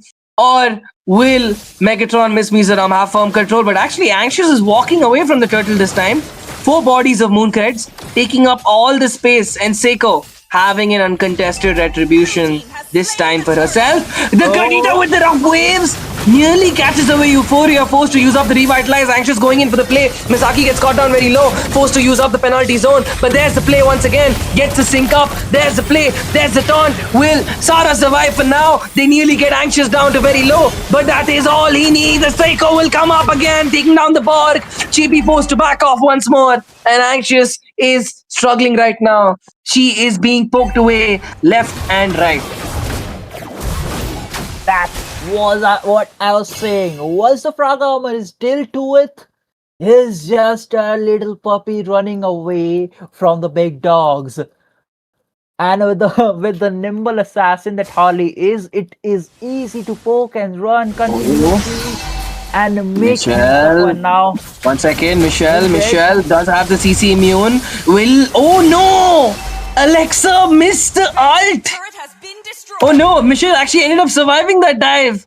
And that's a lot of resources that you ended up using up. It's actually technically just the rough waves, but the fact is that you sent 4 people down, and not really got anything out of it. And Michelle did not even end up popping up the Aegis, but Alexa does pick up the Sky Piercer for herself. We have to keep an eye on that. Yeah, that's true. Penalty zone being used in the mid lane for the Euphoria to pop her flicker alongside the passive. That is a big resources again being used in the mid lane, especially for the Euphoria, because the next time the penalty zone is up, there's no flicker intact, especially for the first slot coming in 20 seconds. So now, GP needs to check each and every push just for the threat. Again, rubber used. Suki with the vengeance, forced to run out of the harm's way.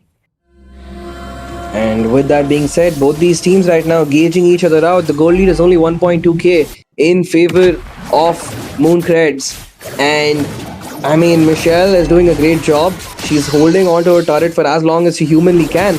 And I mean, what else can you really do against a Melissa? And look at the value and look at the amount of damage that the Melissa just put on Siren. He's a menace, but there's Euphoria with the huge catch. 4-man CC crowd control, and will push survive. Yo, she will not. Sara gets taken down, and right now the members will be trading away Cheapy too. Both the roamers will fall, and the teams will back away from now. Amazing fight, and one major thing that Michelle was just teeny tiny HP away from being perished away. The first kill just came in time for her, but that does not change the fact that how this Melissa is shredding Megatron apart with just the needles and a straw. What do you call that? Straw toy? Yeah, it's the straw puppet, and right now, I mean, look at the value. I mean, you have Euphoria for the disengage for Megatron. Just as good as Sara is, Euphoria is just as good at preventing the engage. And we're seeing this time and time again. Both of them, Sara went in for a perfect set, but gets interrupted by Euphoria with the perfect Phoenix. Every single time.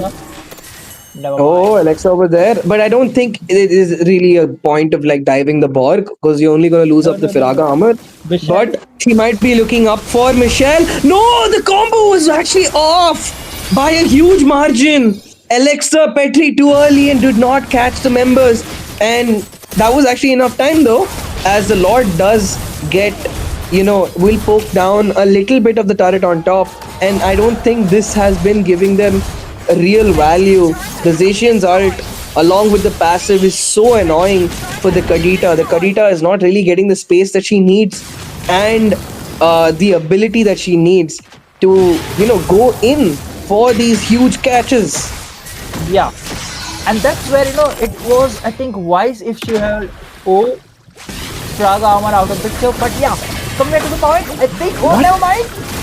What is Borg doing? Out of the picture. Yes. The Firaga armor taken down. They go in for the dive. Look at that. Cheapy going in for a huge set with the Firaga armor. Last insanity. Catches 4. Catches 3. Will he get the third one? No, he will not. Gets taken down by Misaki. But she will not survive. Suki will also not last long, as Seiko's ult will take them down. That's a 3-for-2 trade. And what is happening right now?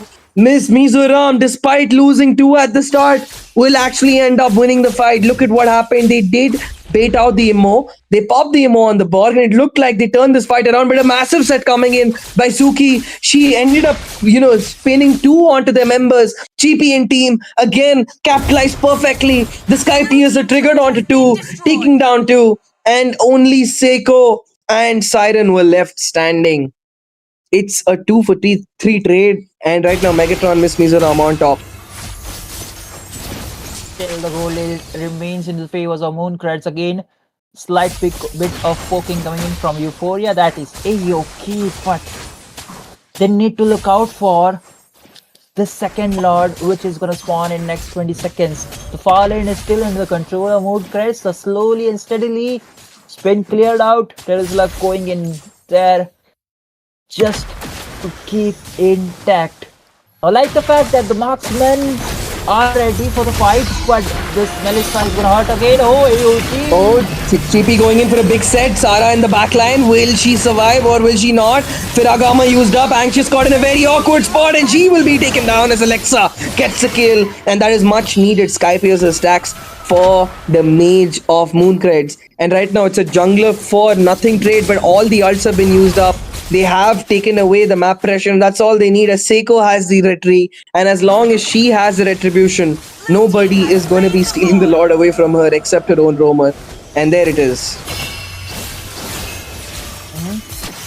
Lord in place. One final push, one final win to get this victory into the best of 3 series. Goal lead is in their hands. The power spike is there for the marksmen. At this point, they just need to look out for the Sana B and the plays that Euphoria and GP can make with the Feather Fury of the Phoenix and the AOG. And Anxious at that Lord fight extended a little too deep, and that was enough for Mooncreds to capitalize and kick the kill on her. And she's the one who's been punished the most this game. 4 deaths for the ex-Borg right now. Even with the Firaga armor and the immortality, it is quite futile as she is being poked down constantly. But right now, as we see, Anxious is handling the Lord on the bot lane. In the mid lane, they're looking for something. Misaki is there to give them the follow-up. There's the fire missiles used up. The penalty zone used up by Misaki because she overextended a little too much. They did get the Lord crashing, but will Euphoria survive? I think not!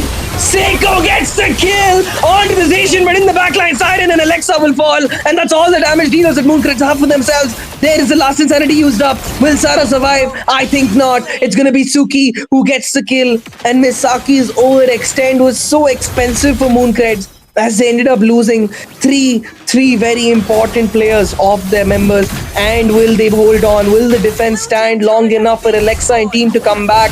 There the minions marching. It's only Misaki and Seiko against the world. Misaki right now is tanking it all in the midst of it all. Oh my god, she might just get the kill on Michelle. Oh no, she misses the ult, but there is Seiko to give them the follow-up that she needed. They get the kill, and despite the lack of bodies, Mooncreds will be holding on to their inhibitors. My god. Look at that, how much resources they need to put up just to kill Euphoria. And even if they did, they were on brink of ending the game. It was just the Terizla clearing out the minions at the right moment, else it was his own grave. He was setting off. A quick look at what actually happened. Double kill secured for Anxious and chasing for it, but it was just a Yo-Yo Blitz along with the curtain calls from Suki. Oh, what's happening? The kill over to the Belleric.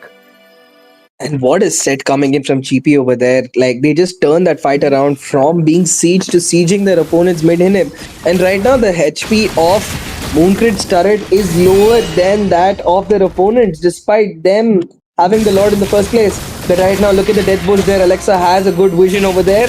Taunt up by Sara. She's getting poked down quite a bit. Oh, GP misses the taunt, and that might have been enough for them to turn this game around. But Euphoria putting a lot of poke. There's GP with the set. Catches 2. There's the last insanity getting the kill. And will they turn this fight around? It looks like they just might have. Anxious will survive with still the immortality standing. Will they start the Lord for now? It's still 4 bodies of Mooncreds standing. They don't want to give this Lord up. They want to keep fighting. Seiko will be backing off for now. Sara is having to deal with the pressure. Anxious getting poked down very low. Will Seiko give us a miracle with the retribution once again? I think not. It's not enough time as Michelle is the one getting it for themselves. Seiko gets the kill onto GP. They trade away the Lord for their roamer, and I think that is a pretty good trade. That is A-okay at this point, but they got the Lord.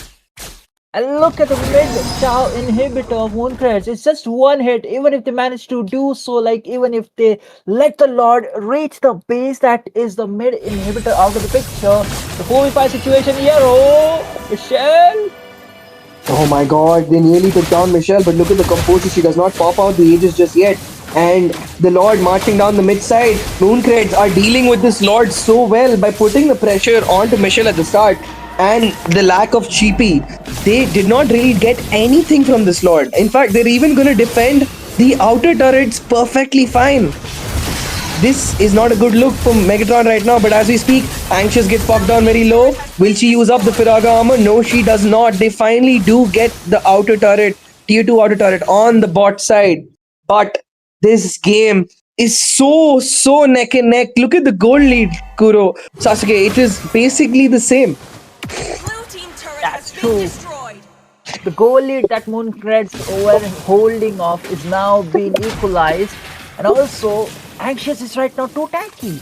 So they need to deal with that kind of a situation. So if Melissa alongside Alexa are looking forward for the Xbox, the rest of the members have the green signal to just launch a full attack towards the enemy backline. Yeah, man. I mean, this game right now is very neck and neck. I mean, even a single person falling. I mean, at this time, if Alexa falls, Michelle is basically free to play. So Michelle only has to worry about Seiko and Alexa realistically, because at this point, Melissa has to start prioritizing defense items because of how much pressure she's under. Whereas Michelle does have the CC immunity that she has.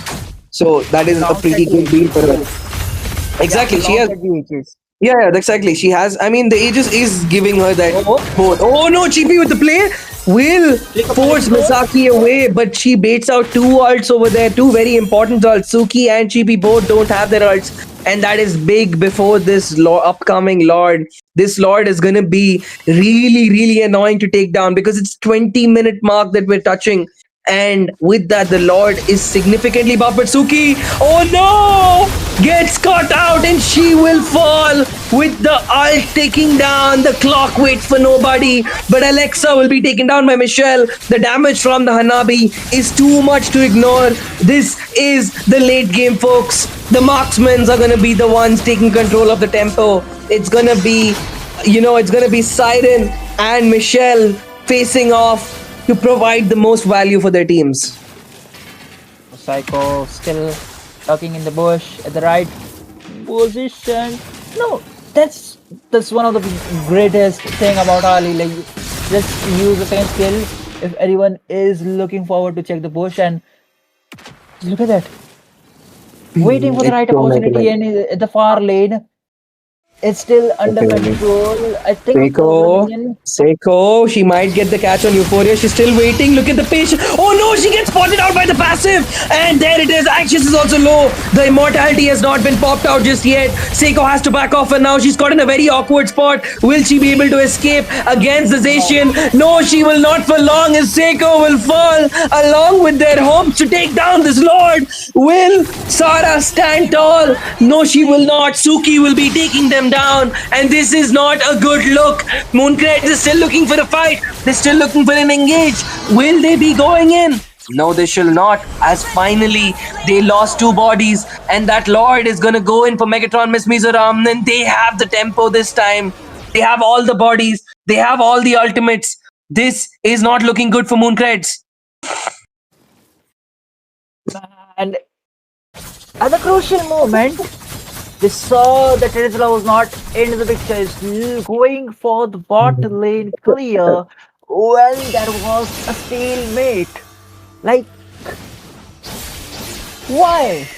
Like, first of all, Rizla is the slowest EXP laner. The movement speed is not there, and still you're not on the rapid boots, so it's too hard for him to move with the big hammer. And it was a great opportunity. With the Fury of the Phoenix, they saw the visions, and then they decided to launch a full rally attack over the Lord, and now it's going to be very difficult for Mooncreds to defend. There's still a possibility. I mean, this is very defendable. They might have to give up an inhibitor or two, but this game is not out just yet. Melissa putting in a lot of damage. There is Siren's value showing up. baits out the Firaga armor before the real fight. So that's going to make the siege much harder for Megatron to make the play. But the Melissa showing up the value right now. Sara is low along with Misaki. They might just be caught out. This is unstoppable for Anxious. 8 kills for this board. Make it 9. Anxious on a roll.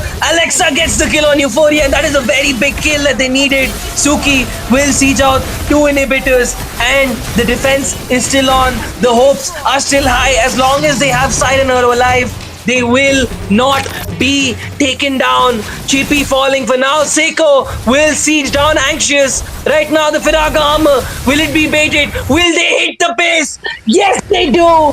Megatron, with the help of Michelle, will do this. And we have a winner, folks. They ignored the Michelle for too long. The Hanabi is your MVP once again. I never thought I would say this, but we are seeing an actually Hanabi pulling through into the tournaments and winning best of 3 series. It's not It's just gonna be one, it's TP the not MVP. just 2. It was picked in all 3 games.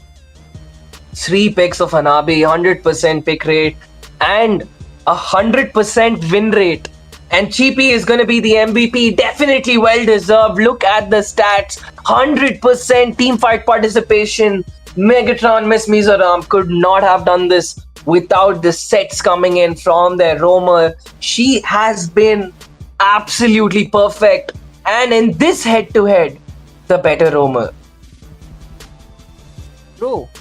And one more thing, when it comes down to the late game, when the whole team is roaming as a stack,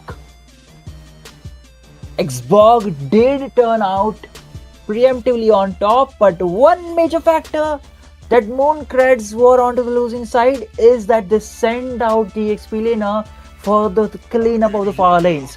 While it was the job of Harley, or maybe, obviously the Harley only, because first of all, if he's the one cleaning out, he won't be able to join the team fight. Second of all, he's the frontliner, he has the penalty zone, the only crowd control spell except the Belleric, and he uses the penalty zone along with the flicker every time to evade from the enemy, and that is a big resources being used every time in the major fight right before the the Lord. And I feel that the Belleric got completely nullified by the Firaga armor pick. The Borg pick over there was perfect. Perfect draft coming in by Megatron Mizoram. And more damage dealt and taken simply because of the Borg's kit. That's how much value it gives you. 80% team fight. The Borg kept healing throughout the fights. And yeah, the stats are speaking for themselves. While Alexa gave a really good contest, the Zacian was still simply too good. Not just in terms of draft matchup. I think overall, Euphoria has done a much better job in this series. While Alexa was phenomenal in the Lunox on game 1, overall series, I think Euphoria does take the mark for us. Yeah, just because that Zishan was open for all 3, second and third game. The oldest trick in the book, Zishan, Fury of the Phoenix, pair it up with EOG, the constant chain of knockbacks, gives you ample of the time and gives your team ample of time to reposition yourself and burst the enemy down, and that's what they were doing in the game number 2 along in the game number 3. For sure. And with that, folks, what a series this has been. It was amazing to see Sara dealing up, taking all the damage, Siren doing all the damage, but it was the Wing Woman and Rich Girl, Anxious and Cheapy, winning it for their team. Cheapy and Anxious were phenomenal over here. I think well-deserved performances coming in. And Megatron, Miss Mizoram did what they needed to secure that series. They did slip up in the game 1, but they did not make the mistake the second and third time. And there it is. That is the score for you, Sasuke. What do you think? 2-1, Rich Girl being Anxious preemptively, just because the team was rotating around it. Hey, the front line is not going to be the problem. It is the backliners, and with the Fury of the Phoenix and AOG, we can handle the backliners as well. and they did it. Like, I really don't know why the game was this long. It was just for the fact that Hanabi was not able to farm that well, and thus gave the Melissa the upper hand to deal a lot of damage towards the enemy front line. Like, there were a lot of scenarios where you can say like Hanabi was quite underperforming, which gives Melissa the upper hand to burst the enemy frontliners left, right, and center. But things did turn out into the hands of Megatron way into the late game, when it was super late, when the defense kit was stacked onto the frontliners of Megatron Esports. The poke coming in from Melissa was not that much, and also the frag armor, it was so much that even Melissa alone could not melt it down. For sure. And with that, viewers, that was such a pleasure to watch these two teams perform at such a high level. The draft's phenomenal. A really good game. I think casting for this match has probably taken my throat down for the next 2 days, but I think both Sasuke and I had a lot of fun, and I think we learned a lot from these teams. But viewers, you have to understand, this is not the end of this game. This is not a knockout just yet. Mooncreds, despite losing out the series, did get an important point for themselves. They did get themselves one on that. At one point, could be the difference between advancing to the next round or being taken home early for them. So kudos to them, and a really good job coming in by Megatron Esports. You had Megatron missed Mizoram. But viewers, don't go anywhere. We are going in for a very small break, but we have a match between Noblesse Oblige and Nonsense Esports coming in. That's another BO3. So stay tuned. Do not go anywhere. But for now, this is the amazing Sasuke and Balderdu. We're signing off.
तेरी या दिल हाँ तेरा भी on the track, yo.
Yo, ladies and gentlemen, welcome back to the MWCC Season 2.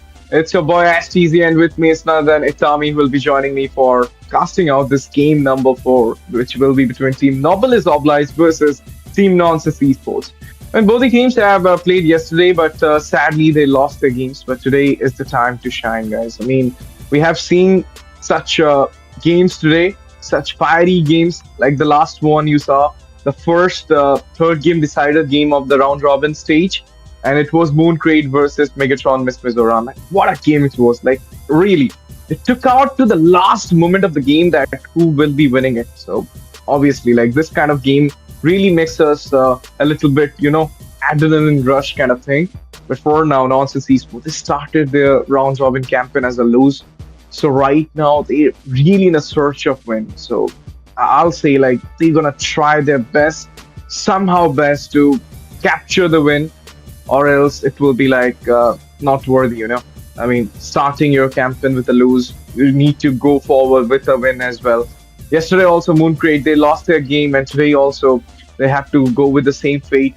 A family will also stay with that 0 points onto the table. They will not have any win yet. And but Megatron Miss Mizoram, they won 2 games. CRQ, they also won 2 games, and Azalea Bloom, they're going so good as well. But for now, let's see what will be happening into this game number 4, guys. The BO3 series will be on as soon as possible. Itami is with me. We're going to cast it out. We're going to analyze it out as soon as possible. But before we go into the matrix, Itami, I heard that whoever is picking Hanabi today is winning the game. Is it like, Hanabi has a charm?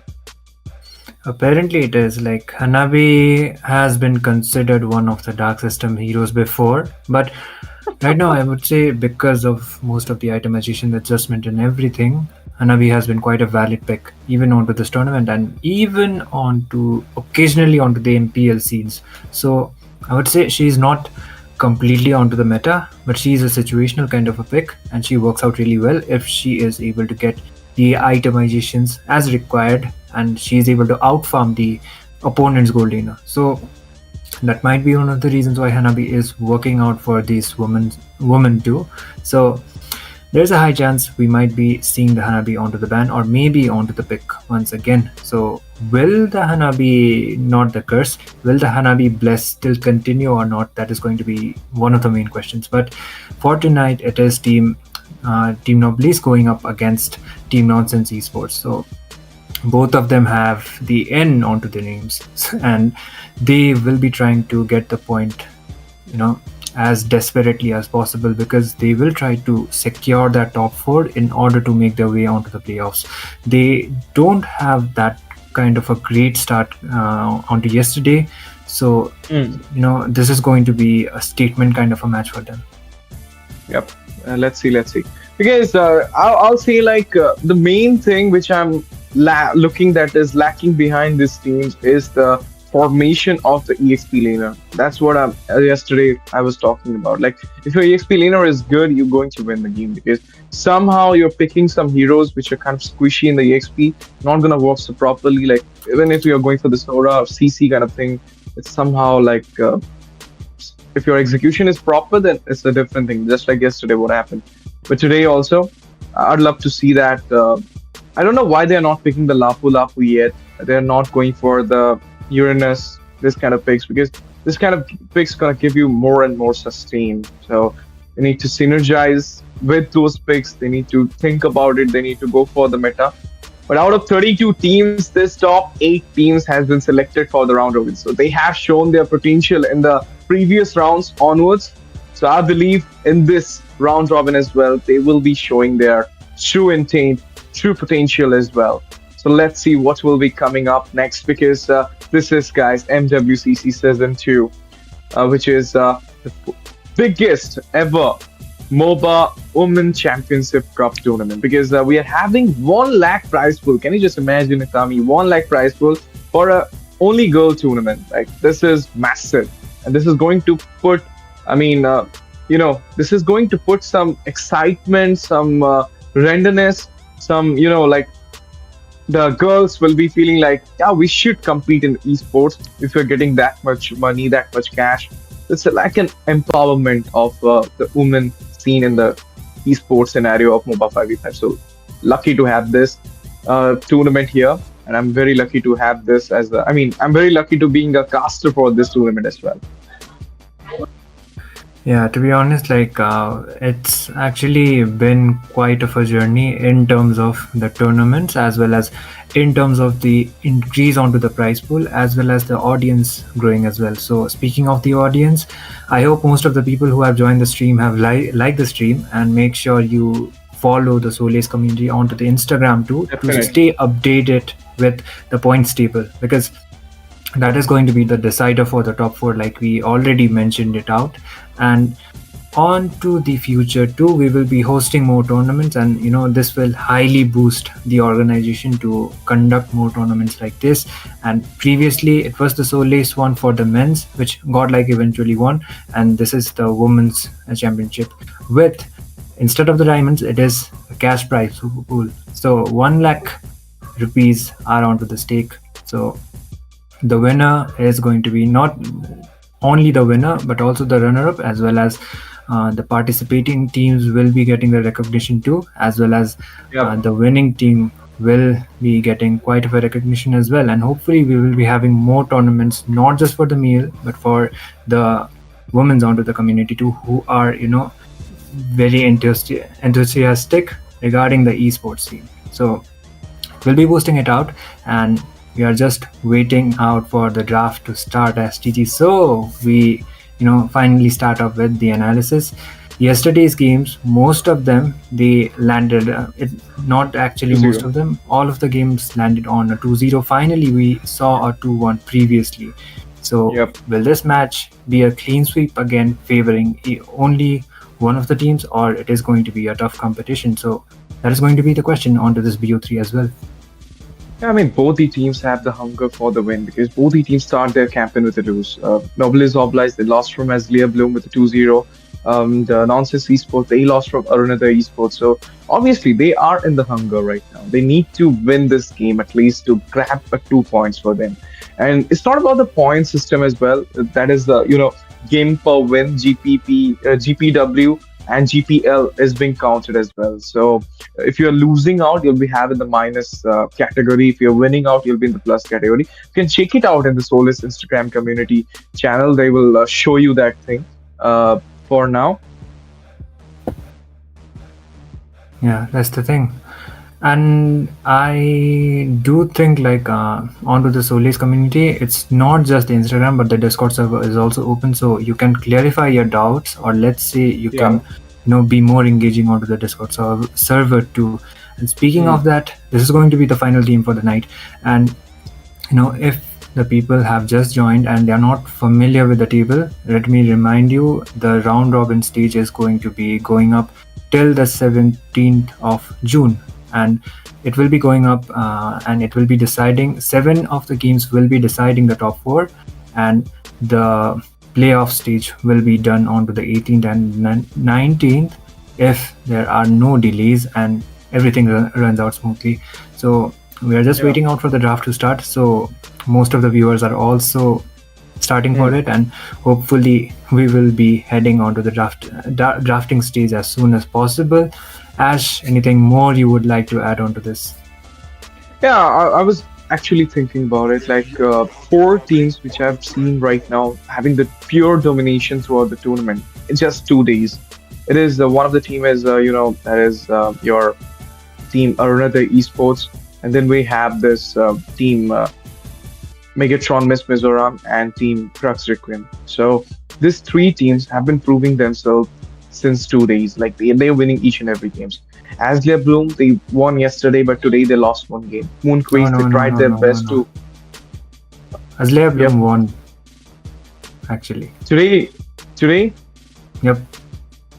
It was a comeback onto the second game, so it was a 2-0. Okay. So it is Azalea Bloom as well, who has 2 points already onto the table. Yep. I don't know about it. I mean, I just I'm sorry about it. But I mean, yes, you're talking about yesterday or today? Both of today's. Okay, they have 4 points right now. Yep, exactly. Yeah, nice. I mean, that's so. But that's what I'm saying. Like Azalea Bloom, Megatron, Miss Mizoram, CRQ, as well as this team Megatron. That is your Arunoday Esports. These four teams has been the powerhouse of this tournament till now. But today we're having another winner. That is maybe Noblesse, maybe Noblesse Esports, and one win gonna give them the confidence boost, and they might gonna start their way after this. When they might gonna start their proper intent, showing their proper intent into the game. That's what I feel. But about the draft right now, I mean, other than ZTN or Lunox pick, I believe like you should go with a meta. Some things like Lilia should be prioritized, just like yesterday we have seen it with the hand of Euphoria. She's going on to that Valentina. She also picked that Lilia in the second game. So that's what I really need to see here. Like they will go with the meta, not with the comfort only. Because so far we have been seeing their comfort. It's like Xbox jungle into Anxious hand. It's like Chippy going for the Belleric yesterday match I was talking. But talking about Noblesse Esports as well as team Noblesse Oblige, they have lacking. I mean, after watching the yesterday's games, they have been lacking this energy. So one win can give them the confidence to add on something spicy into their lineup, into their game, into their strategies. That's why I mean this match is so important for both these sides. This is kind of a start for their, for the other teams to get abominated by them. Yeah, that's the thing. And one thing onto the both of the days, onto the day 2 as well, Harith has not been a priority onto the goal lane. And instead of the Harith, it is the Hanabi. So, maybe they're not so comfortable with the hero, or let's say their Harith is not matching up with the team fight, as well as let's say the team composition. So that is one of the reasons why they are not prioritizing out the Harith, or maybe because he has been one of the most consistent goal laners, and I believe Harith is a go-to pick even if you are going up against a Claude in terms of getting out the objectives. So they are not prioritizing out the hero, and instead they are going out with Hanabi, but still the Hanabi is doing the job. So I guess it is more onto the comfort, because Hanabi, compared to the mechanics, compared to the Harith, Hanabi has been quite easily controllable, and Harith takes up some time in order to actually farm out and able to keep up with the farm and dish out some decent amount of damage. So other heroes as well, most of them, they are going out with the meta priorities, like the Suyo is also coming up. It's also the Leo mod, and occasionally the situational, or let's say the signature picks are coming up, like you gave out the example of Anxious with the X-Work, as well as other heroes like Chippy onto the Valeric. So comfort picks, rarely they are there. They are updated with the meta. It is safe to say that, and these guys are performing actually better than expected. So on to the 7-day, whichever teams will be onto the top 4, I hope that they will be coming up with the absolute best, even if they are moving on onto the playoffs. I mean, as you mentioned, Azalea Bloom, these teams are really like they have been synergized before the tournament. They have been practicing about it. So that's what you need. Even in the MWI, you're gonna see some raunchy picks like Sicilian coming in, and today also we saw that Sicilian pick in the last game, in which that literally changed the whole scenario of the game. Like at a point, we thought like, no, it's Mooncreds, we're going to win this game, but then the game literally went beyond 23 minutes, and we saw the Megatron Miss Mizoram finishing up with their own win. Like they won it, another 2 points into the table, but the GPL will have one lose for them. So whenever you are taking a 2-0 Itami, you are in a safer side. I mean, obviously, you're winning the game, you're getting 2 points, but if you're losing one, you will be having -1. So that's how the calculation is going into the points table. But talking about it, we'll be entering into the draft soon, and I'll love to see something into the utility side. Not the Gwynny, not the Bakshia, but maybe the Akai or Fedrin for the junglers, because I haven't seen the Fedrin or Akai into the jungle scene in MWCC yet. I mean, we have been seeing the Guinevere or picks like Xbog. Even the Lucas is open, and Lucas is kind of worthy in this meta. I mean, people are not using it though, but it's kind of worthy. It's gonna work so well. You have an immense amount of damage when you're going with a proper damage kind of build. And into the jungle also, like I would say, rather than going for a Zulian or something like Suyu, you can also try to go for a Lancelot, or maybe you're gonna try something like Hayabusa as well. It's working. Like Comfort is sometimes working as well. We have been seeing that Belleric pick. We have been seeing that Hannah big pick today. Like it's not in the meta, but as you mentioned, like it's kind of rationalized. It can work, it cannot work. It's kind of like that both the ways. So with the Hanabi, I feel like Itami, you need not to go with a Clint. You have to kind of stop that Hanabi in the early phase of the game, not get the snowball, and you should try to finish the game as soon as possible, like in the 15 minutes or max to max 17 minutes mark. If you're going for a late phase of the game, the Hanabi is kind of, like beast in the late game. She's the queen of the late game. You cannot stop her out easily. Even see, Sarah, she did go for that Belleric. That's why they didn't ban that Hanabi. They know like we can go with the Belleric, which can kind of alter, kind of counter the attack speed of Hanabi. But then also, like when the late game got approached, they have an immense amount of damage that Hanabi was having, immense amount of damage, and the placement also. Like a Hanabi player, you need the placement. Proper placement will be giving you proper position, proper placement will giving you more and more trades. But into the game right now, talking about the map visibility, map control, and map zoning, it's more onto the EXP laner and to the roamers. That's what I'm saying. Like if you're going for a damage EXP, like a CC or like like Leo mode or kind of this kind of thing, like Freya, then you need to know that you cannot give that first sustain to your team. You can't act like a frontliner. But as you go with a Glue, Sora or some Sora, even Sora is falling into that damage kind of thing because of that Lightning Strike, because of that Shifting Clouds first ultimate, that is Lightning Strike first form. So in that form, you're kind of having the damage. The Cloud form give you the sustain, but the Lightning form, it gives you the damage. So Sora is kind of situational. I'll not add him into that into this frontline thing. But other than it, Lapu, this kind of thing, Alice, Uranus, sustain, they're like pure sustain. You need something like that so that your backline carry will work properly into it. That's the thing. Like draft wise, I would say they have not just individually, like even if you are winning onto the lane, what's the point?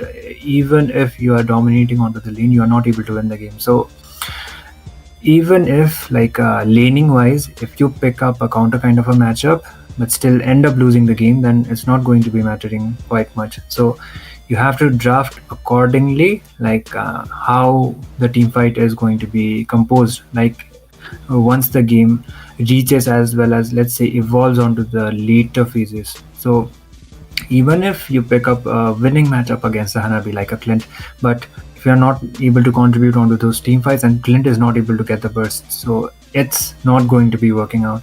So that will be the things, as well as that will be the crucial factors for most of the teams starting. And like, I guess most of the viewers as well as us are waiting for the draft to begin as soon as possible. There is some technical issues going around from the sides of both of the teams, so it will be resolved as soon as possible. So I would like to thank all of the people who are having quite of the patience. I'm not able to reach the chat, so I just hope you people are kind to everyone, and we do hope that the match is going to be starting as soon as possible, so that we will be able to, analyze most of the draft. And speaking of which, coming up onto the draft as well, like we already stated out most of the factors. Onto the gold, it's the Harith, as well as, rarely, not even rarely, I haven't seen the Granger getting picked up onto the gold lane right now, and he has been completely okay. Ash is so happy, so am I actually. The draft is All hell finally to the here. god. Yep. I guess it was like 10-15 minutes later on, but it's fine. Like, finally we are getting onto the game, and Noblesse Oblige will be having the first pick priority. The bans will be the regular ones, and this time it is the expanding rivers map. So rotation wise, once you get the neutral objective, you will be able to rotate onto the lanes faster, get back onto your lane, and do the clearings. So it will be done really fast. And this time around, I would say Noblesse Oblige as well as Northern Esports, if they have done their homework compared to yesterday, I guess they have found their weaknesses as well. And if they are able to analyze it and bring up onto this game, then it's not going to be mattering much. They will be able to get the victory. So that is going to be the main objective priority for both of the sides. I mean, this is the thing. Like the 4 maps, Itami, Expanding River, it's kind of suitable for those, far laners, because they can easily rotate out. And other 3 maps are kind of situational with all those players. Broken Balls is kind of favored to the jungler and the roamer to have a faster rotation, as well as the Shifting Cloud. Shifting Cloud is sorry, it's not Shifting Cloud, but the Cloud Flying map. Cloud. Flying Cloud. The Flying Cloud, yeah. The Flying Cloud is actually situational as well. I mean, it gives advantage to the side laners to reach his lane as soon as possible after his death, as well as the roamer to quickly engage into the team fight with that Flying Cloud self. And Dangerous Grass is totally favorable for the roamer and the mid laner. But right now, as they're having the Expanding River, I believe they will try to go for a damage EXP, because they can easily move through this river. They can easily target onto the opposite side of the lane. It's kind of a gank like a thing, and they can come back to their safer side as well. So into the turtle, you will have the same advantage for both the teams. They have the same advantage to go for a 5v5 situation. But that's what the real thing comes up at that moment. Like if you're going for the turtle with the help of the Expanding River, and your opponent hero is not coming in, then you have the extra advantage for it. So that's what really matters. And the first turtle, both the MMs, if they are coming up, it's a different thing. But if one is coming in, then it will change into a 5v4 situation. Talking about the draft right now, Freya goes ban here. So do the Jushin as well as Harley from Eno. And I'm going to go for the first pick. But before that, you can see that Nonsense Esports will be taking out the Phobius, Gwynny as well as Marshall. They have a chance to go for a first pick Harith here because the Phobius is banned. Even they have a chance to go for a Grok as well. So what do you think? Is it a Grok or a Harith? Most probably the Grok. Like I have already said that there is rare, or let's say very less chance. Okay, we forgot about the damage EXP, but it's completely justified onto the fact that if they ban out the Phobius, Nonsense Esports would have directly gone out for the Paquito for this side. So they are going for the safer option, and they will be locking in the Paquito instead. But it leaves out 2 of the options open for the side of the Nonsense. Okay, looks like they have heard our calls, and Harith has been prioritized. So is the Suyo. So I guess this is the debut pick for the Harith, if I'm not mistaken, onto the MWCC. No, they have opened a double way for them. You can actually see that. When they banned the phobias, they were like, if you're going to go for the Paquito because the lane to lane matchup will be easy for the Paquito, then we can actually grab the Hadith into our side. If you're going for the Hadith, then we can actually go for the Paquito. So that's a very nice thought coming out from Noblesse Esports into the draft phase. But having the Suyu into their way and the high loss and now the sustain, which I was talking like, you need a proper sustain, a proper frontliner, which was lacking in yesterday's match for Noblesse Esports. So now you're having it, the high loss into your way. I believe they're gonna go for the Zetian into the mid lane. It's having a combination. If not the Zetian, then most favorable pick, but not being utilized much into the game scene since 2-3 months, since last season, you can say. That is the Louis. What do you think? A Louis would be better here because diversion with the glorious pathway combination, that's a very nice combination. But with that, you have to go with a Suyu. So are you good with the Louis mid? Zetian is gone out from their hands. So Louis mid, what do you think?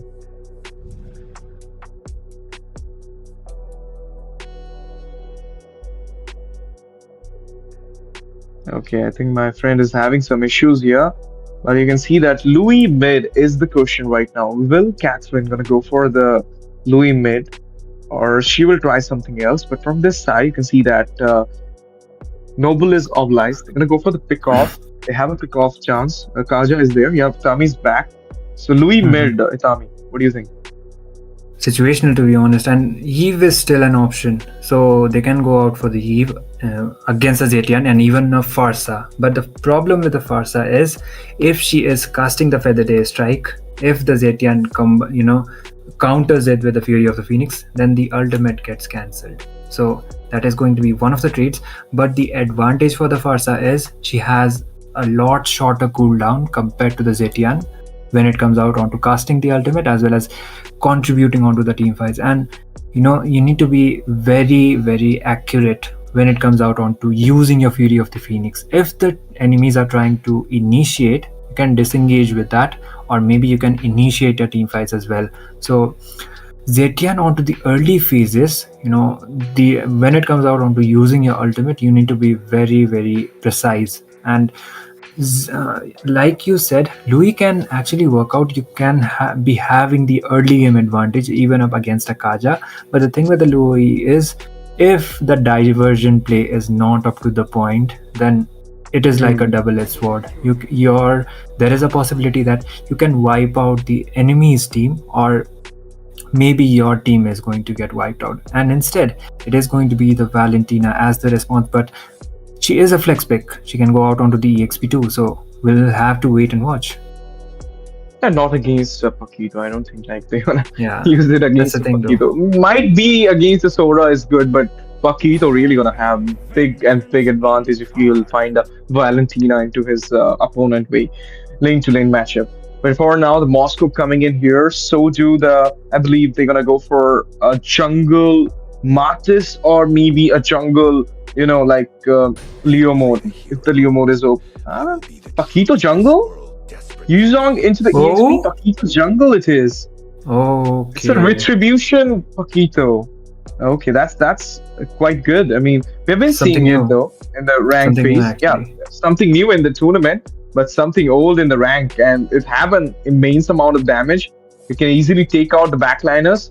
That's the way team Noblesse Oblige they're trying to go for. Noblesse Esports about to pick their last pick into the EXP against the Yuzong. What could be better? Lapu Lapu, Arlot. You can also try the Sora if you want to go for it, or else Benedetta, like a damage EXP.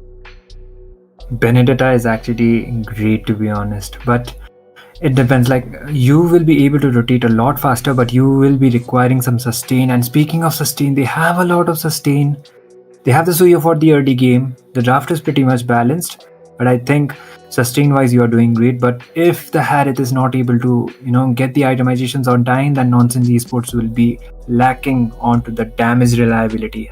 Valentina definitely can do the pokes onto the early game, but when it comes out onto the late game scaling, this Harith needs to be playing out really safe as well as acquiring some kills. So In terms of the draft, both of them are pretty much balanced, but Paquito jungle is something that is completely new, at least onto the MWCC. This is a debut pick with the Paquito onto the jungle. So how well will it work out when it comes out onto the neutral objectives is the main question.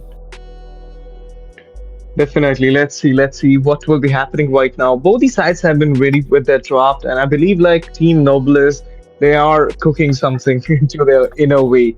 Having a Paquito jungle and the Kaja with the pick off. They have a Moscow as well, Zetian for the slowdown, and you have the backline catcher, that is the Yuzong. So now I believe the Hadith as well as the Valentina will have a lot of ruckus because of this Yuzong pick. Here into the lineup draw for the game number 1 between Team Noblesse Oblige versus Noblesse Esports at MWCC, the last game of day number 2 of round robin stage.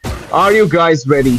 Because this game will give you the first winner. Like both the teams are in the hunt of their first victory. They haven't got it yesterday, so right now they're in the verge of getting it. Let's see. Oh, nice push down though. It's more like the trying to take out the passive from that Zetian, and the Zetian is really playing so much aggressive in the early phase of the game. That's why I was talking about a Louis pick. Valentina, you can't go with aggressive nature. Yeah, and you will be missing the waves as well. So that might be quite of a disadvantage, especially when the turtle comes up and you will not be able to, do the teamfight contribution as well as copy the Zetian's ultimate onto there. So that will delay out the minion farms for the Valentina, and she is playing the poking game perfectly. So by far, both of them, they have not traded out any first blood, and they will be trying to farm as soon as possible before the first turtle comes up. But looking at the mid lane, the dominance, as let's say the Valentina is quite onto the disadvantage. They might be trying to go with the initiation. This goes back, and the Suya doesn't have he has the ultimate, but he doesn't have the scaling yet. So they will be backing off. Turtle will be spawning onto the next 15 seconds. Good one, I would say. Both teams have played so well. Okay, that's not a good position though for the Kaja, but he somehow managed to escape back. It's nice rotation coming out from Iris here.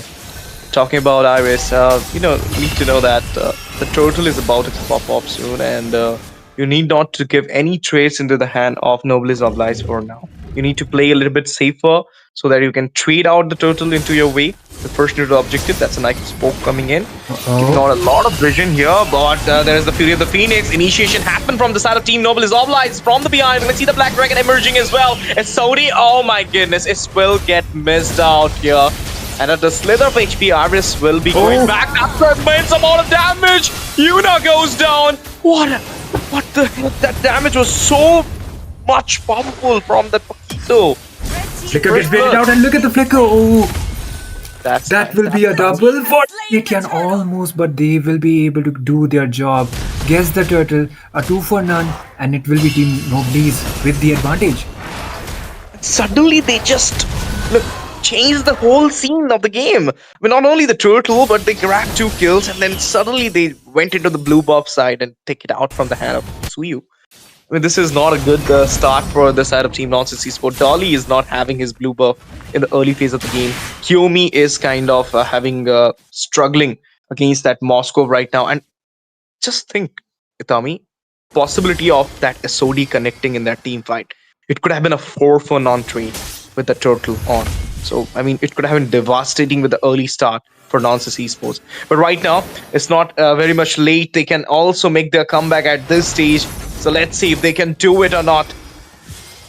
That's the thing. And, the Paquito was completely unexpected, as well as the burst onto the Uranus. So before Uranus gets the itemizations, the defense items specifically, he will not be able to sustain as much compared to the other members. So she will be taking her time. But look at that. Iris is able to go back. Fury of the Phoenix being used out in order to just trying to make the pokings, but Kaja is all alone. Basanti just goes back. Leia gets the Sky Piercer as the first item, and followed up by the glowing wand, which is completely justified. But okay, the Paquito is confident onto the fact that she will be the one acquiring the kills for her team. Let's see. Noblesse Esports, they are looking for that one opening in which they will trade off all those leads. That's the divine judgment from Basanti, and it will be cleared out with Lee striking in, and again I mean, Dolly will be sparing out that blue buff here. She wanna try it out, though. Retribution comes in the way. Say goes in, double petri. Dolly falls down. That's what you needed before the turtle. The retreat holder of Team Nonsense Esport goes down. Around at the top, I told you, like, Kiyomi is struggling behind that Moscow, but somehow she managed to take out some gold from the structure, and that's a turtle for the side of Team Noblesse Oblige, second one. Yeah, but the thing is, like, even if the Harith is able to land some hits onto the gold, the team is still doing their job when it comes out onto getting out the trades. An uncontested turtle right now, and that was the second contention. Looks like they might be trying to go out for the engages once again. Okay, the engage is happening. Fear the Phoenix. Dolly finds a kill out of Vasanti. That is the Zaman Force coming in. Kiyomi striking it as well. Oh my goodness, the Uni gonna get that kill on my, and it will be a PV who is getting trapped down. 4 members trying to take it down. Soul Saber comes to the way. Dolly strikes in, and Chiffon Berries will be clearing it out with a final blow, and they will be taking out the tier 1 from the behind. It's that Yuzong coming in. Black Dragon, can she do something? Sabi, she's striking in though. Siphon Berries falls down immediately. That's a beautiful engage from Lee. Double secure. Uni goes down. Slate happened to Kiyomi. Whole trade got shifted into the side of Team Noblesse Oblige. My goodness, this is what you wanted. You throw out 3 kills, and in return you find 4. Like, everything just got shifted in just an instance. They did got the trades onto the top from the side of Team Nonsense, but they overextended onto the fight that the Moskov just joined out with the SOD as well as the Yuzhong that came up with the Black Dragon. So if you don't have the lead and you are the ones trying to make up the comeback, then one thing for the side of Team Nonsense Esports would be trying to not overextend the fight. Just get the trades and try to retreat as soon as possible. And that will be one of the things why you will be able to get the goal lead just like that. And Noblesse Oblige will try to extend out the lead. There is still some time for the turtle. Actually, there is still a minute left. So Noblesse Oblige, they will be trying to get the neutral objectives out onto this time. The Harith has fallen off. So the Moskov Mark will be the one trying to clear out the lane as soon as possible and maybe trying to get out the towers. So we'll just have to wait it out onto that, because both of these gold laners, they're heavily reliant onto the itemizations, and if the Moskov is the one who gets the Trinity first, then he will be a lot more contributing compared to the Harith onto those team fights. And the SODs are also quite up to the point. The thing is, I'll say, like, as you mentioned about the overextension, it need not go for the turret. I mean, you got 3 kills there. You should have come back, because it could have been a 4-3 option for you. But then you overextended the fight. Leaf Hawk comes out there. They have the, like, mobility into their way. They can easily get into the point, like the SOD, Black Dragon Ultimate. So I'll say, like, and Lee also, like, the damage is insane. Look at it. Lee went for the Sky Piercer, Hunter Strike, might gonna go for the Malefic Roar as well. I mean, she's totally bringing up that damage output for the team. But other than that, if you want to actually see Moscow as well, she's also preparing for that Corrosion Scythe, and maybe gonna go for the, Blade, Demon Hunter Sword. Yeah. Yeah, and she will try to follow up with the golden staff as well. But for the Harith, the corrosion, the Scarlium site is already done. And it is the Scarlium, right? Yeah. It is the Scarlium site, if I'm not mistaken. Yeah, it is the Calamity Reaper, or I just get confused with the name. Calamity was the one which was removed, and this is the other build. Site. So, yeah. Yep, Scarlium site it is. So, Harith as well will be trying to complete the itemizations as soon as possible, and looks like the Hylos, he just went out with the Elegant Gem, and he will be completing out maybe the Dominance or maybe the Chastise Pauldron as soon as possible. So Kaja will be able to stack up a lot earlier compared to the Hylos, because she already got the Thunderbelt onto the hand. So it's just a matter of time. If she will be able to have a lot of assists, then the Divine Judgment will be coming up a lot handy onto their side. And the thing for the side of Team Nonsense Esports is, once the Harith's Purify is baited out, she can also be a sitting duck if the positioning is not right. Kiyomi for now is going with the perfect build of Harith. If she will get as much as support onto the top side against that Moscow, she can cook the whole side of Team Noblesse Oblige, I believe. Because look at this, like Stalinskaya is already done. She got killed there into that fight. She falls down, I'm accepted because of that overextension of the fight. But then right now she's having that Feather of Heaven. Crossbow has already been made. She's going for the Feather of Heaven, and then she will build the ultimate build of item of Harith, that is the Holy Crystal. That what you need for the magic penetration. I mean, it's more like a Trinity kind of thing for that Harith. So if you're building it out and you not get suppressed by the Kaza or by that Zatian, you as well as Basanti, then you might be the ones shining as well. And she also have a purify, so she can easily dodge out the Kaza. But the main problem here from the side of Eno, Noblesse Oblige, is Lee. Lee having that immense amount of damage, suddenly engaging into the team fight and taking out those backliners is the most hectic hindrance for Nonsense Esports, which is going on. They're having some internet issue, I believe, and that's why they went for the pause. So it's more like Team Noblesse Oblige. They have made the early phase of the game into their favor. Look, Yeah, that's the thing. they don't And have the structure though, but they have two turtles. They have more kills. They gonna have some structure after 8 to 9 minutes mark when the Moscow will get farm up. And talking about the late phase of the game, Itami, if the Moscow will get farm up, you have no way to stop the Moscow. She can provide pushing at the same time she can be in the team fight with the help of the SOD, just like the last fight.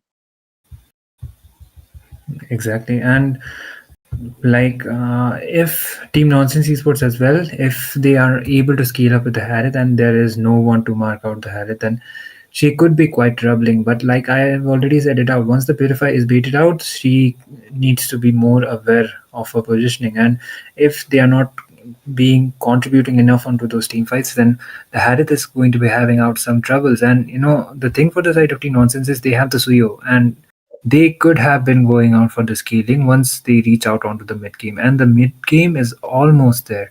So slowly but eventually the Suyo will also be able to catch up when it comes out onto the itemizations, because it's just the Hunter Strike that is done for now, and most probably he will be going out for the Warlex.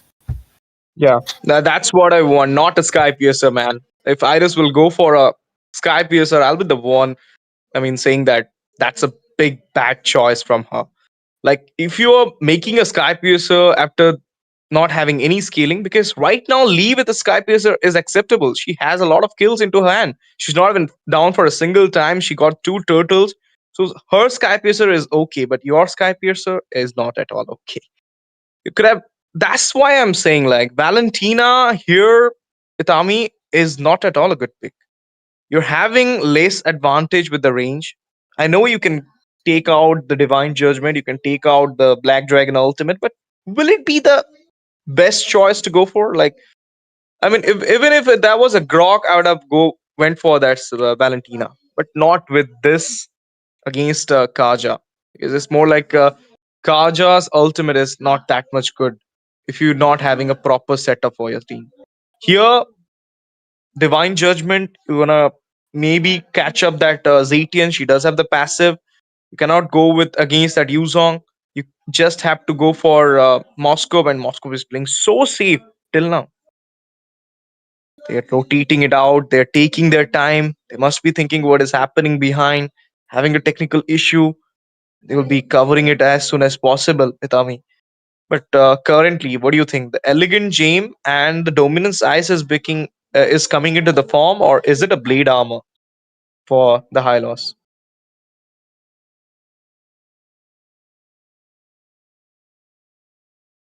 Itami. Okay. So that's what I'm asking. Like, is it a Blade Armor or is it you know Dominance Ice? Because if you're going for a Blade Armor because there is a Moscow, okay, but I would love to see a Chassis Paladin against that Moscow's attack speed. It would be a better choice than the Dominance Ice. Blade Armor. Yeah, chastise with the high loss also works really well. So should probably be a chastise. And for the Kaja, obviously it's going to be the radiant armor. You have the Valentina too, and maybe if not the radiant, then you can be going out for the Athena. But they don't have the burst. It's the continuous magic damage that will be coming up. So I guess we will be done with the pause as soon as possible, and we will be continuing with the game. So by far. It's the two turtles which have already been taken down from the hands of Team Noblesse Oblige, and they will try to keep up with the goal lead that they have, almost over 4K.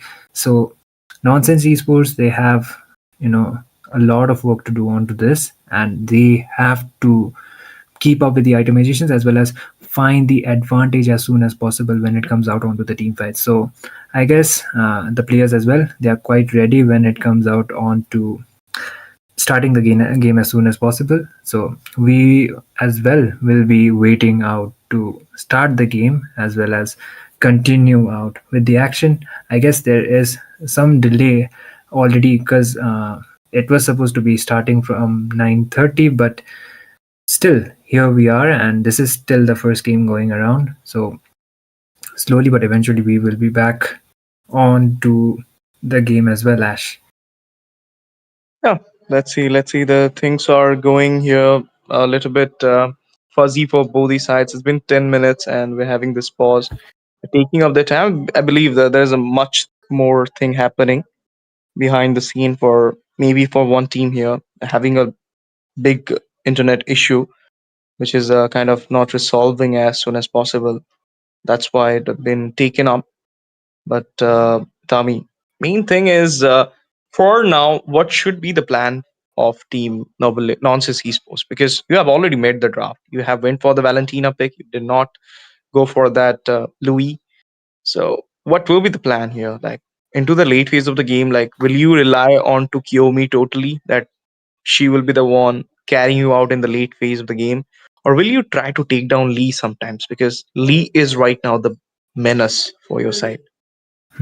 I agree. And if the Paquito actually gets more stacks onto the Sky Piercer, then it would literally be quite impossible to stop the Paquito onto there. And they don't have let's say the kidnap kind of a damage like the Kaja has. They don't have the crowd control like the other team has. And finally we are back onto the game. The pause has been resumed. The first tower might be taken down from the hands of Mark onto the top side. The Harith is down, and looks like they are directly going out for the second neutral objectives. That is going to be the first turtle going down, and it is going to be the turtle getting secured onto the S tier, but there is some skirmish onto the blue buff already. Look at the high loss already zoning them out. Yeah, they're zoning it out. Let's see what will be happening into the mid side. Team Noblesse Oblige. They're waiting for that perfect moment to create the opening for them. Okay, Fear the Phoenix 3 goes to that mark. That's a nice CC coming out from Noblesse Oblige, I'll say. This is the thing, like Zetian is giving out those infos of your, like where you are hiding behind. Kiyomi in a very bad position goes back there. They're trying to go for the engage divine judgment. Kiyomi falls in. That's all. Kiyomi going down. One down. Second one coming to the way. Moscow is already connected. He's trying to engage here. That's the Black Dragon emerging, trying to catch up onto Iris. Uni in a very bad position. Flickered out to the backside.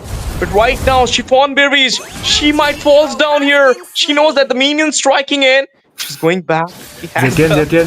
Yep, Zetian. Oh, she wanted to quite take out before going down, but it will not be the case. She will be the one exterminated from the Land of Dawn. 10 the for 4. The trade is so high, and the third turtle will eventually goes in the hand of Lee. She is the turtle slayer. Yeah, exactly, and that will be the third turtle actually, the perfect turtle going out for the side of Team Noblesse. And when it comes out onto the extended as well as, let's say, when it comes out onto the team fights, it is Team Noblesse once again having the advantage onto the Zaman Force being used out from Kiyomi just to go back, and she will be able to retreat it out. Iris is there for the backup, and there might be the team fight coming up as soon as possible, but they have decided to just go back. But there might be the engage onto the Yuzhong. Black Dragon form is yet to be used. They have the ultimate, and there's the SOD.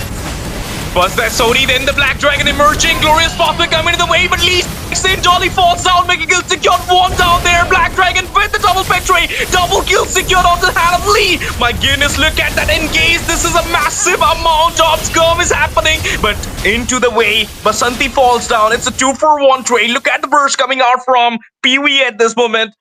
It has to be disengaged with just 2-for-1 into the hand of Team Noblesse Oblige. That's a nice call because right now, you know you are on the lead, and if you are giving out more and more kills to them, you're giving out those bounties into their hand. So it's fine. You're just get the trade of your Roma, and you got two into your hand. Yeah, you got to jungler as well, so you still have the advantage. Iris might try to initiate once again with the Glorious Pathway. There's the team fight going around.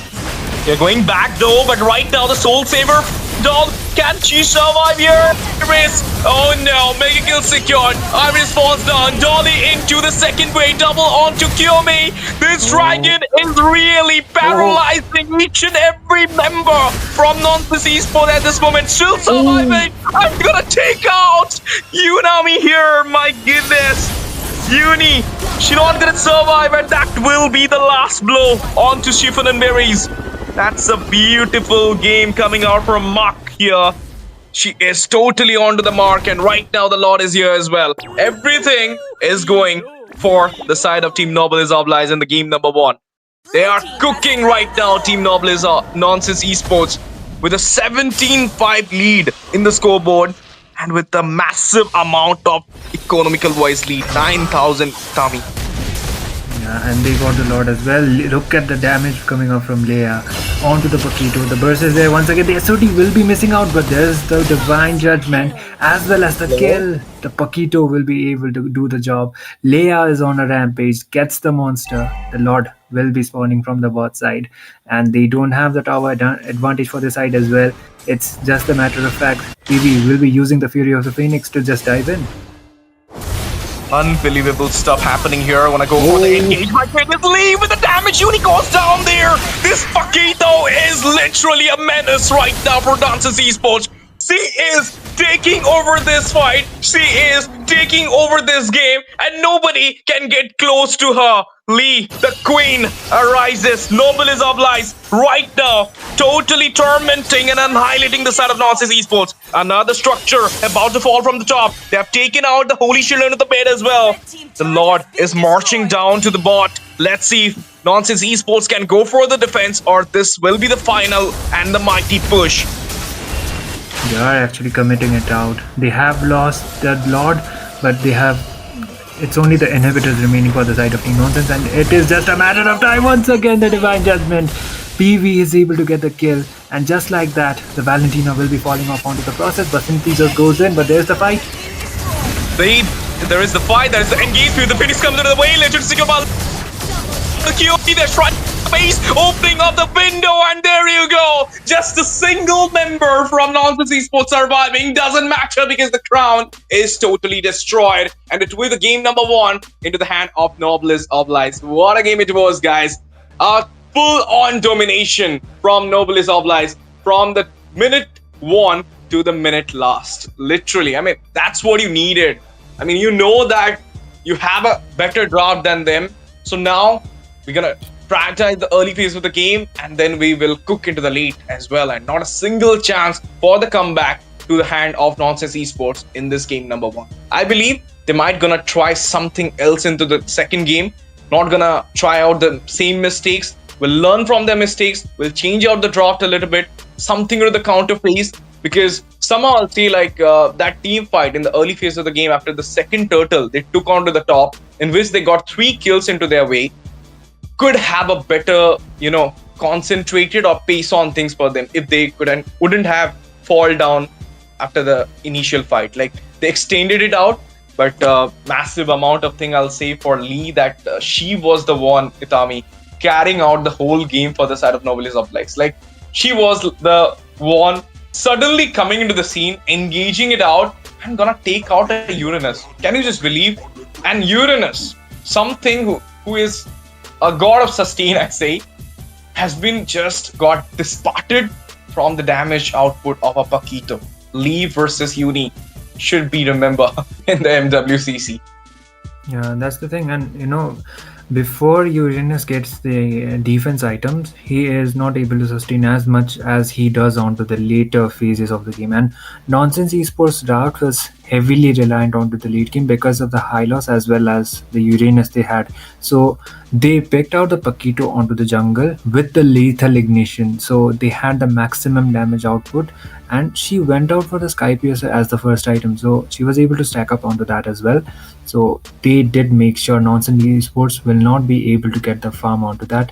And eventually they got most of the neutral objective, and it only took one of the lots to actually end out the game. And looking at the head-to-heads, of course, it is going to be Team Noblesse Oblige with most of the advantage as well as getting the victory for their side. So they have the match point, but the question is, will Nonsense Esports actually be able to bounce back from something like this? Because draft wise, accordingly, I think Noblesse Oblige, they had the early game kind of a competition and they made full use of it. So if Nonsense Esports as well follows up onto that and they are able to do the same, then maybe there might be a tiebreaker. And looking at the head-to-heads and everything, Uni didn't had that great of a day, and Rich Girl actually, instead of the gold laner, is the Paquito Leia. It's completely justified considering the fact how much kills she was able to secure right from the start.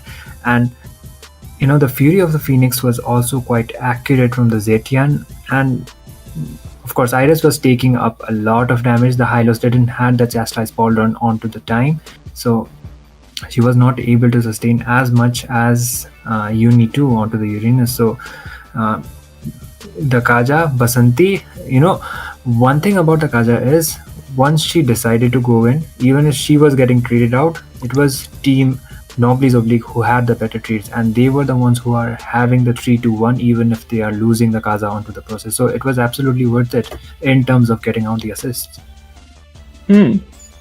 Definitely. And for now, Basanti, what will she try in the next game? I really want to see, because if the Kaja is coming again, will the roamer from Team Nonsense Esports going to go for again with a setup kind of roam?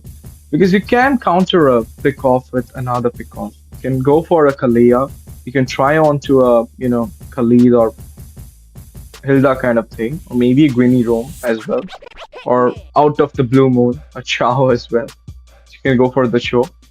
But right now the game will be on the second game of this BO3 series. We have been seeing Noblesse Oblige literally doing no mistake, no error in the last phase of the game. And they tried out so well, so smooth for them. And that's because Leah's pick onto that Paquito. Like, that was a massive game changer kind of pick for Team Noblesse Oblige. Because if you actually see, both the teams have picked up kindly good draft. Like, not you can say that Team Nonsense Esports was totally bad with their draft. Their draft was totally good because they have to sustain Hylos as well as Uranus. But if your sustains are getting disparted with those damage coming out from Leah, then obviously Leah is really the factor, the winning factor, the X factor we talk about for the side of Team Noblesse Oblige. So you need to prepare yourself somehow to stop Leah in this one, because you can't ban a Paquito. And the moment they picked the Paquito, it was not for the casters also, it was for the side of Team Nonsense Esports as well, that they tricked them. They tricked them that this Paquito is going into the EXP because we're not going to play into the jungle. And now you just know that we have to do something which can, get utilized, not by the Paquito, but by us in the team fights. That's why they build up the Suyu. If you think about it, like if they would have thought this Paquito is coming into the jungle, they wouldn't have went for that Suyu. They could have gone for something else, maybe something into the sustain, Vedrin, or Bakshia. They would have gone for a Kimi mid, who knows? Like proper total utility with a 2 damage dealer kind of comp. You have a DPS Kimi, you have a Harith. So all these things rotated behind with that Paquito pick coming out into the hand of Leah. That's why, they literally played with their mind, they literally played with their draft, just picking that first pick Paquito. And we all thought it's because the Phoebus is banned, that's the reason the Paquito coming in, because he will have a proper lane-to-lane matchup right now. So they need to think a much more about it. But I'm still gonna say one thing, Tommy. Valentina was not needed there. Yeah, in terms of early game, right from the start, Zetian as well as the Kaja were having the better advantage onto the mid lane because the Valentina was completely missing out onto the minion wave because of the poking that the Zetian did. And even if the passive of the Zetian was up, she was still the one who was having the advantage onto the laning phase. So that gave them a huge advantage because she was not able to use the IMU when the turtle came up. So if the Valentina had a Zetian's ultimate, then the consequences maybe would have been different, and maybe the neutral objective advantage would have been having for the side of Team Nonsense Esports. So speaking onto that, the Valentina was kind of expecting onto the EXP, but they didn't have the Sora, so it was forced out to go onto the mid lane. So it didn't work out as expected. So hopefully Nonsense Esports will be bouncing off from this, and they will be, analyzing their draft onto the scenario that if you are going out if you don't have the first pick advantage for your side, make sure you are doing out the counter picks, as well as make sure you go out with a composition that is going to be balanced for the side of your team as well. So if they work out onto this, then I do believe Nonsense Esports still might have a chance to pull up a potential reverse sweep, but this is going to be the game number 2, continuing as soon as possible. And the Harith as well, man, he was not able to scale up quite expectedly well, and it was the debut pick, but still the Harith was not able to work out onto this game.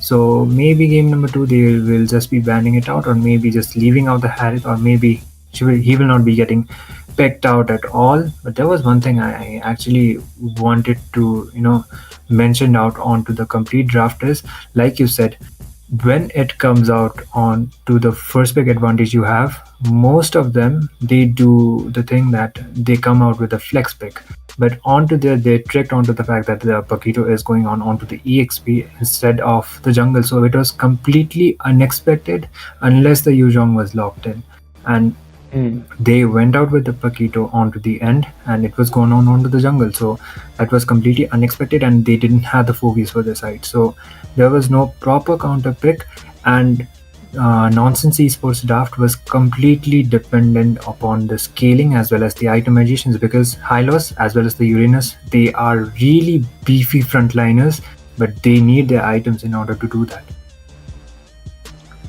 At the same time, like you mentioned about Kiyomi's Harith, I'll say like Mark Moscow and Kiyomi's Harith both played so well, but because Mark was having extra advantage because her jungler, her team was doing better in the early phase of the game, managed to get her more and more gold, more and more structure advantage. That's why she shines a lot. But talking about Kiyomi, nobody was there to stand as a frontliner. Like even if Uni or the Hylos was trying to go on Iris and Uni, they're still falling down with Leah's damage. They're still falling down with that PoE's damage. So definitely the burst of PoE and the physical damage coming out from Leah was totally insane, and that's why the frontliner couldn't even survive, couldn't even stand out. So if the frontliner is not working so well, how could Kiyomi gonna shine? Even I don't want to say that the Kiyomi's Harith pick was wrong here. It was so nice pick. It was the pick you needed. Like, it's in meta. Harith is in meta. You need it. But if your team couldn't deliver properly, if they can't give you the ultimate support, if they can't follow you up in the team fights, then not even the Harith. If you're gonna go for something like any heroes, let it be Kelra playing that Harith, he couldn't have done anything. So I think like this will be the thing Nonsense Esports should take care of in this second game, because right now this game is so much important for them. It's a do or die game for them. If they're losing it out, another scar onto their team. So you need at least one victory for yourself. But Noblesse Oblige, you're doing so well at this moment. Early phase of the game got captured, structure captured. There was a time they got little bit, slumbered, but then they managed to pull it back with that proper fight, Leah as well as Yuzong coming in. And talking about the Yuzong, Itami, I told you, the Yuzong will be hindering out a lot of the backliners of Team Nonsense Esports. And that's what happened. in each and every team fight. It's not the Yuzong who initiated the fight. It's not the Basanti's Kaja who was initiating the fight. It was always Pui with the Phoenix, locating them out, giving out a special stun, and at the same time you're gonna see Basanti capturing, picking off one of the damage dealer, or at least the Suyu, at least Dolly from the team fights, and then they will just devour her out, and no chance to shine back, no chance to make a flinch for Nonsense Esports. So totally like a calculated play, totally a calculated game from the side of team Noblesse Oblige we just saw right now. So at this moment, Nonsense Esports, are you gonna go for the respect ban, like banning out Kaja? I believe banning out Kaja will be the better choice, but this time you'll have the first pick. You should prioritize something for yourself, but you cannot deliver the Jushin to their side as well, because if the Zatian could have been a problem, Jushin would be like 10x more. Exactly, and like you speak about the Yuzhong too, and it was the MVP for the previous game as well. Like it was completely justified, because once the Yuzhong went in with the Black Dragon form, he was able to get the trades as well as the Petrify plays were quite perfect. So when she decided to initiate, the sustain was also coming up, and the main issue was even if the Yuzhong was left with really low HP, he was able to survive and just go back. So that will be the hindrance, as well as, let's say, that will be the key factors for the side of Team Nonsense Esports to actually note it out onto the second game, and we will be moving on to the draft section as soon as possible for that too. So it is Team Noblesse Oblige who has the first point onto the hands. So previously as well, the players as well onto the side were having some issues onto the internet. So onto this game, we are making sure that they will not be encountering any issues like this. So the second drafting phase as well as the second game to be starting is taking some time. So I hope everyone who is watching is patient, and we are trying to be as much patient as possible as well when it comes out onto starting the second game as soon as possible. So Ash, anything else you would like to add on to the first game that we actually saw up previously? I'll say the mechanics. They need to work on to the mechanics into this game number 2, Team Nonsense Esports, because you cannot give it a free win to the side of Team Noblesse Oblige. You need to try to fight back. So for now, I believe they should go for something in the utility jungle, like Fedrin, Bakshia, or maybe a Xborg gonna work. And other than that, you can try a Belric into the roam as well, because somehow you're seeing that it's the attack speed MM kind of choice going for Mach. So if you want to stop Mach here, you're going to try out something into the, like Beleric, or maybe an Atlas for the setup, if you can go for. But if not those, then you can go for the pickoff as well. The Kalea is open, and it really works well when you are on the utility with the Kalea, because it's give out your enough heal with enough setups for your side with that Tsunami Slam. You can try it out here. And if the health thing is kind of sulking behind, then you can actually go for the Hanabi. You can actually try out to the comfort. It's not like meta is every time the best. You can try the comfort for yourself as well.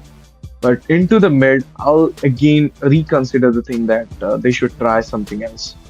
Like if the Zatian is coming again, you can try the Louis. You can try the Lunox even, like insane amount of burst. So they might be preparing it out as soon as possible, but I really feared that what will be Leah's pick here? She went for the Paquito last time. will she gonna go for? I mean, I don't know, like surprise pick, like a Hellcut or something like I mean, it can be possible. It can be possible. The Hellcut can be possible. Even not the Hellcut, then maybe a Nolan.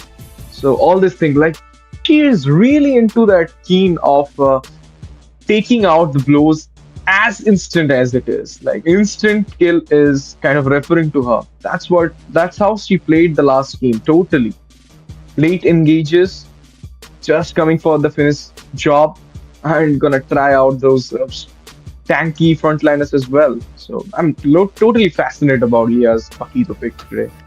It was on to the mark. Nonsense Esports, I'll say like Dolly did a good job as well. Like she, after getting a lot of hindrance from her buff, a lot of buff got stolen by the startup team Noblesse Oblige. It still stands out. So I'll say like it's actually good. But other than the pick off, that's what I'm saying. Like if you're getting invaded, if you're getting stalled on the early phase of the game, you can also try the Khalid or Hilda kind of thing into the roam. I mean, Iris can go for it if she wants. Exactly, and like you mentioned, onto the mid lane phase, if you are actually going up with something that has a really good wave clear, then instead of the Valentina, maybe something else like the Louis or maybe even the Lunox would have been working out, because it could have been doing out the pokes on to even up against the Zetian, and she could have been able to do the scaling game, so that would have actually worked out. So on to the second match as well. I think finally, Ash, we are here on to the drafting phase like you actually wanted it out, and this time it will be team Noblesse Oblige, Nonsense Esports actually, with the first pick advantage. So will they actually respect ban out the Paquito, or will they actually just leave it out? So that's going to be the main question. Let's see what will be they doing in the draft. The first ban coming in as soon as possible. First pick for Nonsense Esports. All the best, guys. I need to see our third game decided today.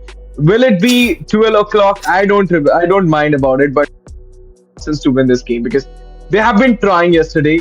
Today also they have been trying the first game, but it's not gone with their fate. But right now they should change their fate by winning this game against Noblesse Oblige. Let's see what will be happening. First ban onto the Freya from the startup team.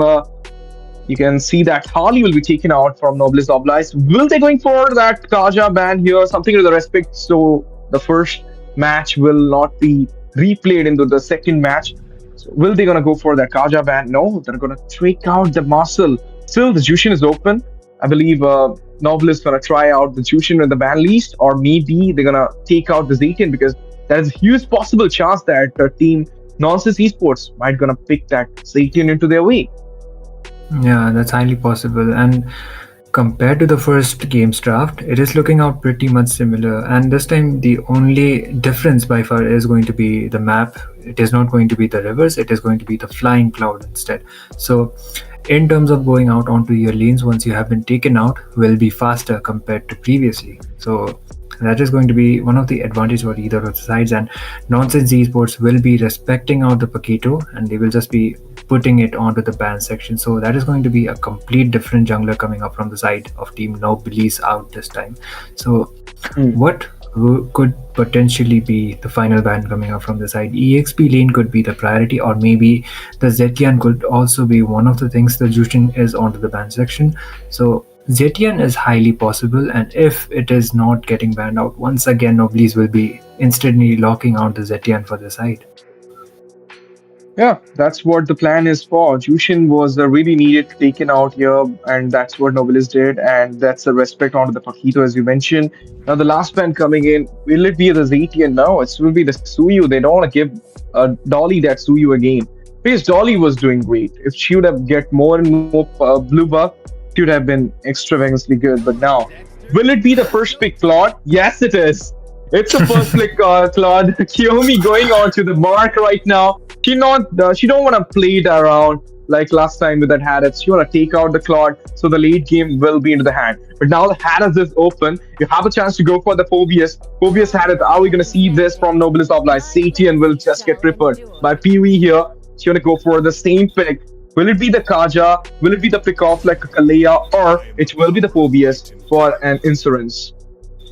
Phobius could actually be a great answer if the opponent's team could be, planning up for a mobility kind of a draft. Then the Phobius will work out wonders because of the Infernal Pursuit spams.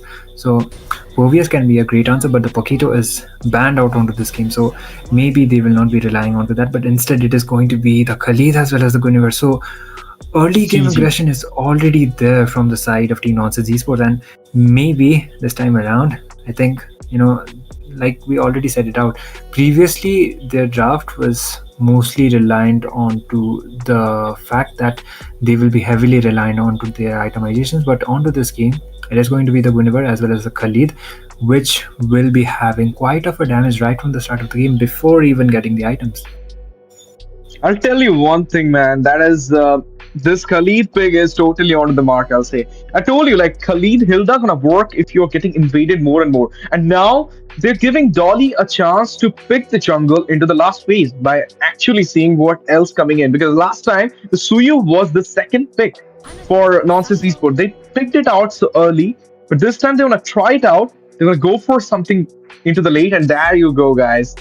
Noblesse Oblige is going to go for the Hanabi against the Claude, but it's a good matchup, I'll say, because the Claude in the early phase of the game going to have a more and more upper hand into the lane-to-lane matchup against the Hanabi, but into the late phase, if the game goes beyond the 17 or 16 minutes mark, then it might be the Hanabi slicking out from the shoulder, from the hand of Team Nonsense Esports. But they need something who can break this Hanabi, and that should be something into the EXP, I believe. If the Gwynny is into the jungle, if not onto the EXP, then I'd love to see Uni onto Sora here.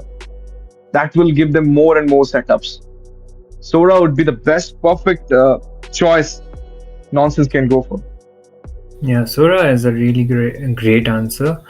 If the EXP is not picked out and you can prioritize it out in terms of, just picking out not the counter pick, but Sora is heavily reliant on to initiating the team fights as well as giving out the damage with both of his cloud forms. So a safer pick, but the thing is Valentina is still open, so maybe if the Sora is picked out, they can be going out with the Valentina EXP this time. So that is one of the possibilities, but EXP lane still has a lot of options. The Yuzhong is still open, so maybe they can be going out for the Yuzhong once again, like it happened onto the previous game from the side of Team Noblesse. So it's just a matter of time.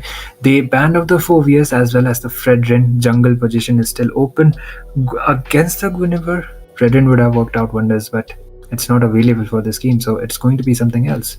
Leomord is still open though, but Guinevere against a Leomord, nah. There is less kind of possibility, but if you are planning out for the objectives and you are confident onto the fact that your team will be supporting you, then you can go out with the Leo mode too. I think Kat will ban that Bakshi as well. Yeah, she will try to ban it out because Bakshi will be a proper choice for Team Noblesse Oblige right now. I think Catherine going to ban it out in this ban phase for her side. But from this side, you're going to see the Phobius as well as the Clue will be taken out to 2 EXP later. But no, it's not a Bakshi, it's Yuzhong. Okay. They don't want to give it out into the hand of the EXP. It's like a targeted ban. But they left that Kaja. But they have a for Khalid. So I'll say like they prepared the car. They prepared for the Kaja this time. Like if the Kaja is coming, we can go for the Khalid. Sora, my goodness, why Noblesse? Why? To the side of Team Nonsense, but no, they will prioritize it as soon as possible. And if the Sora is here, guys, will it be a Valentina EXP? Will this time also Catherine gonna go for the Valentina? Will she try the Valentina, or she will be going for something new into the mid? Kadita? What about Kadita?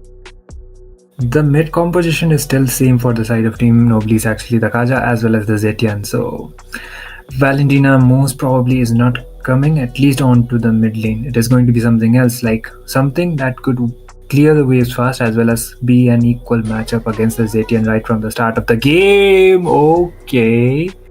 You have the Kagura for the clearance, you have the Kagura for the damage, but the thing is, you might be lacking in terms of the crowd control.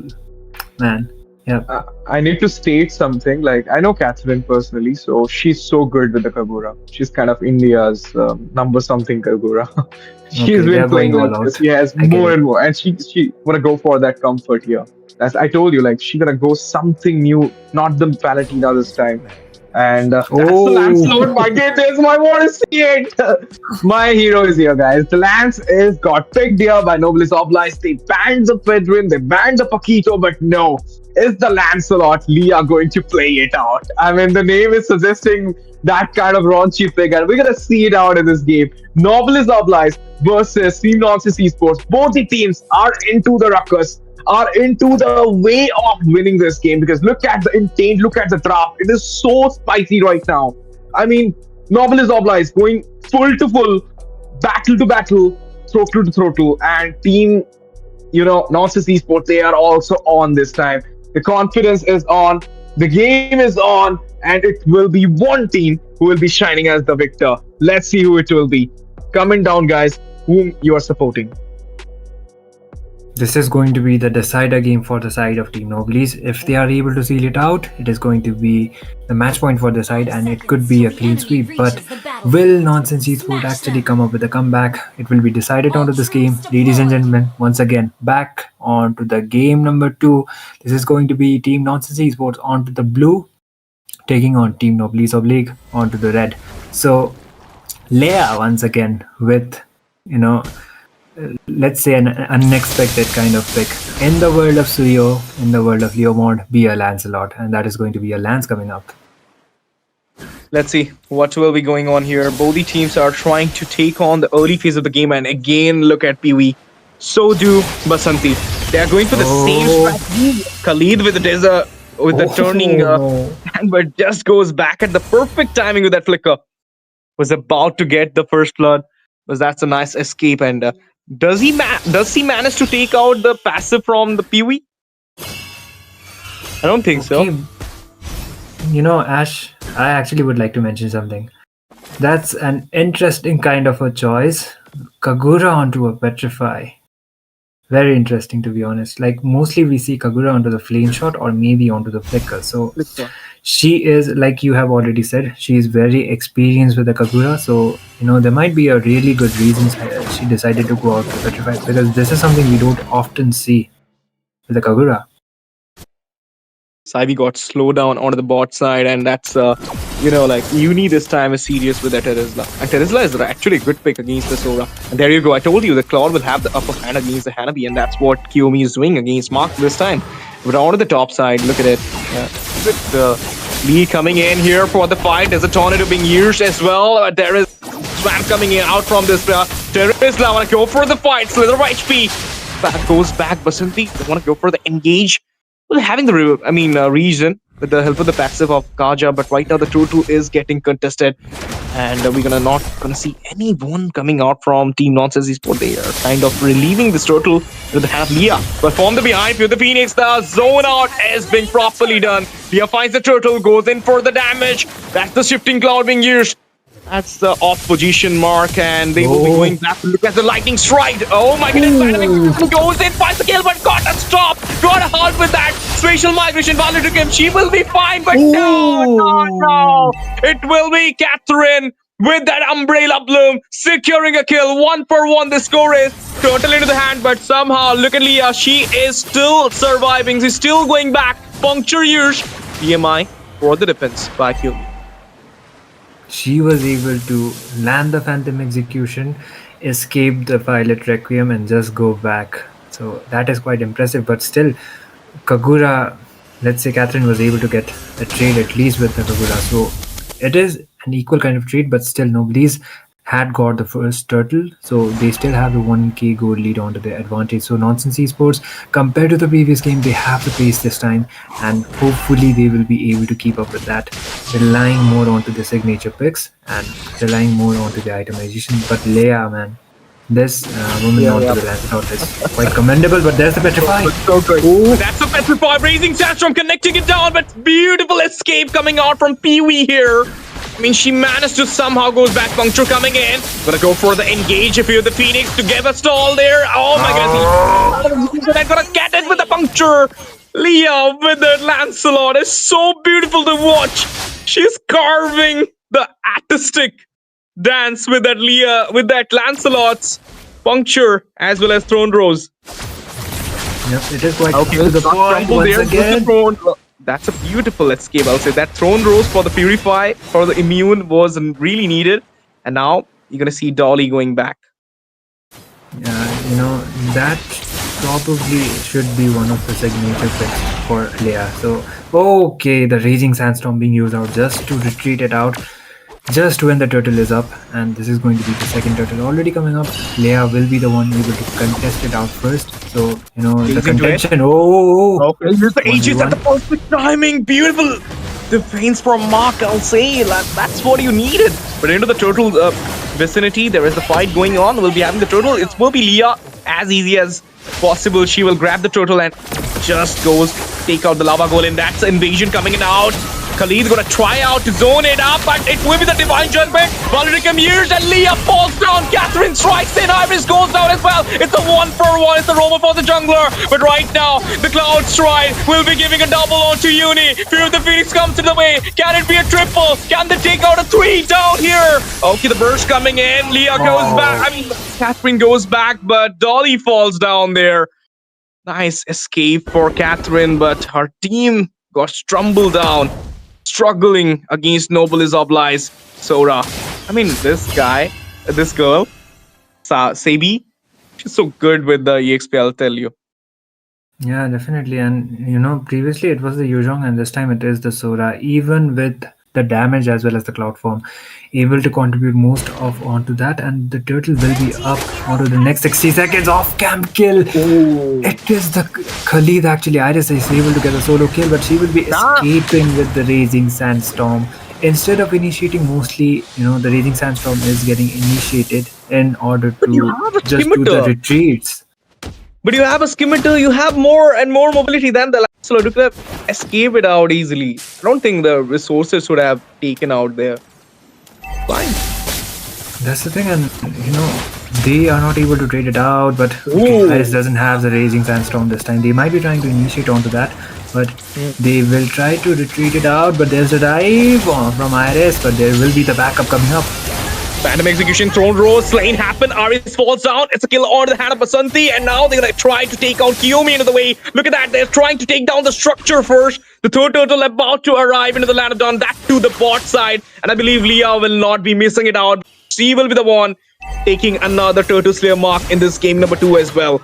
And right now into the mid side, they're putting a little bit of pressure so that they can actually accumulate some structure into their way. Steers are needed. You have to open the map by taking out the macro lead here, which is not into your hand right now. Just the neutral objective. But there you go. Turtle secured. Leia finally became the Turtle Slayer again. And now she'll go for the puncture. The Umbrella Bloom. Can we gonna see it? Oh, Phantom Execution gonna go for the Raging Sandstorm with the Sand Guard. And she will be fine there. Onto the bot top side, gonna go for the fight puncture years, and that's a kill! That's a blow onto Kiyomi. Leia once again proving herself in this game number 2 as well. She just goes in and she is able to get the kill, and just like that, Noblesse Oblige are leading in terms of the objectives as well as onto the goal lead, almost over 5k, and the kill trades are looking better for their side, and looks like they will be able to get the tier 1 as well. So even if Team Nonsense Esports, they have the signature picks for their side, Dolly is getting engaged on to taking out her blue graph. She will be able to do so, and looks like okay, the Kagura will be getting the Sky Piercer this time. Raging Sandstorm won't be connecting, but certainty is little low. Gonna go for the flicker, feel the Phoenix comes to the way, engage happen, it will be Kiyomi falling down first, Iris into the hand, double secured, that will be Dolly falling down, and now Retribution slowing it down, double secured onto Uni as well, 4th man down, with just 1 goal surviving, and it is Catherine, guys. Can she do something? No, the Holy Shield will be popping over there. Noblesse Oblige dominating another game number 2. Against this Nonsense Esports, that's what you need. And Leia, all hell to her. This queen is really proving herself. I mean, the way she had played that Paquito and now with a Lancelot, I mean, that definitely needed the shout out here. But onto the top side, another structure about to fall down. The Hanabi is getting the damage here, and this is not at all a good case. This is the thing I was talking about, Itami. Raising Sandstorm. Okay, the immune comes into the way. There's a toner being used, but look at the damage coming in. Totally piercing out that Khalid sustain. Iris couldn't even stand against Max Hanabi. And there you go, Leah. Got the time, taking out the Lord without any contest being shown from Solace Esports. And with this goal deficit, Itami, I don't feel like they're gonna go for the contest. Yeah, and they don't have the towers for the side as well. It's only the inhibitors remaining. So even if they try to engage, the minions will be popping up the Holy Shield onto that. There is the Fury of the Phoenix coming up. The stun comes up onto Iris. She will be able to retreat it out. So has the Raging Sandstorm but doesn't use it out. But still, it will be the Lord going up for the side of Team Noblesse Oblige. It's not been 10 minutes marked, but still the Holy Shield into the mid has been taken out. The Lord will be marching into the mid side, and it might be the final push. It might be the end because they have a 8,000, almost 9,000 goal lead into the hand. That is giving them a lot of items, which is gapping out Solace Esports with the damage output. You're going to see 11-3 the score is. Iris once again going for that defense, zoning out, flickered out beautifully from that position, but somehow resources burned out. Divine Judgment got used into it. So did the flicker from Iris. Lord marching into the mid, gonna strike into that mid tier 1, and there you go. Shifting clouds, might gonna see it out. She gonna try it out there. Leah goes in with a puncture. Throne Rose comes into the way as well. It will be a slain onto Iris. Mark striking it as well. That will be a slaughter onto everybody of the side of Solace Esports. Phantom execution, puncture coming in. Mega gets onto Dolly. Leah goes back. The minions got cleared here, but somehow the defense from the side of Team Solace Esports is still standing strong. They're trying to cope up with those minion phase, to take it down, to clear it up, and to make sure that the window which is open right now into their crown will be sustaining.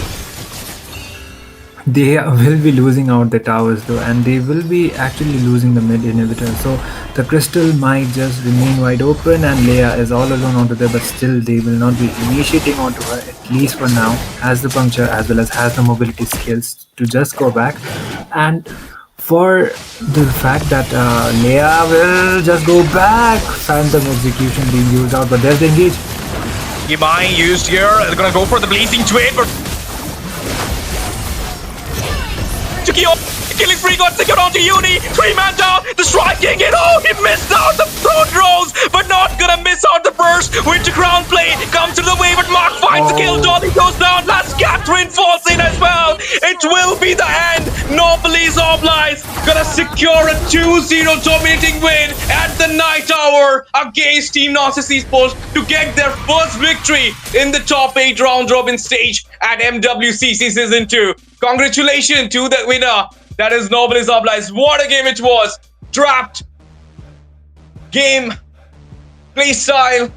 As well as the mechanics. Everything was 10 out of 10. And that's the reason they cleared it out with a 2-0. Yep, and this time it will be Basanti actually with the MVP, regardless of the fact that she has 100% kill participation, so it's completely justified that she will be getting the MVP, and she is able to do so. And Leia onto the Lancelot as well, man. Like getting the objectives as well as getting the perfect neutral objectives getting secured. So that gave them the lead, and by far it was quite a perfect game coming up from the side of Team Noblesse Oblige onto this game as well. So it was the kill deficit was like on to 15 kills difference. So they didn't had much of an opening for the side of Team Solace Esports, and they were not able to actually come up with something when it comes out on to initiating, as well as, let's say, the draft was pretty much okay-ish. They had the crowd control, they had the Khalid, they had the Teresla, but still it was on to the execution that they kind of lacked onto. And Noblesse Oblige will be the ones getting the victory onto this game. And KDA wise as well as game stats wise, quite much of a difference coming up from both of the sides. Well played, Team Solace Esports as well. They tried their best at the last moment of the game, but what can we say? There's always one winner and one loser goes to the side of Noblesse Oblige. I believe Solace Esports will be learning out their mistakes which they did today, and will be coming back stronger into the scene, into the game in their next match. And I believe they're gonna try to win it out and let them forward into the points table as well. It's not a breakdown to have when you lose it out. It's the start of practice, or you can say it's the start of a new arrival when you are trying to give your best, your fullest into the game. So all the best, guys, for the future matches, and also Noblesse Oblige. If you keep the pace like this, you might be the one getting into the champion streak, because Leah today was in a different, different level. I'll say that. Let it be the Paquito, let it be the Lancelot. She was totally devastating each and every member of the opponent side. But well played, Chiffon and Berries. He played so well with that Kagura. I told you, like, she's a good Kagura player, and she tried to do at least what she can. She's the only one having 2-1-1 KDAs there. But I believe, like, Iris, something with the Iris, I felt like could have changed it out. She was, obviously, she was there to zone out. She was there to open the map for Nonsense Esports, but she was kind of overdoing it. That's the reason she was getting caught behind, and the sustain was kind of lacking behind for Nonsense Esports, and that's why their backliners couldn't even sign. Even though you have the Claude, but nobody take care of Mark in the early phase of the game.